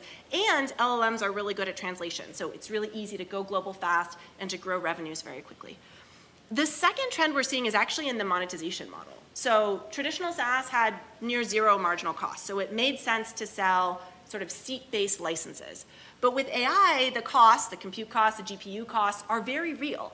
And so that's breeding whole new monetization models. Usage-based billing, right? Charge per token, per workflow. Outcome-based billing. Intercom's a great example. They charge per support ticket resolved, which is a great way, actually, to tie pricing to the value that they're creating for businesses. And then most recently, if you look at the companies, starting up over the last couple quarters, we're seeing a growing swath of what people call AI wrappers. And sometimes this is used in a derogatory way. I do not mean it in a derogatory way. These wrappers are brilliant, right? They are bringing an existing LLM that somebody else has and providing a wrapper with the local relationships and domain expertise and data to solve a problem in a vertical industry, right? So Nabla and Ascribe for healthcare, or Harvey for law, or Studio for architecture, right there. And we saw the same thing in SaaS. Started horizontal like Salesforce, went vertical like Toast. But the move in AI is happening much faster. And the monetization corollary of this is that these wrappers, because they're built on top of someone else's LLMs, have business models that are inherently tied to the cost of the underlying LLMs. So increasingly, we're seeing monetization models that track and price in real time to the changes in the underlying LLM costs. You can think of it as a percentage on top. So that's the second trend. The third trend I would say is actually stablecoin. We talked a bunch about cards, but like if you go to Vercel today to use V0, you can buy in stablecoin. That wasn't true just a few months ago. And you can think of many of these AI companies. Shadeform is a great example. They're a GPU marketplace. They're selling internationally, right? So ACH isn't an option. And they have high dollar costs, like you're talking thousands of dollars in your transaction. So international cards are pretty unsavory. You get hit with a 4.5% fee, and you're likely to be declined at that size. So 20% of their revenue today comes from stablecoins. And we actually ran an experiment with them and learned that half of that 20% is fully incremental. As in 10% of that business would not be being done at all if stablecoins were not available because those buyers did not have access to another payment credential that was relevant. We talked a bit about fraud, but just to state the obvious, like transaction fraud, fraudulent disputes, that's what really matters if you're a retail company or traditional SaaS. If you're an AI company, you actually care a bunch about your compute being stolen. So you care about the full funnel of fraud. You need to know at the time of sign up, is it a bot? You need to know if the person engaging in your free trials are going through serial free trial abuse. You need to know if the person buying your large enterprise program and then burning down your credits is actually going to request a refund and leave you in the red. And so we're seeing a need for an increasing breadth of fraud-related signals well beyond sort of traditional fraudulent disputes. And then I'll just close with businesses are now being built in AI dev tools, like Vercel, like Replit. And it's not just AI businesses that are being built in AI dev tools. It's all sorts of businesses. And so payments infrastructure now needs to be deeply embedded in those tools because building a business isn't about building a functioning website with a back end and a front end. It's also about supporting transactions and enabling the money flow. And so we have a new product called Claimable Sandboxes, actually, which just lets you build your business in a box right within your AI dev tool. But I really think in the same way we talked about agentic commerce, consumers wanting to buy in whatever their AI tool of choice is, we're increasingly seeing the same trend for developers. Can I just add one thing to this in terms of are we in a hype cycle? As we've sized it, hype cycle by 2030. Okay. Consumer-related, whether it's subscriptions, commerce-related, generational wealth inbound, is going to be a much bigger business. But those three will add up to, by 2030, $1 trillion in revenue opportunities. And many people will say, well, goodness, we're seeing spending $500 billion by Stargate. And well, that leaves out sort of the enterprise side. And I know we'll probably get to this in a moment, but the enterprise side. And we think between hardware and software, that is between a $8 to $9 trillion opportunity and maybe 15 trillion by 2030. For some of the reasons that you're stating, this is moving so quickly and it is having such a profound impact on businesses so much more quickly than we've ever seen before. And what does it demand from financial infrastructure? It demands seamless and fast spin up of a business to integrate payments. It demands a much more robust and broader set of fraud controls. It demands access to new payment methods, including stablecoins, and it demands economic infrastructure that supports all these new monetization models so that the market can figure out efficiently sort of that intersection of supply and demand. Right, and just to close this circle. So we're talking a lot about, it's B2B, it's business to consumer. I think so much of the benefits are coming in, productivity gains, and that doesn't show up on the top line. It can be turned into margins, increased wages, increased R&D, or lower prices. And so I think many people don't understand the other ways this can turn around other than directly to the top line. Alicia, we heard Emily mention stablecoins as part of that flow a second ago, and I was hoping to just go back to that to talk about fraud as it relates to stablecoins. How should businesses think about that? Is it more or less than what they see with traditional payment rails? It's the same problem with different solutions. So fraud exists in all payment types. Fraud's existed in credit cards, in checks, in wires, in cash. So there is fraud in stablecoins. However, stablecoins introduce a whole new set of tools to combat fraud. And I think it's important to think about those as opportunities. It's the first time you can see on-chain and permissionless networks the entire payment flow. You can use then AI and machine learning to look at payment activity and really have better informed fraud models that you can do proactive risk management on.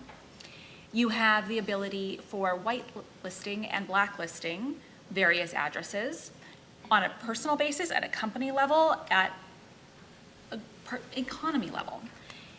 There's also a concept of freeze and seize, where if a stable coin ends up in a bad address through proper law enforcement and through proper this is an proceedings, all-day you can event. freeze that It lasts asset all day and then long. remit the underlying dollars Now there will be a back break to here soon, the guys. fraudulent actor.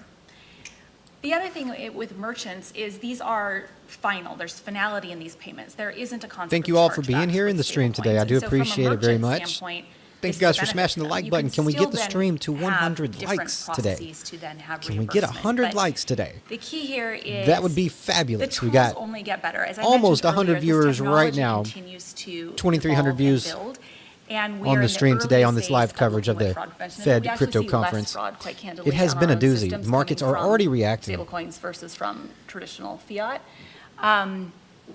The other benefit, just to Kathy's point that I wanted to add on, is in the spirit of where the value accrues, the efficiency of building with AI and with blockchain is just a brand new paradigm of efficient build.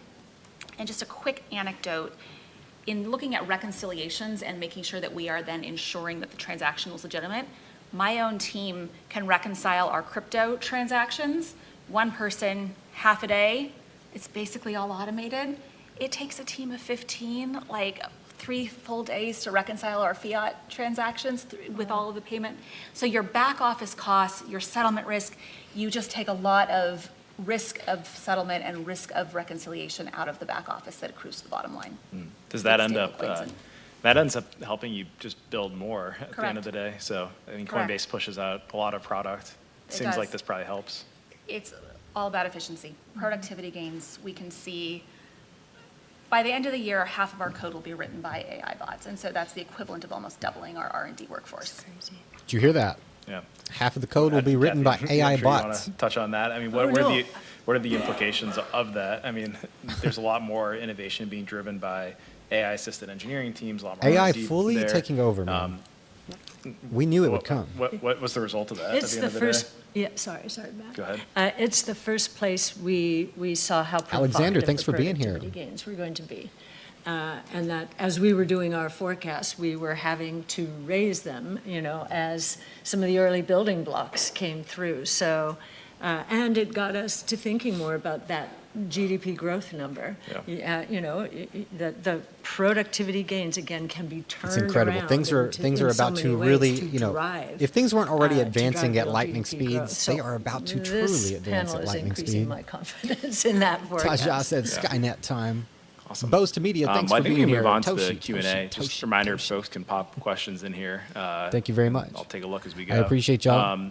But there are two questions that are sort of similar. We have almost on here, 500 going votes on the back poll to in the chat, agentic and commerce. 82%. They're a form of what are real bullish. world places where you can actually use an agent, so use ChatGPT today to make a payment.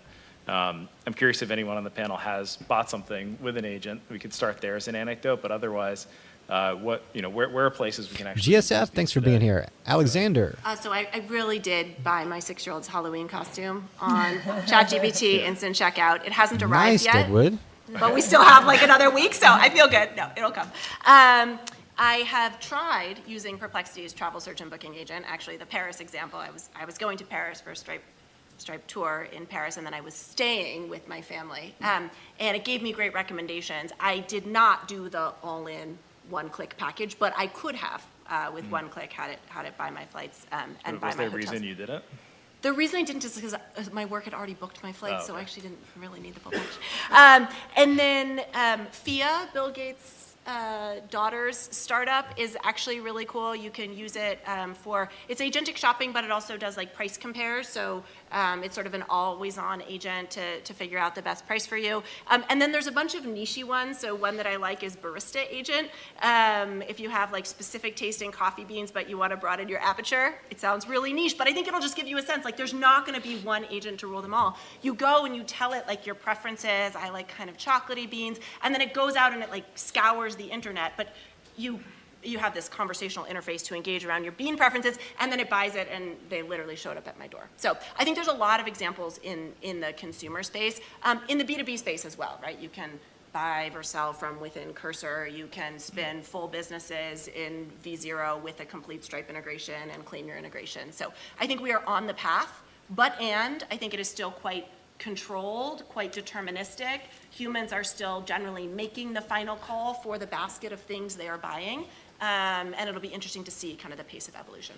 Yeah, I think it looks a lot, it feels very similar to me when I was younger and buying things on the internet, and you're like, I don't know if this is actually going to get here or not, but I hear this is really cool, and my friend said that they ordered it and it showed up. And I think it just will take time for consumers to build, again, we go back to this point of trust, but also these behavioral patterns around shopping with agents.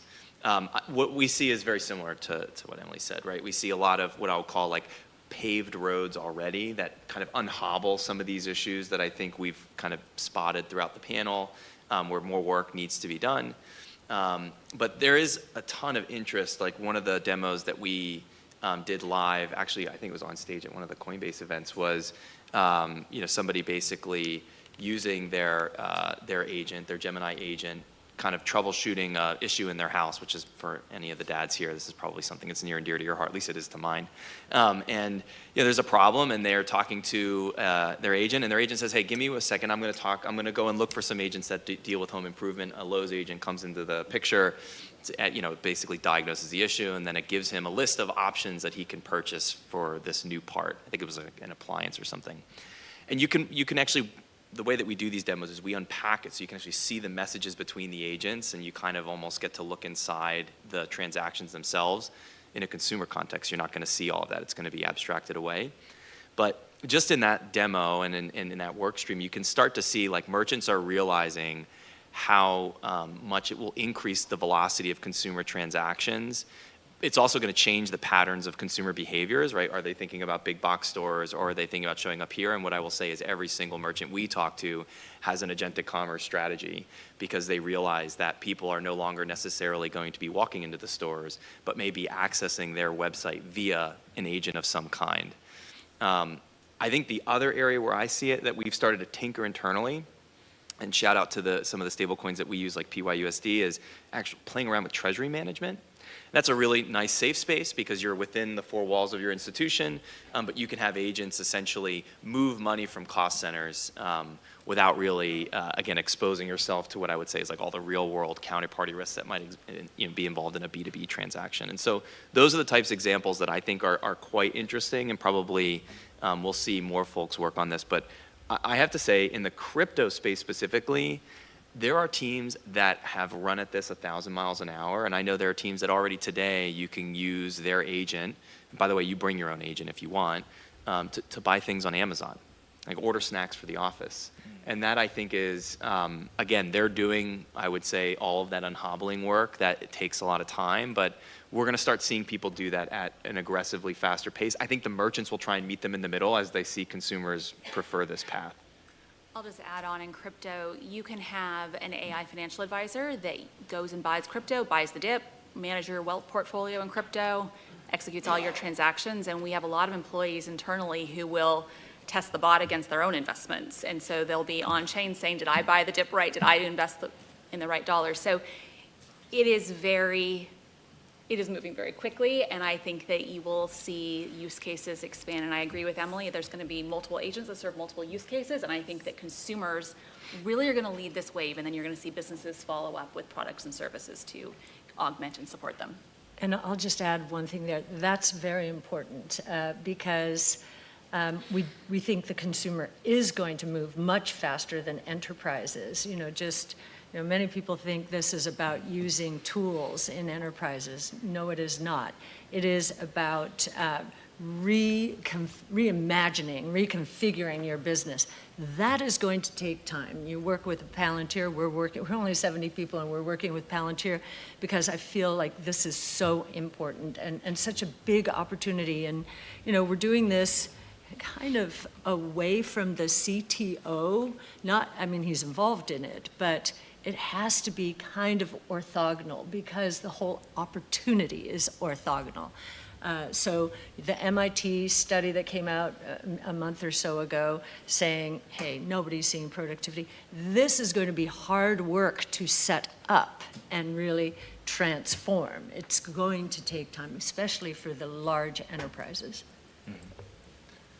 It's actually, there's a question about what are the labor economics implications of these productivity gains? Are they offset? So it sounds like initially not as much, but over time, much more so. What's very interesting, and we're experiencing it in our own firm, you know, I thought we wouldn't be hiring many people, but we're hiring more people now.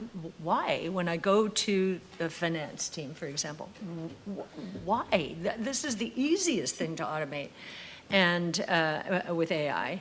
And the answer is we don't have time. So we're hiring very young people who are AI natives, forget digital natives, AI natives, coming in and empowering them to make this happen. So, but in terms of labor, I think there's a bigger question. The history of technology is it is a net job creator. Sure, there's displacement, but boy, talk about the best time this could happen. Baby boomers, I think, are retiring. I'm not sure if this is quite the right number, 1.3 million per year. We have immigrants, let's just say the immigrant population growing much less rapidly and maybe shrinking in here. And so, you know, you hear about truck drivers, you hear about transportation, you know, hair on fire, you know, that's such a big employer. They are, you know, these businesses are being hurt by a shortage of labor. So we think, you know, if you put into OpenAI or Grok, one of them, what jobs are going to be created in the next 5 years by AI? And you'll have to prompt a little further and say, we want you to use futurists, science fiction, sure, strategists, economists, technologists, all of that. You'll come out with a huge list of jobs. I highly recommend it. Yeah. Another question we have here is, how is consumer privacy improved or at greater risk with agentic payments made with stablecoins? I don't know if anyone wants to take that, or Rich, it looks like you got something. I mean, there's a couple things that I think there's a real opportunity to kind of improve the privacy surface area that consumers have vis-a-vis the merchants, right? So everyone kind of knows the story of they put some information into a website for a merchant or a financial services provider, that individual or that entity has suffered a hack, and then all of a sudden you have this issue. And so you can really start to create ways, and this is where it dovetails really nicely with some of the innovations that are happening in the blockchain and generally the cryptography space. We're experimenting with the idea around basically delegating authority to an agent to reveal certain private information, perhaps to another agent. It could be a user on the other end, without actually having to reveal the credential, right? And this is what we call zero-knowledge proofs. Google Wallet now allows you to do this with your digital state ID today for age verification. And so the very simple way to put it is, traditionally we're very used to basically this idea of giving our information to a third party and then they just keep it forever. And the analogy that I like to go back to is it's kind of like you walk into the bar and instead of them just looking at the ID and then they give it back to you and you go get a drink, they hang on to it forever. Even when you leave the bar, they still have your ID. And that's crazy. But that's literally what millions of people do every day. And so zero-knowledge proofs kind of create that situation as it should work at the bar, which is they verify your age. In fact, it's even better. They don't even see the rest of the information on the ID. They would just know this person is authorized to be in this location, and then they have what they need from the merchant responsibility standpoint, and you as the consumer don't have to worry about the honeypot risk. So I think that that chain of trust that we talked about at the beginning of the panel has an opportunity to make giant leaps, both as it relates to privacy, but also consumer control along the way. So that's one of the areas that we see opportunities, particularly as it relates to like identifying information or identity. One question we just got, I think we can end on here too, is for Emily, just how do you protect the less tech-savvy users in these types of situations from people who are trying to drain their wallets, get information they shouldn't have? Yeah, so I mean, in the case of agentic in particular, that sounds like. So this comes back to our shared payment token. So we are actually passing over the tokenized credentials needed to make the transaction for the product on the merchant that you have approved, and nothing beyond that, full stop. And before the shared payment token, we actually used an approach that's not dissimilar to financial infrastructure-wise, how we approached human agents. So like someone here has ordered from DoorDash or Instacart or something today, right? So if you like ordered from DoorDash, at the time you bought, you provided your credit card information. And then your DoorDash driver, who I'm gonna call a human agent, and then we'll talk about AI agent, was issued a single-use virtual card to spend on your behalf. So they didn't see your card credentials. They couldn't go buy whatever they wanted for themselves. They could buy from Starbucks near your location in the next hour for the amount you approved. And neither the human agent nor the Starbucks ever saw your card credentials. And actually our early versions of agentic commerce, before we had developed the shared payment token, used that same Stripe issuing product, single-use virtual cards, to accomplish the same thing. And so I think economic infrastructure has come a long way, but it hasn't come a long way overnight. The first version of agentic commerce was actually made possible by infrastructure that we had built for human agents, like these delivery drivers, so that they could operate on your behalf. And the only thing that's changing is you swap in the human agent for now an AI agent, but the protection mechanisms are actually quite similar. I think the other thing that I'll just maybe say here about consumer safety is there's something in crypto that we talk about, which is building in public. And the benefits of building in public, right? This is something brought up and bring it full circle to the DeFi panel, right? There are benefits to having these protocols be transparent and visible and auditable. And so in a lot of ways, I think the idea is that for the consumers who are savvy and they want to unpack that protocol, they can do so. But for the folks who are building applications where they have the touch point to the customer, there's an ability for them to be transparent to their end user if they need to, and also create that level of trust between the consumer, the application, and the underlying infrastructure or the guts. And so you have to do this balancing act of making the infrastructure invisible, right? People don't need to know how the roads work or how they were built in order to drive on them. That would be a painful process. But you also want to make sure that there's confidence in the safety of that infrastructure that they're passing on, say, for example, a bridge. And so in many ways, I think the idea we're trying to find is, with our service providers and partners, the right level of balance between giving users access to transparency, but also ensuring that they have the right controls and safeguards visible and apparent to them whenever they're using the application. Awesome. Well, I think we're good to wrap up there, time-wise. So thank you again. Thank you to the Fed. Thank you. Really nice to meet you. Great to see you again. Thank you, Matt, our panel. So much is happening. So we are going to head into our last break of the day. We'll be back. All right, guys. So we have really had a day, guys. I mean, we have had a day.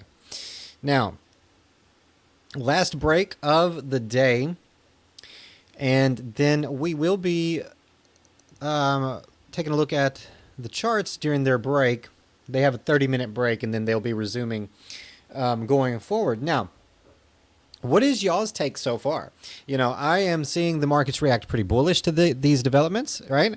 We've seen Bitcoin break above some critical previous support and resistance. We did have some nice volatility during the conference. We had, you know, Bitcoin rebound from its recent low all the way back to $115,000. And then we have seen Ethereum run to $4,100. And Dogecoin now is above 20 cents. These are all critical price levels for each of these cryptocurrencies, and especially Ethereum being above 4,100 or being close to 4K. Now, we did get that volatility, and we did drop back during the first break of the conference. But then did you notice as soon as the break was over, we still had a little bit of downwards movement in the price action, but then we are seeing more upwards movement, including Dogecoin, which I am watching over on BitFi right now. And, you know, attempting to monitor to see if we have, if there is a good chance that Dogecoin is going to run to 25 cents. You know, if we dip back below 20 cents at all, I do think that that will get bought up quickly. I am monitoring this. Now, the next segment of the conference is going to be over tokenized products. I think this is a big deal as well. We are going to have Rob Goldstein from BlackRock in this segment. We will have Jenny Johnson, the CEO of Franklin Templeton, and also Kara Kennedy, and then closing remarks by the Fed Governor Christopher J. Waller. So, again, we have been live covering this for you guys all day today. I do appreciate all of you that have showed up today for the stream and hung out with us. Now, we are going to go ahead and get into the price action analysis here and see what we can uncover as the market is already showing signs of a reaction.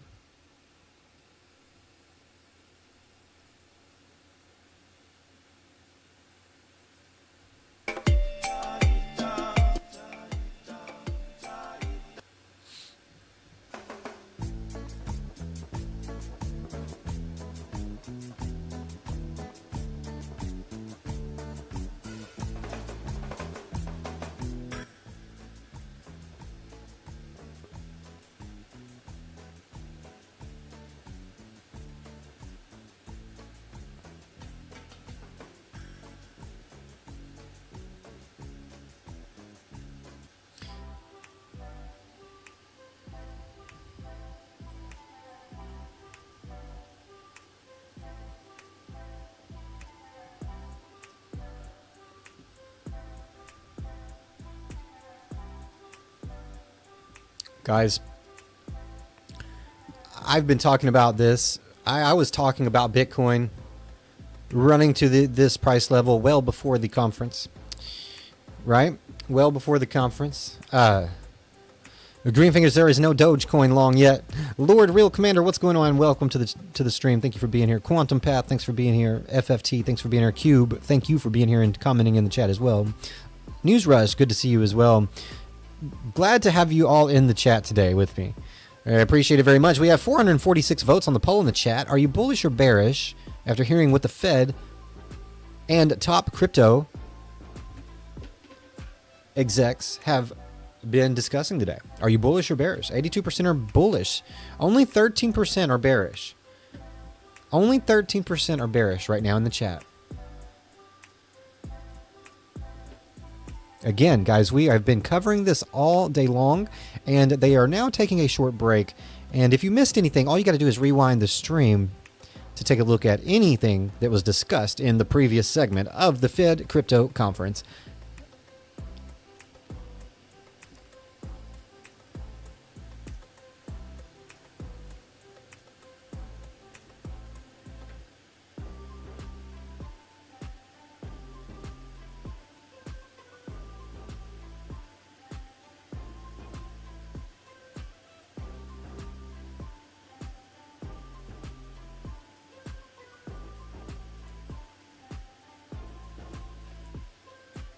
Yeah, I am watching closely. I did expect, you know, I was expecting us to see maybe a drop here after the, you know, after the initial after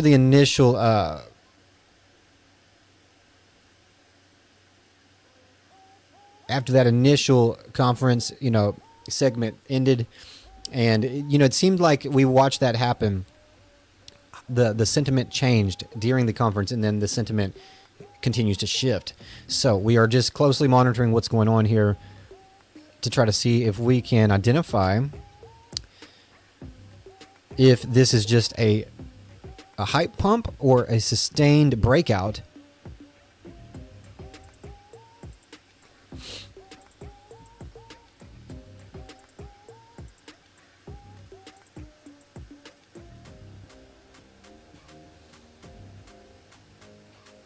Again, I was expecting a drop, so I did get out of that one. It did drop. Now I could have got right back in.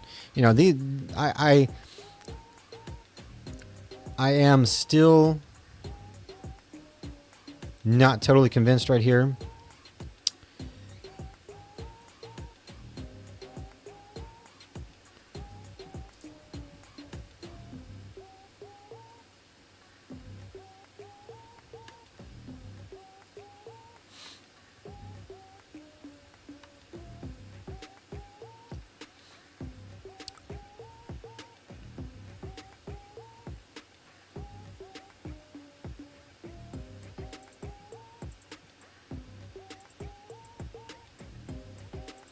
Five-minute does look decent.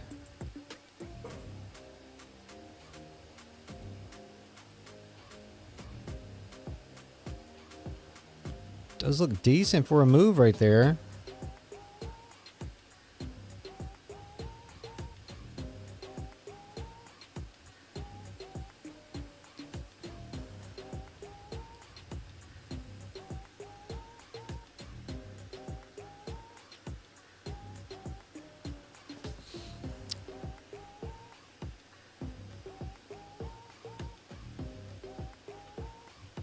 Personally, I'd rather Doge get down below 20 cents.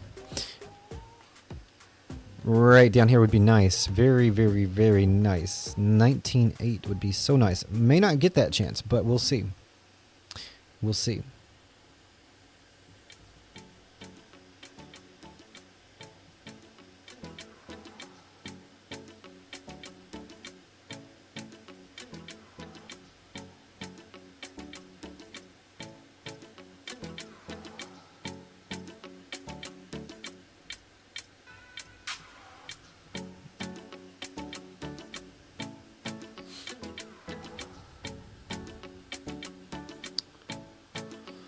Again, if you are watching and you want to trade crypto, if you want to trade this volatility and you need a little extra funds to do so, do not forget, sign up for BidFi today using my link in the pinned chat or in the description. Get up to $1,000 deposit bonus. $1,000 deposit bonus. Now, even if you just deposit a smaller amount of money, you still get a juicy deposit bonus, as well as automatic VIP 2 for lower trading fees. Now, time this appropriately.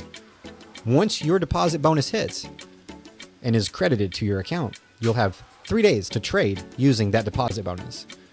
Trade wisely. Invest, trade, hodl at your own risk. I am not a financial advisor. Please read the disclaimers. Now, the drop is coming, as expected.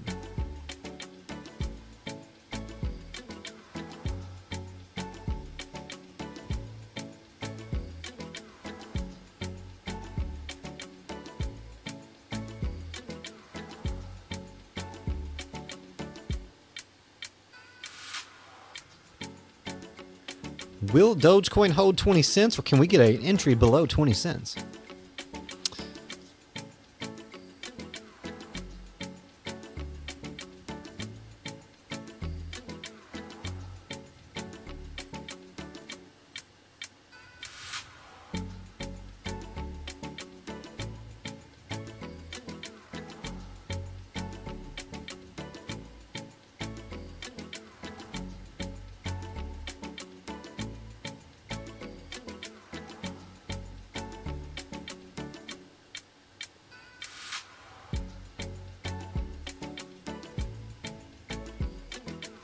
More selling now that the conference has went on its last and final break of the day.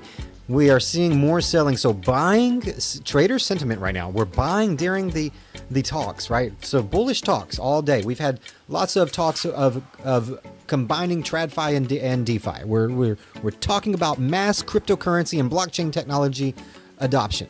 Mass adoption, tokenization, AI, payments, and how blockchain technology is innovating all of these traditional finance mechanisms. Now, we've seen bullish sentiment during the conference. We're seeing some selling during this break. We need to see Ethereum maintain support. If Ethereum could hold 4K, if Doge could hold 20 cents, and if Bitcoin could hold 115K, get up there and hold that, we're going higher. If not, the bearish scenario may continue to play out. Why are Bitcoin, Ethereum, and XRP going up today? Well, we have bullish sentiment across the board. Bullish sentiment across the board.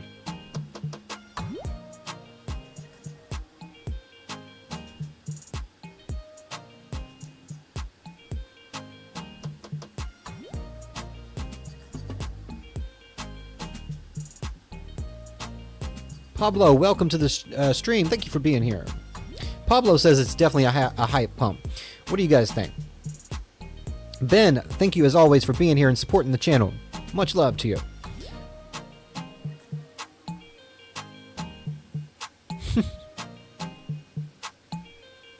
Handy Mac Creations as well. Thank you for being here and supporting the stream and the channel. Fear level.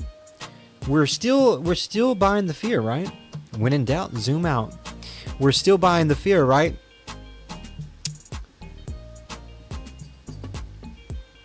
ETH is still above the breakout. Ethereum still above the breakout. Bitcoin holding 110, but you know what? We ran to 115 nearly. We ran to exactly 114K, and we're already back down to 111. Can this sentiment from this Fed conference, can it get us higher? Can it keep us above this range? Our previous range that we looked at, I need to clean my chart up, but the previous range we were looking at is now going to be possible support, right? Previous range of resistance right here could now be possible support as Bitcoin runs down to backtest that breakout. We did break beautifully above that range, and now the top of that range could become our support on the 50 moving average here on the 15-minute time frame. 4-hour time frame was a massive bullish engulfing 4-hour candle, and now we're getting a simple retest or back test. Bullish engulfing on the 4-hour there.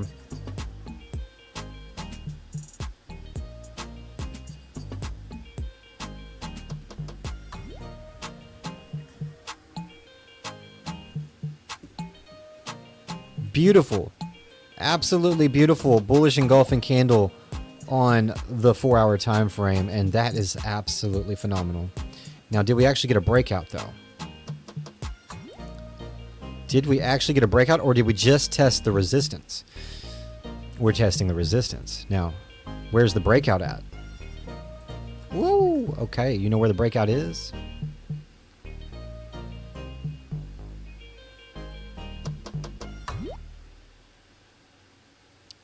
Let's identify the support,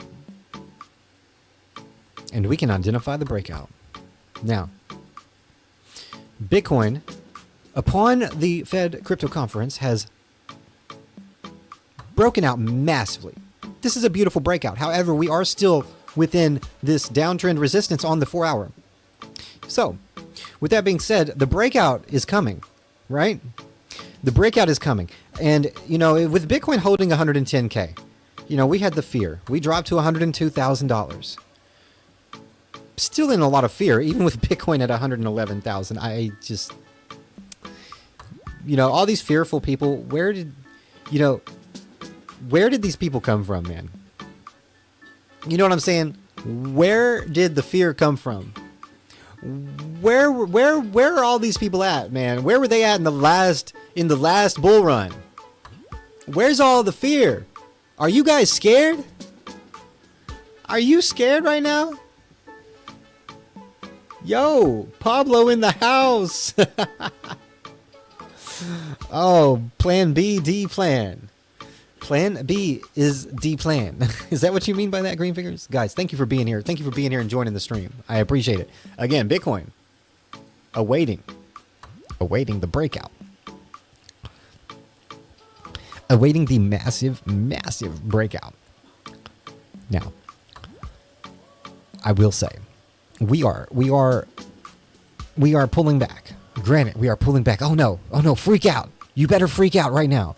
And by the way, guys, I just want to say, we have 70 people in the stream, and I see you guys in the chat, and I appreciate it, and I will be reacting, okay? I will be reacting live, answering questions in the chat. We will be doing some TA now, and this has been a great stream all day long. Again, I don't always do 24-hour or 12-hour streams, but we have now been live for 5.5 hours covering Crypto Day, as I've called it, and I just want to say thank you. Thank you for the support of the stream. We've gotten almost 100 likes on today's stream, and I really appreciate it. I am extremely, eternally grateful. And I hope that you guys subscribe. I hope that you're into cryptocurrency and not just news. I hope you're into crypto trading, because we will be doing live trading as well. I will show my trades live. I'm not ashamed. I'm not ashamed to show you if I get wrecked or not. These guys know, but they have seen me execute some nice trades, and we will be doing that. I hope that you are here for it all, not just the news. Thank you again. Don't forget to hit that subscribe button, man. It's free. They should change it to a follow button on YouTube, because I feel like some people think they see subscribe and they think, oh no, it's going to cost money. No. Now, if you want to join the channel as a channel member, support the channel that way, you can also do that. But definitely hit that subscribe button right now. Bitcoin consolidating down here on the short term, but on the short term, right? A little consolidation on the short term. However, 4 hour is still just looking amazing. We broke a short-term downtrend. We broke a short-term downtrend right here upon the Fed crypto conference breakout, which led us all the way to the 4 hour downtrend. I'm excited. I'm so excited. I'm drawing crazy on my chart. Listen, this is big because we are testing the resistance, right? Okay. But if we maintain support on that breakout of the short-term resistance breakout, if we maintain support on that, I think we get a breakout of the long-term downtrend. Okay? Short-term downtrend broke. Testing long-term downtrend. Back test the breakout of the short-term downtrend, and then we get a breakout of the longer-term downtrend. It only makes sense. It only makes sense. And right now we are testing the local point of control here. Local POC right there. Testing it hard. What is the measure move breakout target of this pattern for Bitcoin on the 4 hour? What is the measure move price target, you ask? Let me give you my Bitcoin price prediction right now as we await the remaining segment of the Fed crypto conference. Again, we could pull back. Support of this pattern is going to be about 107,000. And we did fake out below it here. Nice bear trap. Did you get caught in the bear trap? Very nice bear trap. Again, guys, we have 60 people watching the stream. Where are you at? What are you doing, bro? What are you even doing if you're not tapping the like button and talking to us in the chat? What are you even doing? Do you even exist, bro? Do you even exist, bro? Come on. You're valid. You're valid. You are valid. Make yourself known. Make yourself known right now. Get in the chat. Where are you at? Where are you at, bro? I don't see you. I don't see you. I still don't see you. Like ATL guy said, peeping with no speaking. We can't have that, man. Joe is going to help me get a houseboat with just his Doge calls. Haven, I hope that you get that houseboat, my friend. You will get that houseboat. You will get that houseboat. Manifest it, bro. Claim it. Claim it. It is yours. It is yours. It is already yours. You are already sailing away on that beautiful houseboat. We all family here. One team, baby. AJC all the way. I appreciate you guys. Stormtrooper for real. Let's go. Foggy windows. I missed that. I missed that. Foggy windows. Yeah, that's what I'm going to call the people in the back of the stream that are hanging out and just, I don't know what they're doing back there, but I see you back there. Get your butt in the chat. Get your butt in the chat. What are you doing, man? What are you doing? All right, what is the target? What is the target, man? What even is the target? Do we know what the target is? Is my mouth on the mic too much? I apologize. Okay. ATL guy, that means a lot to me, man. I do put in the work. I do. I sure do put in the work. That's why I don't understand why people don't smash the like button, you know? I tap the like button on streams that are boring, okay? And I am not boring. Now, sometimes the news might be boring. Sometimes the price action might be boring. But your boy's not boring. I keep the vibe interesting, to say the least, okay? At least it's interesting. At least, you know, maybe you might get a good laugh, okay? And some good trades. So it don't get better than that, right? It don't get better than that. But still, some people are just, I don't know. Some people just, you know what it is? They're butthurt, man. They're butthurt. If you're butthurt because you got roasted in the crypto space, man, maybe crypto isn't for you. Because you know how many times I have got wrecked in crypto? You know how many times I have blown accounts? You know how many times I have lost ridiculous amounts of money? And I'm still here, bro. You know, and I'm not butthurt about it. I actually appreciate it. I appreciate the opportunity to learn from my mistakes. So if that's not you, if you are butthurt, and if the volatility scares you, and if you're scared right now, if you're scared, then bro, leave. Get out the crypto space, man. It's not for you. You're gonna go gray. You're gonna go gray. You're gonna lose more hair than I've already lost. You're gonna end up. What is going on? Hey, I appreciate Axe Benzo in the chat. I see you. Stormtrooper, I see you. I see that there's some people coming out of the woodworks in this stream. And from Lebanon. What's going on? Ask. Welcome to the stream, and good to see you as well. I still don't get the foggy window thing. I don't get the foggy window thing. Let me put in this price target real quick. We are going to be right back as the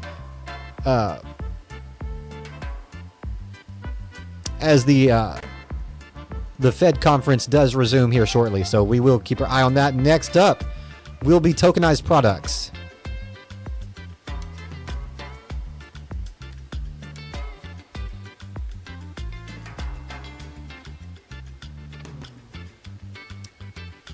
Again, target.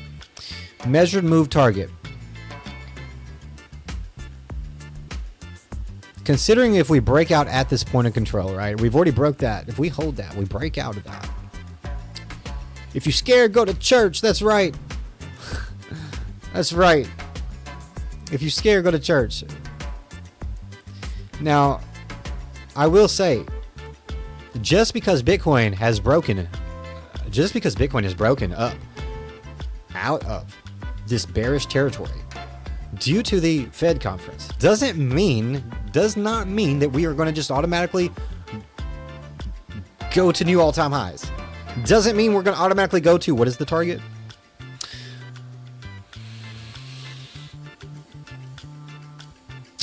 That's an awfully juicy target. That's an awfully juicy target. I will say, you know,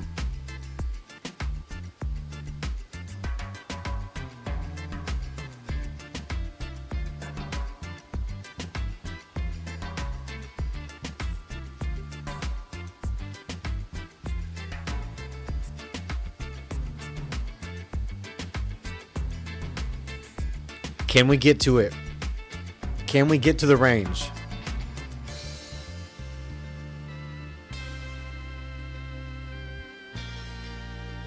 Daily. Or are we about to get wrecked? What's the daily look like on the MACD? What's the MACD say?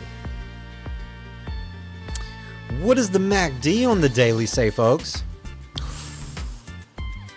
The MACD and the LSMA on the daily and the 200-day. I mean, you know what? If we were falling below the 200-day moving average for Bitcoin and the MACD was up here somewhere, like over here instead of down here where it's at, I might be bearish, okay? But it's hard to be bearish right here, guys. Very hard to be bearish right here.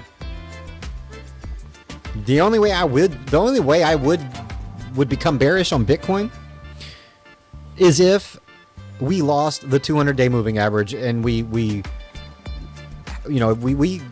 stayed below it for one day. Okay, we closed and we stayed for one daily candle. One daily candle below the 200-day moving average. Okay. We're okay.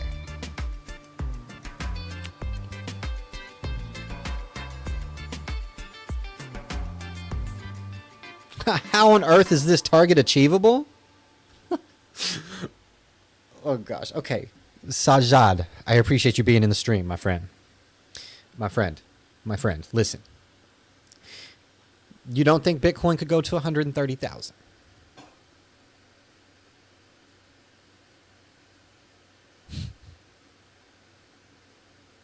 You know, the reason I think this target is achievable, and the reason I think it's achievable in the coming weeks, is because of a few things. For one, all of the developments we have talked about today, everything that we have talked about, and everything that's been talked about at the Fed Crypto Conference or Payments Innovation Conference is bullish for crypto, right? Now, again, remember the question we asked in the chat earlier. Let me see if we can ask that one more time, because that is something that we should take into consideration, right?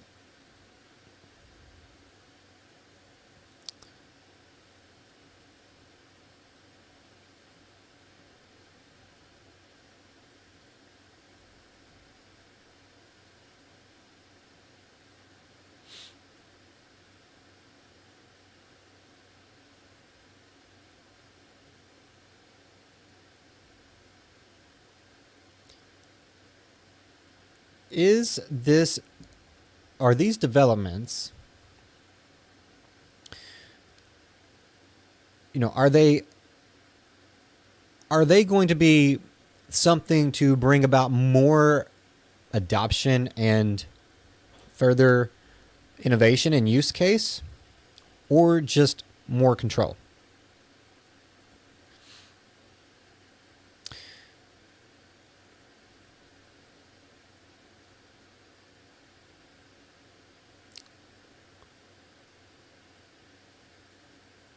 And, you know, we can say this is not just a pump event, right? And that's another reason I think that this target is achievable. This is not just another sentiment hype pump, in my opinion. This is more of a policy map for the next cycle of crypto adoption, right? This is a policy roadmap from the Fed, talking amongst the top people in the crypto space. Circle, Chainlink, many others, Coinbase. You know, we are experiencing the hyper adoption phase that I talked about back in 2021. Okay. I actually made a video talking about the Bitcoin hyper adoption cycle or hyper adoption phase. I made a video on this back in 2021 where I mentioned the fact that once this begins, it is going to happen so fast, and there will become a time where it will finally be too late. You will no longer be early in this space.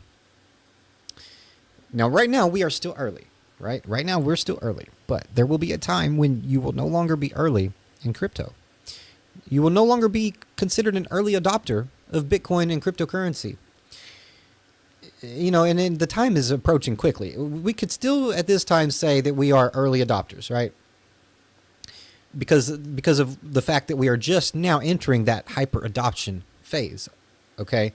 Where we see traditional finance and decentralized finance mesh and coexist. That has not happened fully. In fact, with this Fed crypto conference, It is just beginning.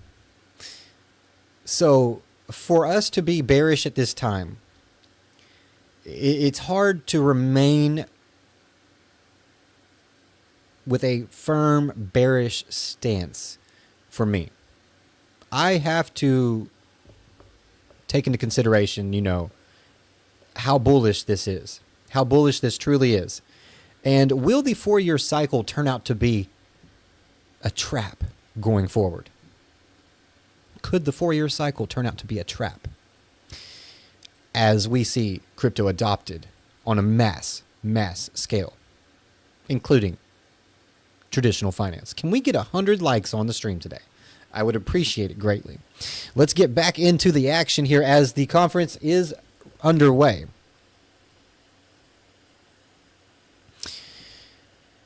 On-chain, a wallet infrastructure. It enables us to launch products on it. We, in 2020, launched a tokenized money market fund that's actually natively on-chain. And that allows us to do things like intraday yield. So if a hedge fund owns it for 4 hours, 22 minutes, and 36 seconds, you will actually get the yield for that amount of time. And I used to run our technology group, and we used to have record-keeping systems and none of them, because they're all batch process, allowed it. So it just creates so much flexibility. We also run validators on 30 nodes on, I think, 11 layer 1 platforms. And we have an asset management business within our asset management business that does model portfolios with tokenized crypto products. And we have a venture capital fund. I'm Don Wilson. I'm the founder and CEO of DRW, which is a proprietary trading and markets innovation firm. We also founded Cumberland, which is our crypto trading arm, in 2014. So we were very early to the space. I think of crypto as kind of a warm-up for on-chain TradFi trading. And we're focused, we spend a lot of time thinking about that convergence and how we can leverage blockchain rails to make traditional finance more efficient. An example of that was this past weekend. We just did another set of on-chain U.S. Treasury repo transactions. And these were unique for a few different reasons. One, there was no intermediary risk on the Treasury, so it was DTCC that actually put them on top of a blockchain. All the transactions were atomic. So USDC and some other stablecoins were used as the cash legs. In this case, there was also rehypothecation. Because it was done on the Canton blockchain, privacy was preserved. So only the participants who needed to see the transactions saw the transactions. They weren't open to the whole world, which I think is very important. And in addition to DTCC, Circle, and some other stablecoin providers, DRW, Virtu, Citadel, B of A, and SocGen all participated in these. So, that's an example of stuff that's happening now that we're involved with, that we're super excited about. Great. I'm Rob Goldstein, BlackRock's Chief Operating Officer. Interestingly enough, in 2014, my contribution on this topic was being the person in BlackRock saying, I don't know if I believe in this, but it seems big enough that we should create a small group of people who do nothing but obsess about this to figure out the right moment. And broadly, I would say the strategy that we've been employing at BlackRock is a strategy about bridging. You basically have the traditional capital markets, and then you have this alternative universe, this digital asset universe that has been evolving and obviously has tremendous momentum. And what we've been doing as a company is trying to lead how you bridge the two together. So for example, the IBIT ETF, which has approximately $90 billion of assets, would be a great example where there's a tremendous demand among traditional capital markets investors to have access to these exposures, but to have access to these exposures in the same old way that they could have access to IBM stock, and it shows up on that same brokerage account that they're accustomed to getting. Another example would be going the other direction, where we actually manage one of the largest tokenized money market funds, BIDL, where it provides the ability to have access to a BlackRock money market fund, but to have it as a token that lives in this alternative universe. So when you look at that strategy, we believe very strongly that a lot of what's happening is this, Colleen, you had said the gradual merging of these two worlds, and we've been trying as a strategy to be that bridge to help bring them together in every way possible. Cara Kennedy, I'm co-head of Connexus. Connexus is JP Morgan's blockchain business unit. So we are in a unique position of sitting within, obviously, a significant bank like JP Morgan, but actively working to develop blockchain-based solutions for our clients. And we do that across assets, payments, and information, predominantly on networks that we operate today.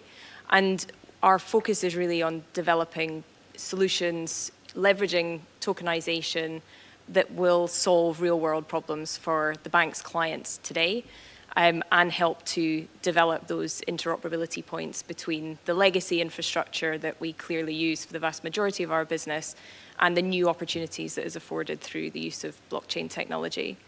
So some examples of the products that we offer today, which leverage tokenization capabilities, would be our digital financing product, which is a product that our markets business operates, which enables the tokenization of collateral such as US Treasuries to be deployed in intraday repo transactions, which can be timed down to the minute, allowing repo sellers to much more precisely meet their liquidity requirements without having to have the kind of overnight exposures that would be required in the legacy infrastructure. So we enable tokenization of assets, traditional assets, onto our network. They can then be moved against our digital payment solutions. We operate 24/7, 365 blockchain-based payments infrastructure, enabling clients to leverage that. And then, as you may have seen this year, we also moved beyond into launching a proof of concept on deposit tokens, our JPMD product, which is initially launched on Base, and that really is looking to then meet what the need that we see next, which is to have a bank-grade digital cash product that can then be leveraged in the public blockchain ecosystem as well. Thank you. Great. And the way that I've structured these questions, they're really open for everyone. So I don't plan on calling on any of you. So please just jump in.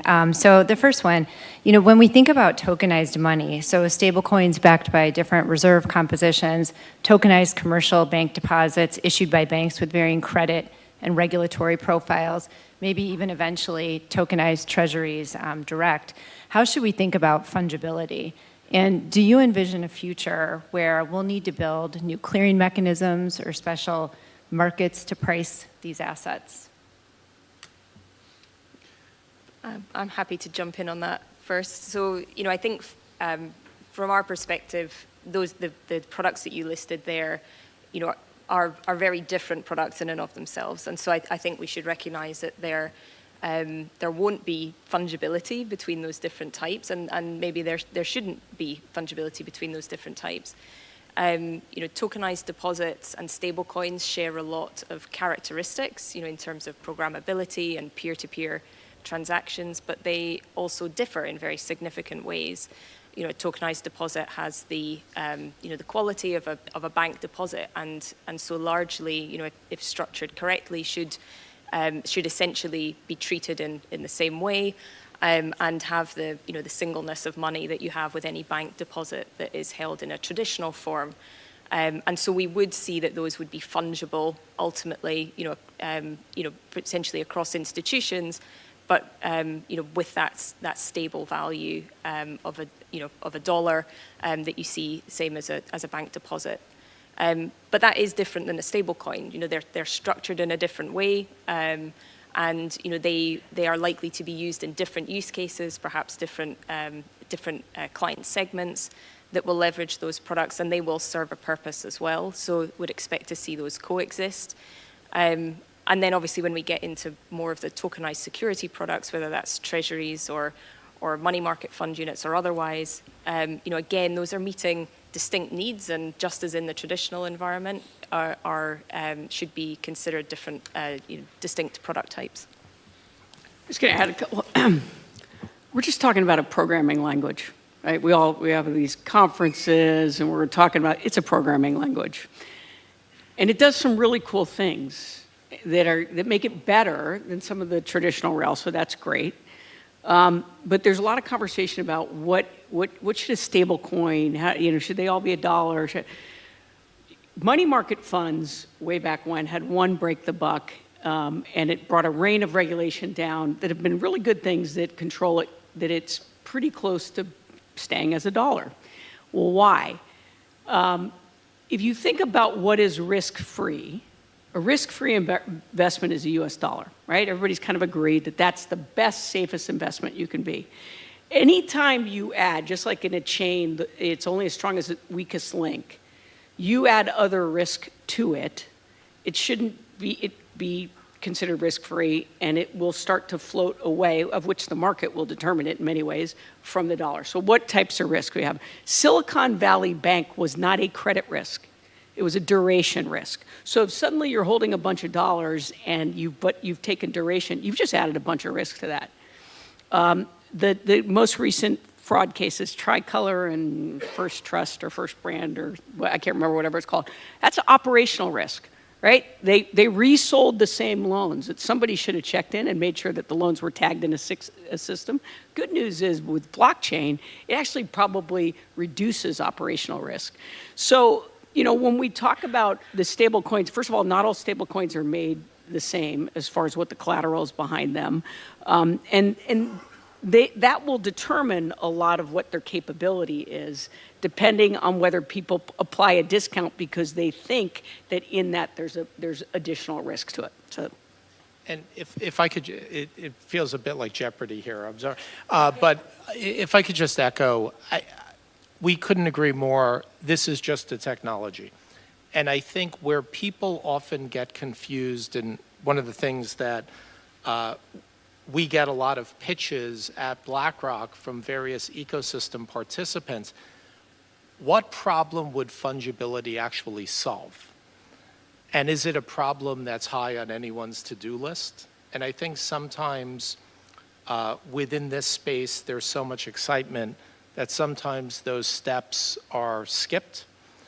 And I think importantly, going back to Jenny's comments about money market funds, there are differences between a bank deposit, a money market fund, cash, which is really a stable coin in its purest form is meant to be digital cash, and other types of investments, including short duration. So when you look at something like short duration treasuries, if you were in the traditional capital markets, it would never be fungible with cash at a price that's guaranteed. The price moves all the time. And I think that some of these concepts, there's a lot to learn, again, bridging the two universes. So let's see, I will partially disagree. I think that good. That makes a panel much more interesting. I think that this statement that hey, this is just a programming language misses what happens when you take a so-called real-world asset and you put it on chain. And there are different ways of doing that. And if JP Morgan takes a JP Morgan deposit and puts it on chain, the character of that hasn't changed that much. It becomes a more useful instrument, but there's no incremental credit risk that's introduced into the system. Now, if let's say that there's a treasury security that's, that matures, I don't know, the next day or something. It's a one-day treasury, and let's say that some I don't know, intermediary tokenizes that and puts it on chain. Well, that has For different now, credit Ben. characteristics For now, than the we're original early, treasury. but not for long. And Not so for that long. goes beyond just the programming language. There's additional risk that's introduced into the system because of this, the activity this intermediary took. Now, that's not the only way of getting it on chain. I mean, somebody could deposit that treasury at the DTCC, and DTCC could put it on chain, and I would argue now no incremental intermediary risk has been introduced. And so, you know, the devil's in the details on. Okay, I'm going to respond. It's still a programming language. It just happens to have the application of the programming that introduces those additional intermediaries. And if you think about what this programming language does really well, it does three things really well. It has one source of truth. Guess what? A huge amount of I know BlackRock, Franklin Templeton, JP Morgan, our operational costs, the number of people we have that reconcile data between systems is huge. Oh, and then we got to do a transaction, go reconcile it with the counterparty. Another expense. This completely eliminates the reconciliation, right? That's just the application of this programming. Like number two, it has the ability to execute smart contracts. We do a foreign exchange contract with somebody in Indonesia. We'd probably go to JP Morgan and say, could you please be our counterparty because we don't know who they are. Guess what? Atomic settlement, we don't need that anymore, right? So it's just effective at how it executes on something that exists today. And third, it has a payment mechanism. And you can argue on the smart contracts how their value, I mean, the stable coins, the value, but it has a payment mechanism. Again, those are the applications of the programming language that create opportunity. Yes, they create tremendous opportunity. One of the questions that Colleen asked is, you know, should there be some kind of a central mechanism to make sure that all these things are fungible? And my answer is no, absolutely not. These things are different. They have different characteristics, and it's important for the market to recognize that. And you know, there are two different questions. One is, at what price do these things trade? And the other is, what is the appropriate haircut to apply to them if they are used as collateral? Those are two different questions. You could have a bunch of things got no hair, that bro. all are trading at $1 because, you know, the sun's shining and nothing's breaking. But a clearinghouse, and perhaps with the encouragement of the Fed and other regulators, It's been a long stream, guys. could apply different haircuts to Don't be them surprised to if I start acting recognize weird. the different types of risk. Oh, I brought one out of the inherent in these chat. different Steven, what's good, items. man? Welcome to the stream, bro. And Don, I think in what you just said, one very important component, and again, I believe there's a lot to learn from traditional capital markets here. A lot of what people are calling tokens are wrapped in such a way that they're really Goldstein. more like a structured product. I can't believe we got fundamentally, BlackRock. I think we know and through many decades that not fully understanding crazy, bro. structured products is very Such a dangerous. I feel like people are sleeping on And this I today. think that I think people are going to create wake up tomorrow and be pure like, tokenized assets that don't have that structural What? component to it is going to require a catalyst. It may not be the only way of doing it, but it certainly, in my opinion, would be a catalyst and catalytic towards having some centralized, trusted man, we are 10 likes intermediary away from hitting that who could 100 help threshold, be the baby. Can we get tokenization 100 in agent there? to Can we take get your 100 in asset there? From, I hate the term real world, but from the real world to this alternative universe. I hate the term real world because who wants to take something of value from the real world and put it anywhere else? But at the same time, I think there will have to be utilities that people trust that assist with that, at least in the early days, because these structured products that are being created are ultimately going to become a challenge. I think I completely agree with the points here about the absolute criticality of the structuring of these tokenized products. And you know, in the applications that we have today, we have embedded the holding of the underlying position within a custodial framework, which clearly ensures that there is beneficial ownership of the underlying asset to whoever's holding the token at any given time. Now, obviously, that works within our applications for our clients, when we're looking at this, perhaps on a, on a wider ecosystem basis, then it is important that we think through who that custodial entity is. And I was interested, Dawn, that you kind of identified that there is a clear risk difference of having a regulated clearing agency holding that underlying asset and being the tokenization agent versus, another providing that wrapper. And I think that is really important when we think about how the regulatory frameworks evolve, is ensuring that as far as possible, the token product needs to have the same legal rights and entitlements as the holder would have in the underlying traditional position.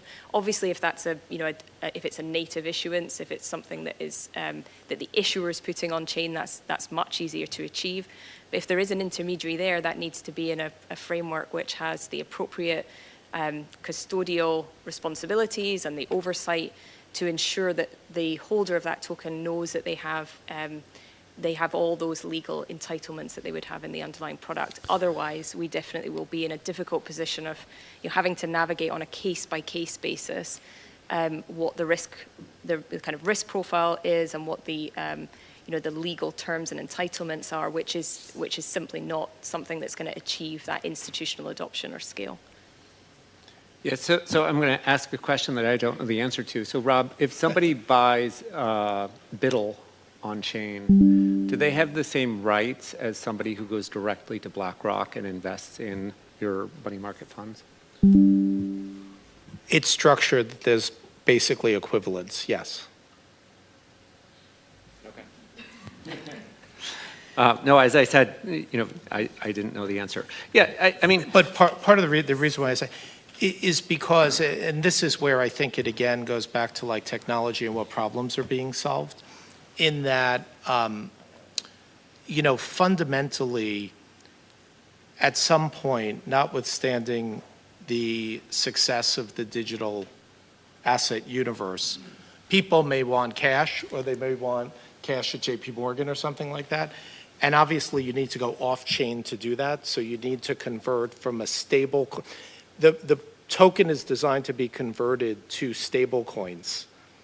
And then the stable coin again needs to be converted to dollars. So there's another hop, but in theory, it happens much faster than it would if you were buying a traditional money market fund. So I'm just gonna make one, again, I say it's a programming language, but I love this programming language. I mean, it's very cool. It does some great things. So the Franklin's money market fund is natively on chain.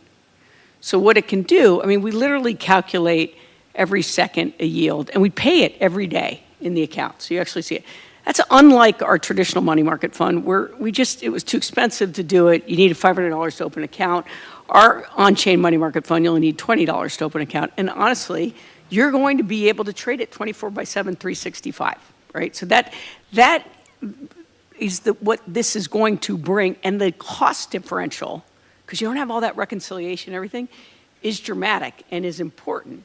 And so when I say that a hedge fund who can own it for 4 hours, 32 minutes, and 22 seconds gets paid, that's a really cool thing. The question is, to Rob's point, I'm not seeing a bunch of them jumping in and saying we need that, but maybe they do. And more importantly, what happens with technology is the first thing we all imagine is only to be more efficient at what you do today. This is going to enable some really interesting, cool, innovative, and a lot of stuff is happening there. So I don't want to dismiss those things because it will, and there needs to be an element of catch up, but it does some pretty amazing things. And just in our money market, I can see the difference of what this technology brings. And Jenny, if I could just echo that, I think one thing that this panel may not have done the clearest job on, this is not even like the first inning in our opinion. Maybe it's the first inning. This hasn't started yet. So global equity market cap is $120 trillion, something like that. Yes. Like, if you really think about, this is still so early. So as we're talking about use cases, I would argue that many of the use cases with regard to tokenization today are either pilot-ish kind of projects or they're production projects that in reality have been engineered to be in production, or they're very limited applications with certain like digital asset companies doing things with their treasury. There are very limited case studies today. This hasn't even started. And yet, Bitcoin has had more transactions in 2024, I think, than Visa and MasterCard combined. So I mean, it's massive. Like you. First, I have the easiest job in the world because you guys just ask each other questions. So this is awesome, and I just get to sit and learn. This has been So great. Rob, definitely we are early. Part of the reason I wanted to raise Early, these questions, folks. though, They is think it's also they're moving early. very fast. You know, They we saw think they're NASDAQ early. They file have to no have idea. tokenized public equities I've been in crypto trade since on the 2018. platform. They're working with DTC. When did They you get think into this is crypto? going to be ready, Drop the you know, year in the Q3 chat. of 26. We see the CFTC has an initiative for tokenized collateral and stablecoin being used as good collateral on DCOs, DCMs. And that's why I wanted to raise these questions. Like, and then there is nuance within the products. You know, tokenized public equities, you can have derivatives effectively or issued natively on chain. And I think it's really important that we think about what is good collateral? Like, what do we want coming into our traditional markets? And how do we haircut that? Like, how do we think about those things? And one thing I wondered, I mean, They given said that the we're here thing. at the Fed, you know, with the Federal Reserve having joint oversight of our primary 2018? clearing agencies, ICE, CME, Pablo! Options Clearing Corporation. Pablo, the you know, LG is there so a role far. for the Strike Federal hard, Reserve actually. to play in helping sort out like 1776, what my kind ass. of collateral comes back into our traditional markets? Yeah, so I think absolutely. I think that this is a great opportunity for the Fed to Bro. lead on this, you know, to Okay. be a thought leader. And, you know, when it comes to, you know, just focusing a little bit more on stablecoins. It's big. You know, I don't think that it's It's a big. question. Are you that bullish? should necessarily be a question of a binary question. It should be, what are the criteria for thinking about the haircuts? And I don't think the Fed should be the one determining the haircuts. This guy The talking about clearinghouse should, haircuts, but just the I Fed can't even. can talk about the principles that should I be mean- used to determine the haircuts. And so, you know, I think that those should be, you know, what is the credit quality? And that's both the underlying assets and as well as any intermediary risk introduced in the wrapper. What is the liquidity profile of those underlying instruments? And it. you know, what is their convertibility or the ability to transform them into cash almost instantaneously? And then what is Damn the it, I transparency? missed my entry, bro. And this I is was an opportunity not paying attention. For I wanted to get in on this stablecoin Doge issuers bounce and right money market here. funds to compete. I missed my Eventually, entry, and I now we're envision a breaking world out. where all of the assets, whether I will it's wait. a stablecoin I will wait patiently. issuer or I a money could- market I fund, could catch a that back all of their test maybe, underlying even if we assets fall are back. on chain.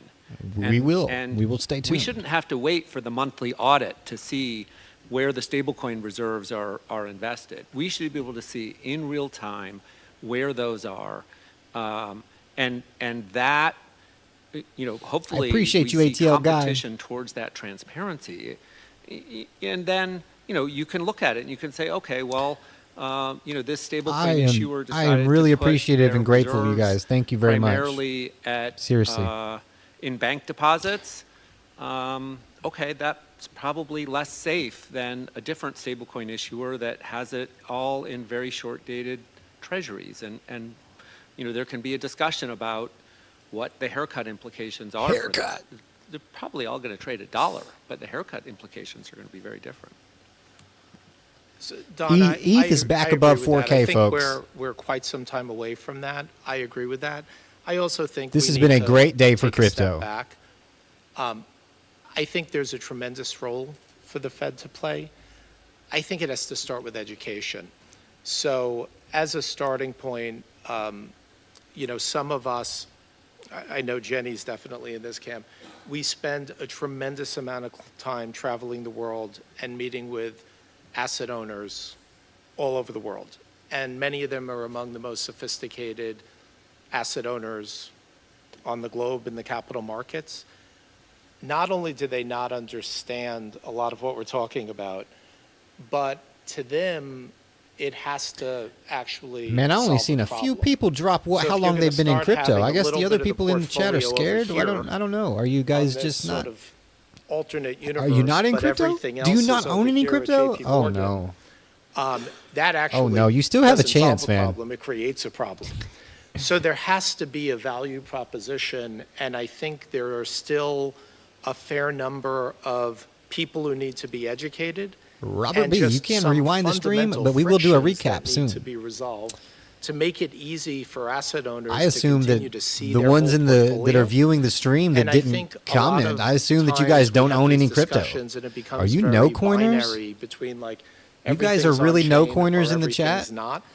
I see the We're gonna no-coiners have are to be leaving the building stream. technologies and building an Hasta ecosystem luego. that is thinking of a hybrid solution, because that's the realistic outcome for many decades. Oh, stable coiners, Ben. I think that's a I really love valid it. point around Green the figures, readiness CZ, my for uncle. adoption and what that really means. Because I think Think you for know, we've talked yourself. about Good some to of the- see you. the transformational potential of this from an asset perspective, but also that means moving away from daily cycles for funding settlement, or would mean differences in people terms of how getting- data is getting their consumed panties if you in a want bunch. that real time visibility, and I completely agree with you that is something that from a service provider perspective. There's going to need to be the ability to move at the speed of the client in terms of, for those that want to make more significant changes to their operating models to allow them to really engage with these types of assets, great. But also there's going to be plenty who are only interested in the investment case. They want to access that asset and they don't want any additional complexity or pain, and there's going to be a need to take that away as well. So it's definitely going to take a bit of time to adapt, but if we don't find a way to do both of those things, it's going to be very difficult to kind of jump into that end Shivs state. got shivs. Yeah, I mean, to the, why would somebody do that? Why is it worth the trouble? I think that it's pretty clear that a lot of traditional markets are going to go to either 24/5 or 24/7. Let's go, Sod. And as soon as Hydra. that happens, guess what? You need to be able to move collateral 24/5 or 24/7. And so I think whether people want to or not, they're going to, find that this is an essential part of how they manage their assets. And I agree, there is a world where that kind of hybrid system is more complicated. And I think the goal is to make it at the least more complicated that it needs to be. Yeah, and I think importantly, just trading 24/7 is more complicated. So it is, what is the optimal way of creating an infrastructure to manage in that world? Well, that leads me perfectly into the next question in terms of 24/7, 365 trading in the crypto markets. So far we've focused on crypto assets moving into our traditional markets, but I think we also need to spend some time on the reverse. So as traditional assets like public equities and commodities are tokenized and traded and used as collateral in DeFi, what are some of the issues we should be thinking about? So some of the things I think about: fragmentation of liquidity on-chain and off-chain. Are there challenges to using Bullish oracles loading. to price tokenized assets accurately? Do we need some form of circuit breakers in DeFi? I'm not sure how we would do that, but it's a question. Haven Pack is back. How do we ensure, and Don, I'll definitely start with you, but how do we ensure that centralized and decentralized exchanges don't shut down and not accept deposits during times of market stress? And should we rethink how auto-deleveraging systems work in DeFi? And the reason I'm going to start with Don is he published a great piece last week called Jerry, "If DeFi thanks is for the hitting that Future of subscribe TradFi, What Did Friday Teach Us?" And that's referring to October 10th, where we saw about 19 billion in liquidations across the crypto markets. So I'm wondering, what are some solutions here? Don, this one I will pick on you to start, and then would love for everyone else to join. Yeah, so, I was so perturbed by what happened and some of the failures that we saw in the market that I decided to send out my first ever thread on X. So I don't know, maybe it will all go downhill from here, guy. but This guy. and so some of the points that I made, I highlighted some things that happened on October 10th that I think that a lot of people in traditional finance aren't aware of that these things happen. And you know, when you go to 24/7 trading, then you need to go to real-time collateral management, and it brings all sorts of challenges with it.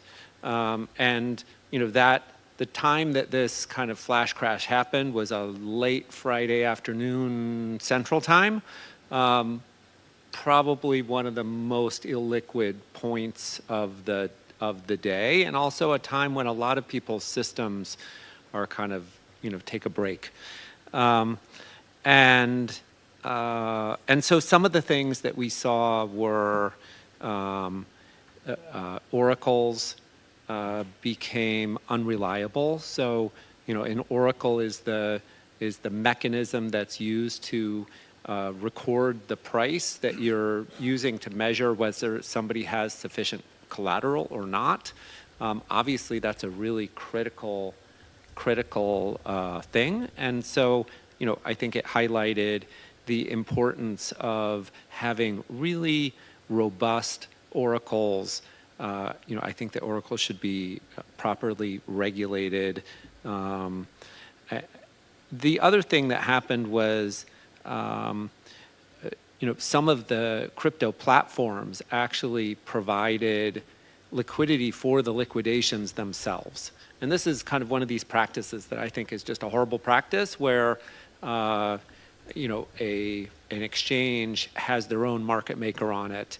You know, it just creates all sorts of conflicts of interest. Definitely not best practice, but especially then when that liquidity provider is actually the, you know, kind of steps in to take the final bit of the liquidated order. And you can see it on chain on some of the platforms where, you know, the first clip of liquidation was sold into the order book, the next clip was sold into the order book, and the final clip was internalized and then sold back into the market half an hour later for a big profit. And you couple that with the observation that some of the wallets were closed. In other words, people were unable to top up their wallets, presumably because there was so much activity. But the question of like, well, did that benefit the exchange or did that benefit the platform? Did they make more money in the liquidation because people weren't able to top up their collateral? And all of a sudden you know, it just doesn't look good. I'm not at all suggesting that that's the case, but it just highlights the problems with these conflicts of interest. And so that is definitely not what we want to replicate. And that was kind of the point that I was making. Look, the things that happened on that day are things that have happened in international finance in history. And it just takes time for the system. You know, like Binance's pricing system worked until it didn't work because they had one source of pricing, and it was, you know, probably one that anybody who really looked at it would have said, that's probably not going to work in times of stress. I mean, these things happen, right? This stuff will all evolve as they get identified. In traditional asset management, everybody talks about private markets and the growth of private markets, and we need to democratize them. And blockchain is going to be the great way as we tokenize private markets. And I always say, this exists, this potential exists today. But you don't get liquidity unless you have market makers who exist there to create liquidity, which means you have to have an inventory, which means you have to have a system that's in place. All these things evolve. I think it will inevitably, we will go to 24/7. By the way, if you have a Schwab account, you can trade 24/7. And I think less than 4% of their trades actually happen after hours. So it can happen. This is definitely going to be a more efficient way to do it. It's going to be cheaper to do it. And you need to have the arbitrage between markets. You know, I think Franklin stock is, you know, New York Stock Exchange and the London Stock Exchange. Guess what? There's people who arbitrage pricing so that you ensure that it stays very narrow. And that infrastructure, the maturity of it, hasn't been built today yet. I mean, it's happening. And as it happens, I genuinely believe it ultimately replaces the current rails in the system. It takes a little time to do it. But we also shouldn't forget that there are a lot of big companies that are toll takers on the current system and are actually incented for this not to happen very quickly. And so that's going to slow it down too. But again, I think the capabilities and the evolution of the market, these kind of days that happen, wake people up to issues that you then go and fix. But it's interesting because, and maybe this goes back to the point earlier, the question earlier about the role of the Fed. I think importantly, if you had this kind of issue in the public markets and it was about some arbitrage or some, it leads to someone looking at it and actually knowing that tomorrow will be better than yesterday in terms of having supervision of infrastructure, certain standards, market quality, just a variety of things that I think for the capital markets to have widespread adoption here, we have a gap between where we are today and where it ultimately needs to be. Yeah, the challenge is this infrastructure is going to make it a heck of a lot easier to move money across boundaries. And there's no global regulation around it. So you're still going to have this mismatch that honestly you have a little bit today. But a lot of people follow the Fed. So you end up in big developed markets having a little bit more standardization. Right, but even something, Jenny, going back to your point about whatever exchange, importantly, if you think about the number of people who must do reviews of just the basic technology governance of the New York Stock Exchange, I don't know what the number is, but I'm assuming there's a lot of people who do a variety of like technical due diligence on them as part of their regulatory regime. There are certain basic things you could do if you want to transact here. Agreed, but again, I mentioned the two frauds that we see. I mean, I used to do securitizations, and like I'm still trying to figure out how you sell the same loans. Like somebody's got to go in and change the system. Usually you tag them, so it happens even in traditional. I think it's harder. I think it will be harder to do with this technology going forward. I think that's the good news about this technology. What did I do, But man? the development in the infrastructure doesn't quite exist. This will evolve, right? And the events of Friday was really, that is something that is going to focus a lot of minds, both in the crypto space, but it is also going to be an education for any risk managers within any of the institutions that are looking to get into this. There'll be a lot of a lens on that. I think, Colleen, you asked the question about, thinking about that in the context of potentially, public equities and securities going into this environment. And I think that is really the key takeaway for me is to think about how careful we have to be about deploying securities into these sorts of ecosystems where perhaps those risks are not fully understood or assessed at this point. And so ensuring we have the appropriate guardrails in place, ensuring that if there are actors who are operating, whether that's kind of activity that would otherwise be regulated in the traditional world as broker-dealer activity or exchange activity, that there is that they are required to meet the same standards and regulations as exists in the traditional space, because it's the capital markets and protecting investors and confidence is paramount. And we know enough from the experiences of the traditional world that we don't need to make those mistakes in terms of the experimenting in this space. We need to make sure we go in with the right approach from the start. So I just saw the unfortunate news that we're down to like 13 minutes. I was worried we didn't that we had not enough questions and we're only through 3 of them. But let me switch to audience questions really quick. So Representative Foster from Illinois, great, 2 Chicago people here. It seems that most of the new initiatives we've heard about today use permission distributed ledgers. And Representative Foster is asking if that's a trend.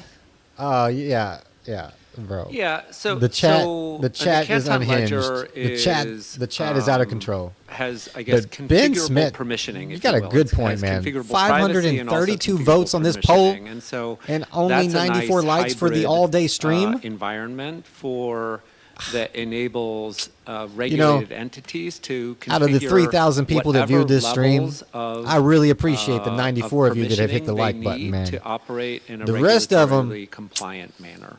So you know, we think I probably that's kind of the won't. best They of probably both won't ever worlds. see us again. So you know what?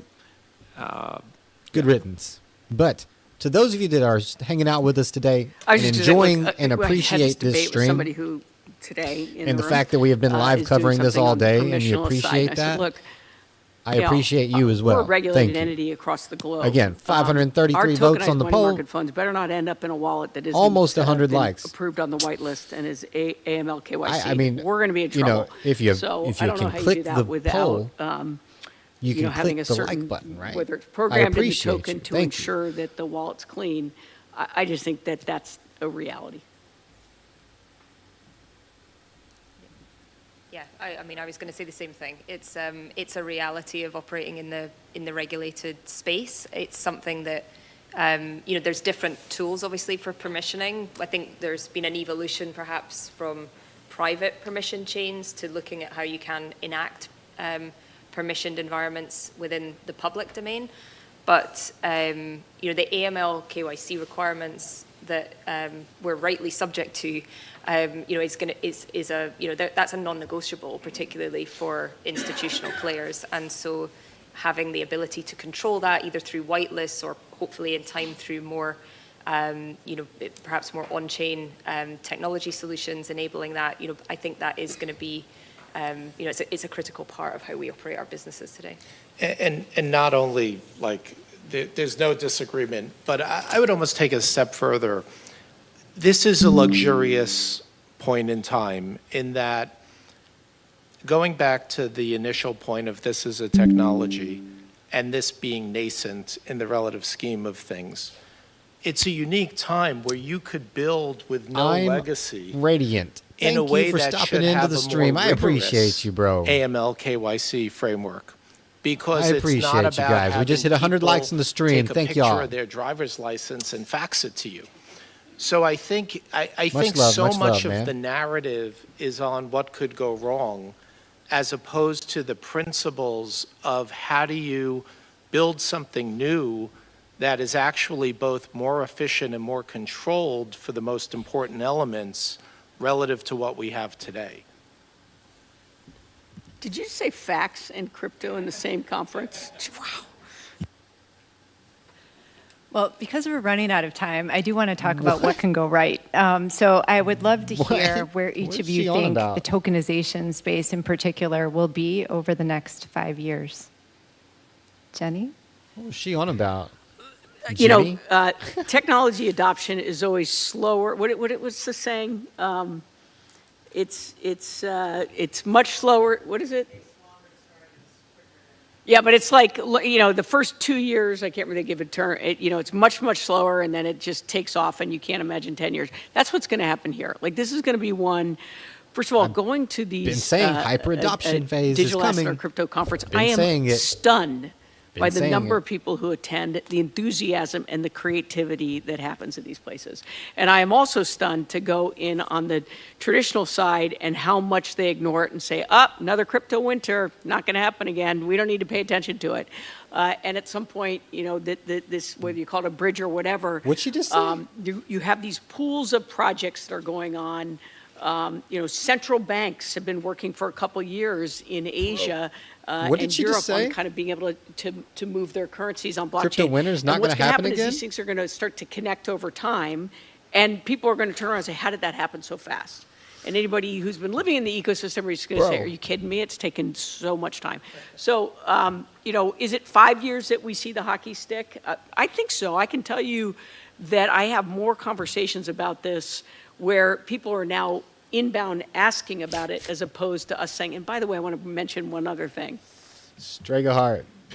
Yeah, so I have to preface this by saying that I'm usually wrong. You know, I lived in London in the mid-90s, and I watched the Bund futures pit completely disappear and be taken over by the DTB, which was, you know, now Deutsche Börse, the electronic platform. And then I moved back to Chicago in 96, and I was on the trading floor at the Merc, and I said, if this place is not completely electronic by the year 2000, they're going to be out of business. And I was so wrong. Of course, eventually they became electronic. So I was right in the long term, just my timing was wrong. So with that preface, my expectation is that that's all of us, bro. In 5 years from now, that every instrument that is traded frequently will be traded on-chain. That is my prediction. And I'll take it a step further. I think that a lot of this stuff is not an if, it's a when. It's hard to predict if it's 2030 or 2032 or 2027. But I think it's quite clear that if there are $4.5 trillion in digital wallets today, that number is going up, not down, and that wealth accumulation is going to have the ability to create the whole portfolio in that digital wallet. They'll have access to traditional capital markets instruments like stocks and bonds, and they'll have access to funds that companies like Franklin and BlackRock create. They'll have access to ETFs. They'll have access to model portfolios that will be on-chain, hit a button, automatically happens and automatically rebalances. I believe these things are a question of when, not if. Someone had asked me the question, I wish I knew how to answer it. They said, with all of the wealth that's being created in AI, when you look, a lot of the fundraising that's been happening, a lot of it's been primary capital, but a lot of it's provided liquidity to employees. And they said, what % of that liquidity do you think is going into a Schwab account relative to going into a wallet?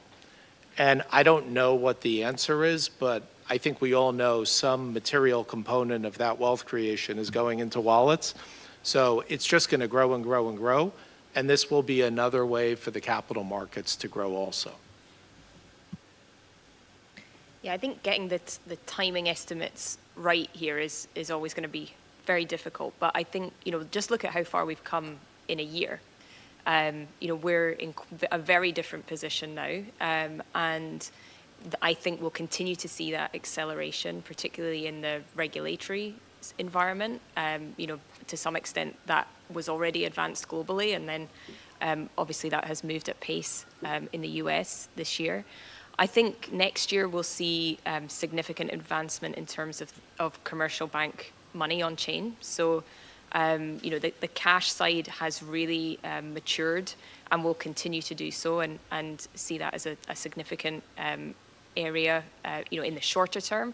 And then I think we will take the next step in that evolution towards some of the things we've talked about today in terms of structuring around more of the securities and assets side, which will build, so in 5 years, I think we'll have much clearer building blocks for sure that can then start to develop some of those, model portfolios and the kind of programmable investment vehicles, which is really where it starts to get very interesting.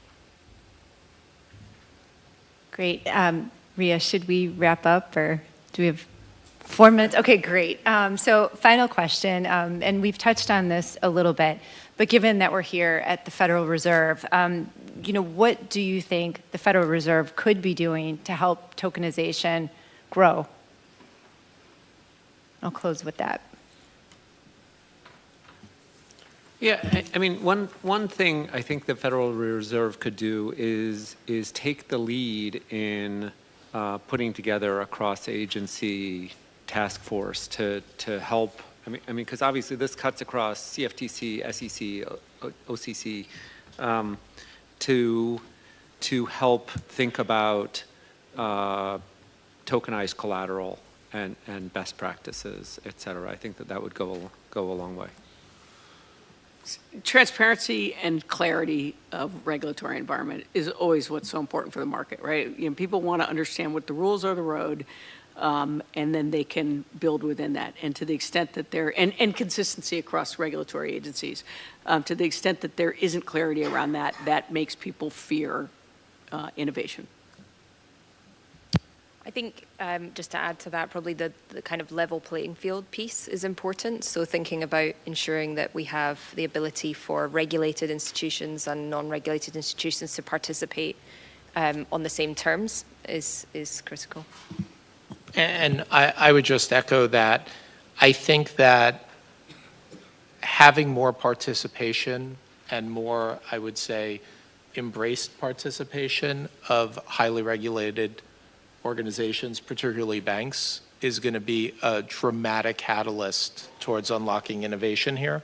And I think the more that they're constrained or sort of on the sidelines, the harder it is for this to really get scale.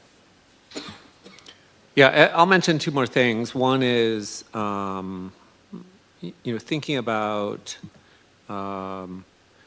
longer real-time gross settlement windows, and, intraday liquidity for on-chain settlements, just kind of, rules around that. And the other thing is, there are now rules that at some point in time in the future, repo is required to be cleared. And I think those rules were written in a time before on-chain activity was really taken seriously. And so I think it's important for the regulators to go back, take a look at those things, and make sure that they're not doing anything to actually hamper on-chain repo transactions. Great. And with that, I'd like to thank Kara, Rob, Don, and Jenny. Really, really appreciate your time. Thank you. Thank you.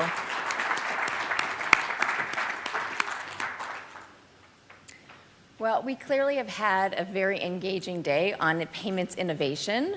That's a big thanks to Rebecca, Kyle, Matt, and Colleen for leading our panels and for all of our panelists. I also want to say I have been super impressed by all of the energy in the room during our networking and the lunch. And that's a big thanks to everyone who came out to DC. So a big thanks to you for coming and being so actively engaged with us today. And I also hope everyone online enjoyed the event as well. And with that, I'm going to turn the floor over to Chris, who is going to take us to the final finish line. Last mile.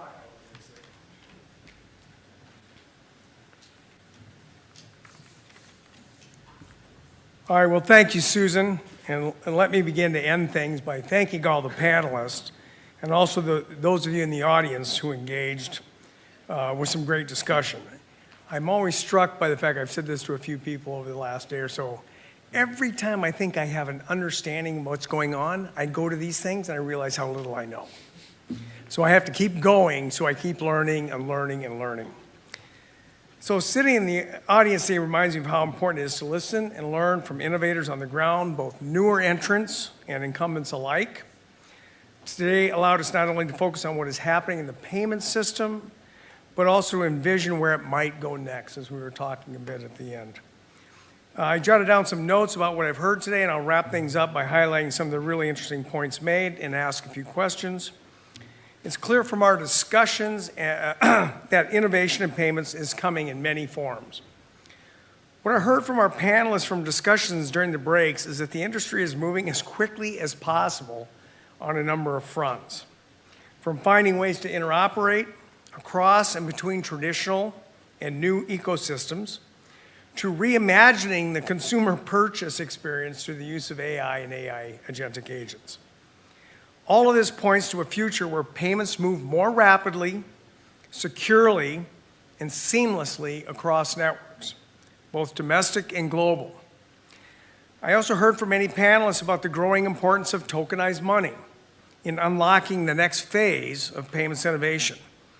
We heard from a variety of panelists about evolving roles that could be played by stablecoins and commercial bank deposit tokens, and the potential efficiency and inclusivity gains these forms of tokenized dollars might deliver.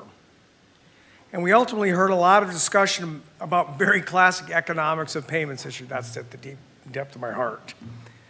Beyond technology, what stood out today was a spirit of collaboration across the ecosystem. I've noticed this over the last couple of years. Instead of, dude, we're going to take your job and drive you out of business, which was kind of the crypto world about 6, 7, 8 years ago. It's all like, how do we work together? I mean, this is a profound valid cultural change in the way people think about these things. Valid. We heard bankers and developers speaking the same language about openness, interoperability, and the need for shared standards. And we may have even coined a new term in scaled-fi. Things are changing fast in the world of payments, and it will be interesting to see a year from now how much has changed, or perhaps become more defined about the innovations we discussed today. It remains to be seen just how quickly some of the innovations being discussed now will be widely used or leveraged in the marketplace in the coming years.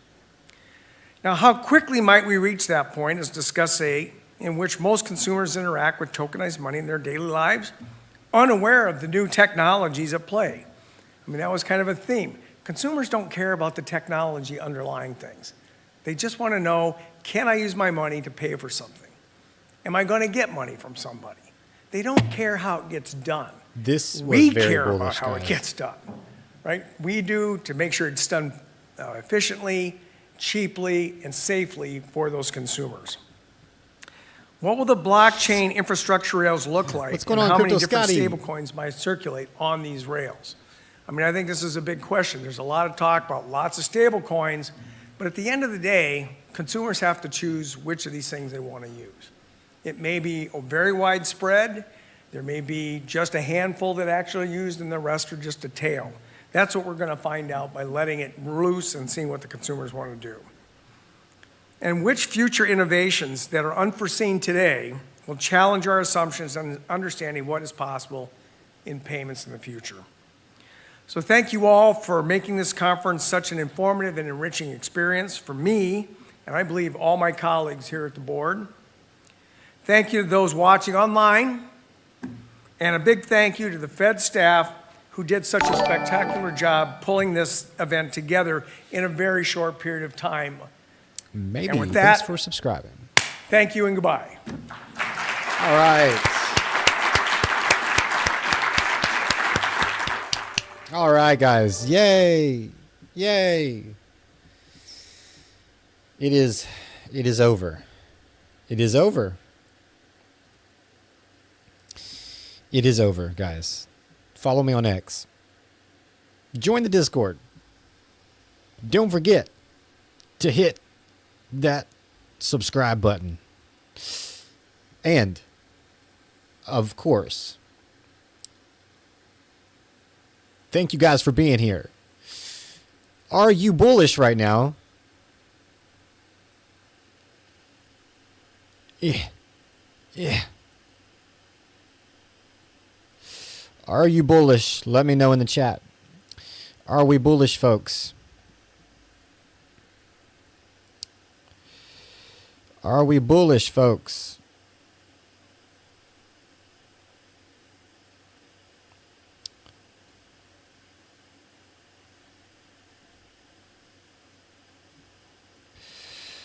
Are we bullish in the chat? What are we doing? Are we trading this or what? What are we doing, folks? What are we doing? Okay.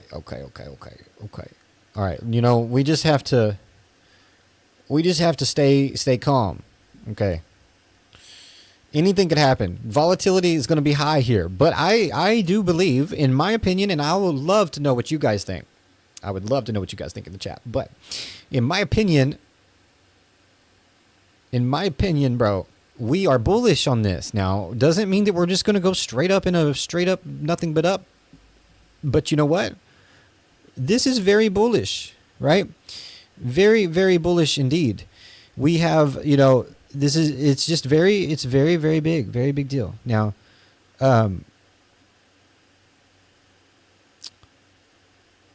I did go long on Doge. Now, I probably moved my stop loss to break even too soon here. But, you know, we'll see. We'll see. If it, you know, even if it does, it's still break even. So whatever. But, you know, I want to see what happens here. I longed Doge. I mean, maybe I should have longed ETH. Maybe I should have longed Chainlink. Maybe I should have longed Bitcoin. But I do have a consistency. I have a consistency with longing, with trading Dogecoin. I know it's weird, but the thing is, man, it's time, bro. It's time. It is officially time. Thank you guys for being here, by the way. If you're just now joining us, you missed anything. All you got to do is rewind the stream and check out everything that was talked about and discussed during the Fed Crypto Conference. But we're gonna see what happens with the market as we see here.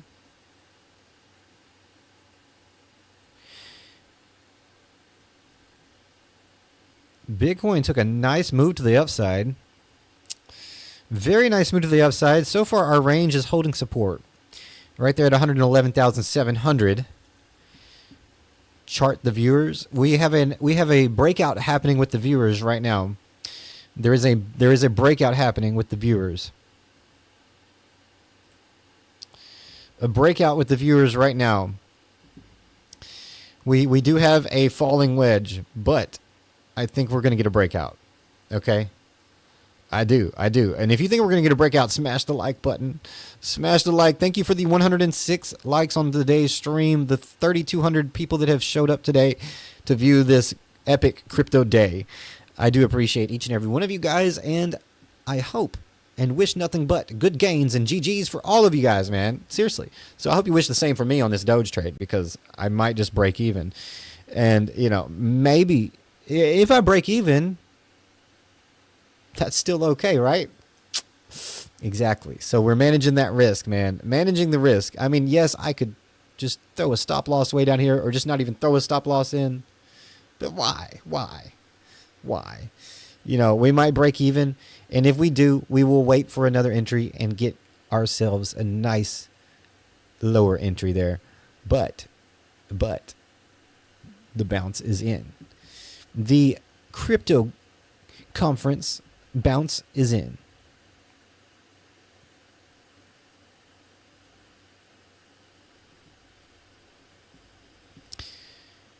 Can we maintain?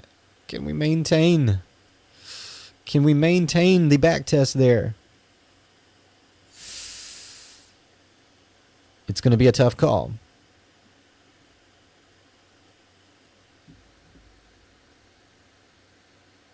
Oh.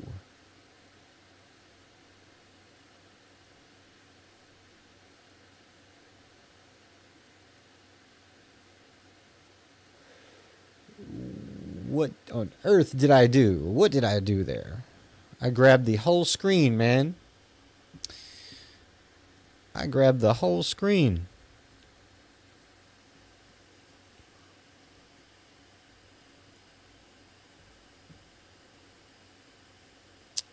And broke even. But that's okay.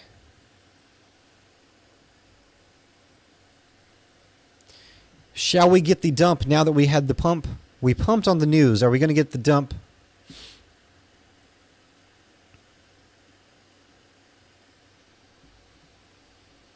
Brian Hernandez, thanks for joining us. Samuel Gong, thanks for joining us. 5 years, then we'll be next cycle.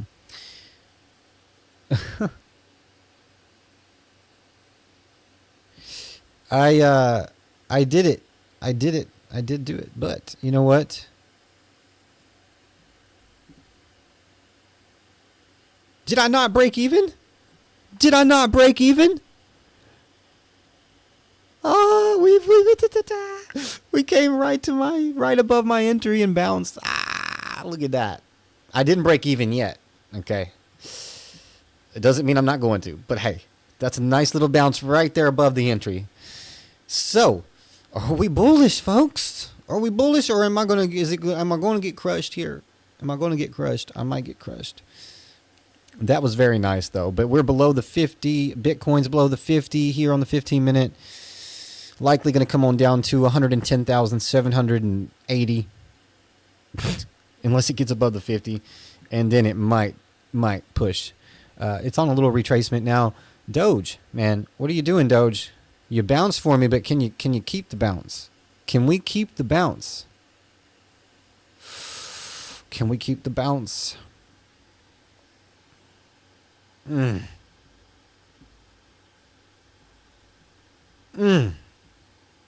I need it to just, what I need right now is Dogecoin to just run on up. Okay. We just need to run on up to 30 cents real quick. Just a quick little run. It's not nothing too major, you know. It's really nothing, you know. We just want to see Doge run to 30 cents. That's all. And if she runs to 30 cents, well, then, you know,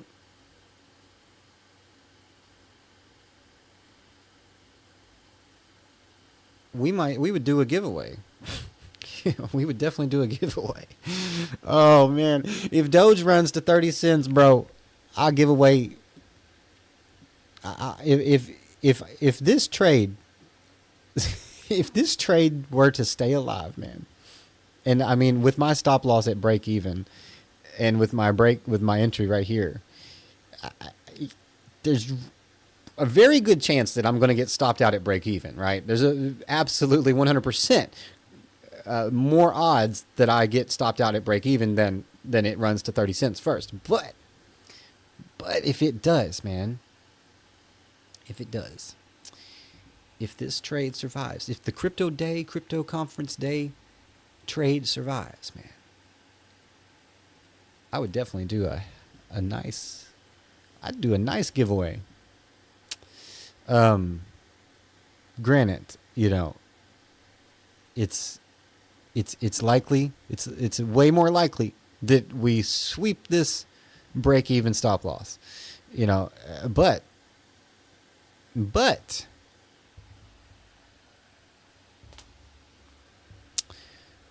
let's go to 30 cents, Doge. Don't you miss 30 cents, Dogecoin? Don't you miss it? Come on now. Oh, that don't look good. Don't like that. But, yeah. I cannot believe that I didn't get stopped out on that wick right there. Likely.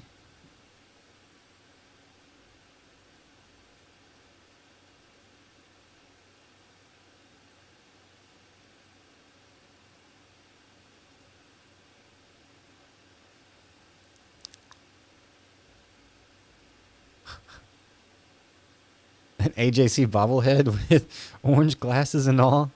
Let's go.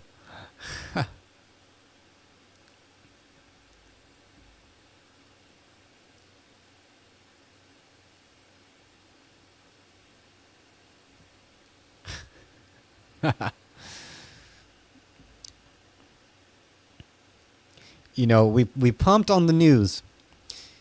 We kind of been dumping leading into the news, right? So, you know, what's the go-to here? What's the move, man? What is that move? What is that move? Come on now.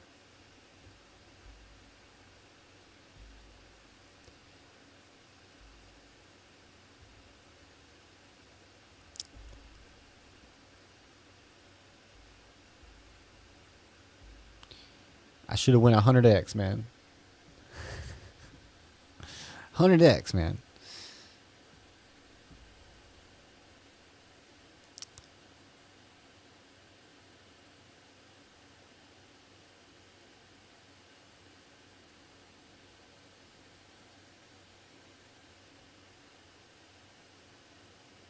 $400x or nothing. That's right, man. What are you doing if you ain't 400x long in Doge right now?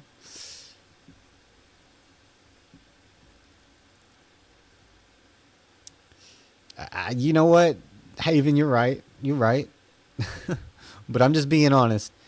The odds are definitely more likely But hey, because the entry is just not ideal. But it's not that it's a terrible entry. It's not a terrible entry, right? Got in on the dip, got right in on the dip. But will we pump here?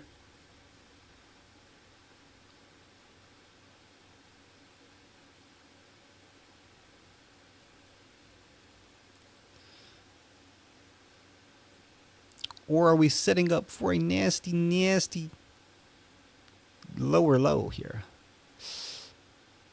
It's the first consolidation after the initial pullback. First little consolidation here. Can we get a pump?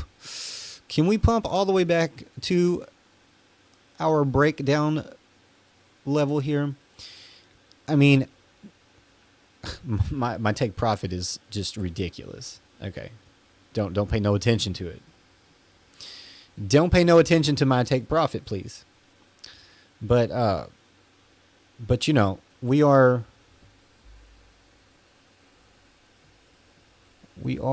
pushing. Can we push? Can we push? Can we push a little bit?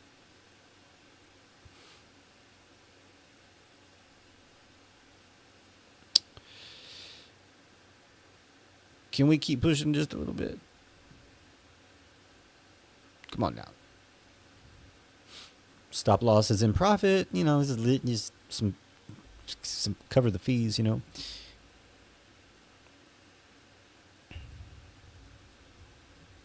on, man. Come on, man. Give it to me.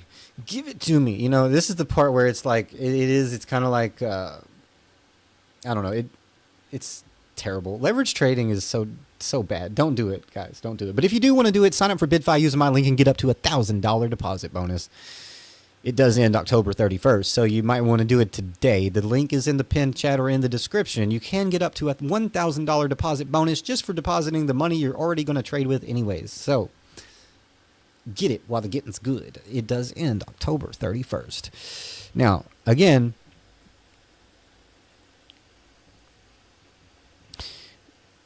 good move, Greenfingers.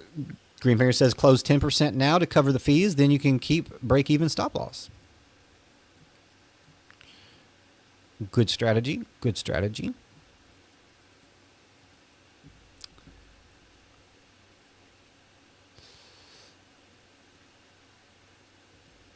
Where is it at? Where is it at? Okay.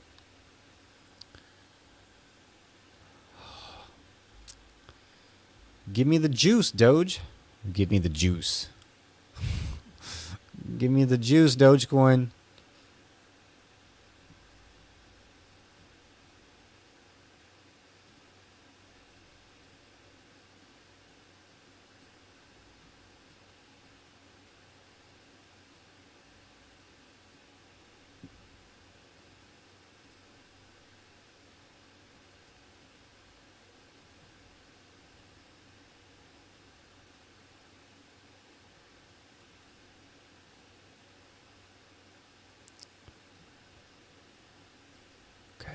You know what?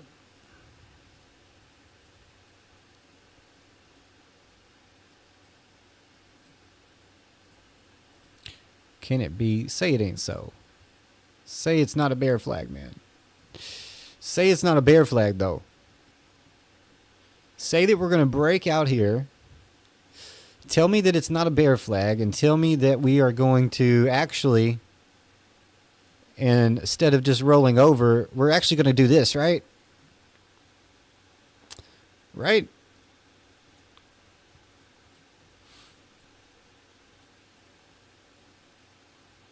Come on now. If it does break to the upside...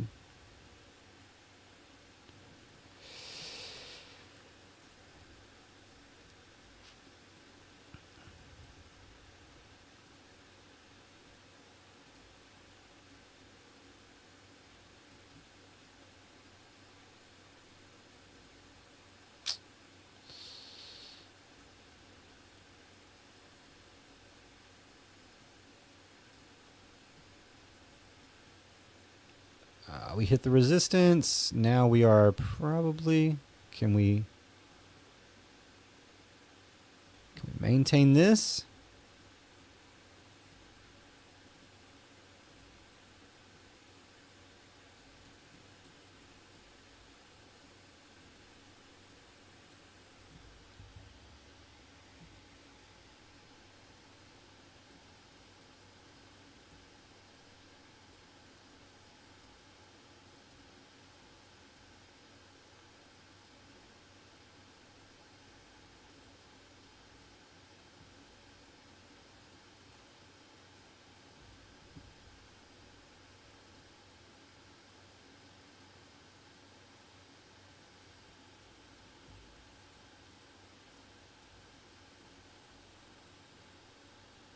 Handy Emma, thanks for hitting that subscribe button. Welcome to the crew. Good to have you here.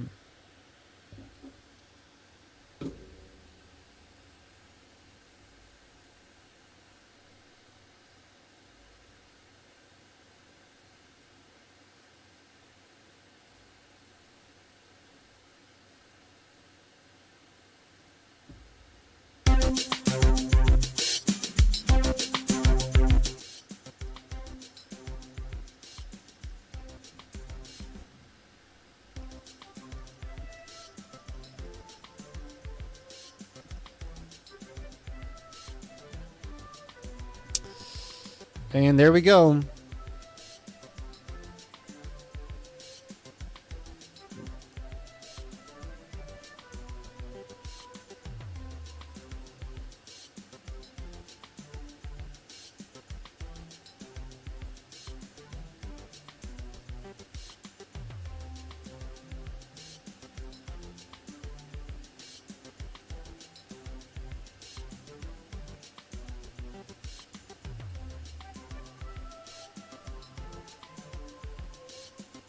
Breaking the uptrend. Breaking the uptrend. Don't you do it. Open below the uptrend. Get up there. Get up there. Might have to just accept the tiny win on that.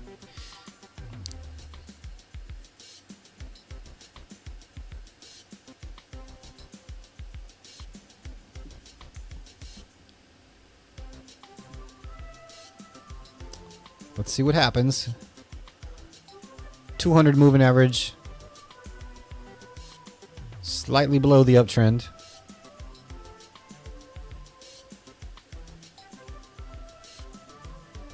There we go. I still have faith, man. Still have faith. Still gotta keep the faith, man. Even at all-time lows. Gotta have faith. Gotta have faith.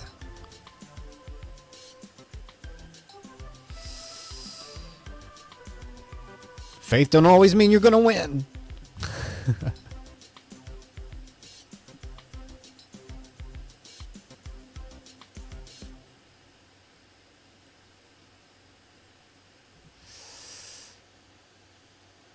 Welcome back, Deadwood. Good to see you back.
Come on, stop me out.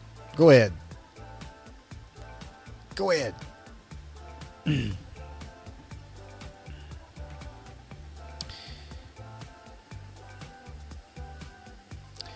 19.7 would be a much better entry.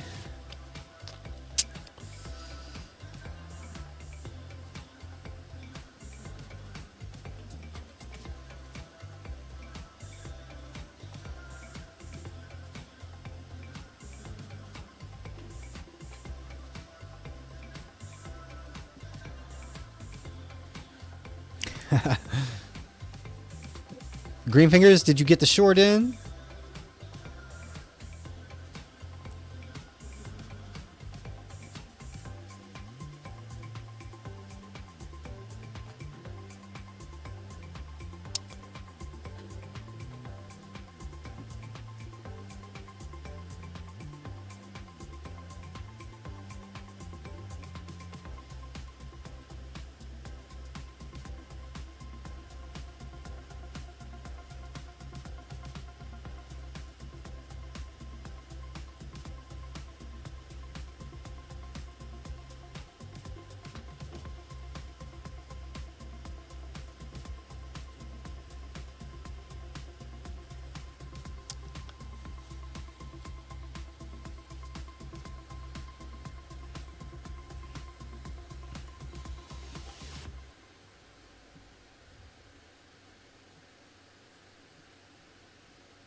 More hot pockets. Oh, look at that bounce.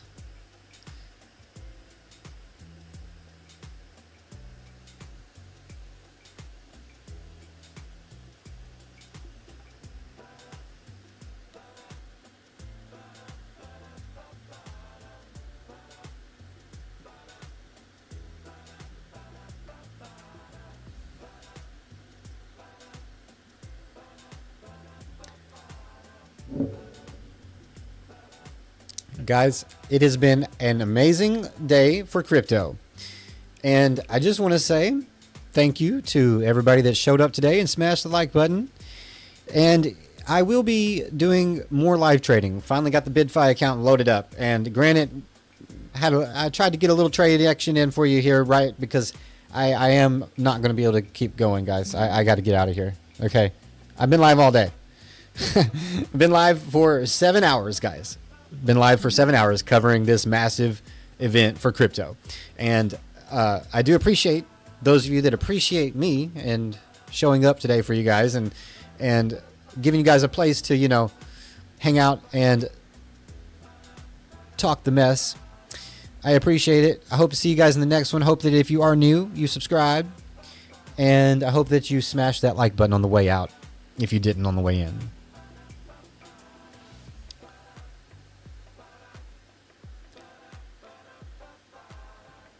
So thank you for joining us today again, and I wish you nothing but good gains.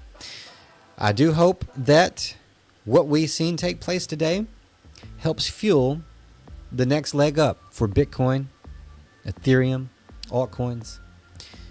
And like I said, I wish nothing but good gains for all of you, and I hope to see you in the next one. AJC out, baby.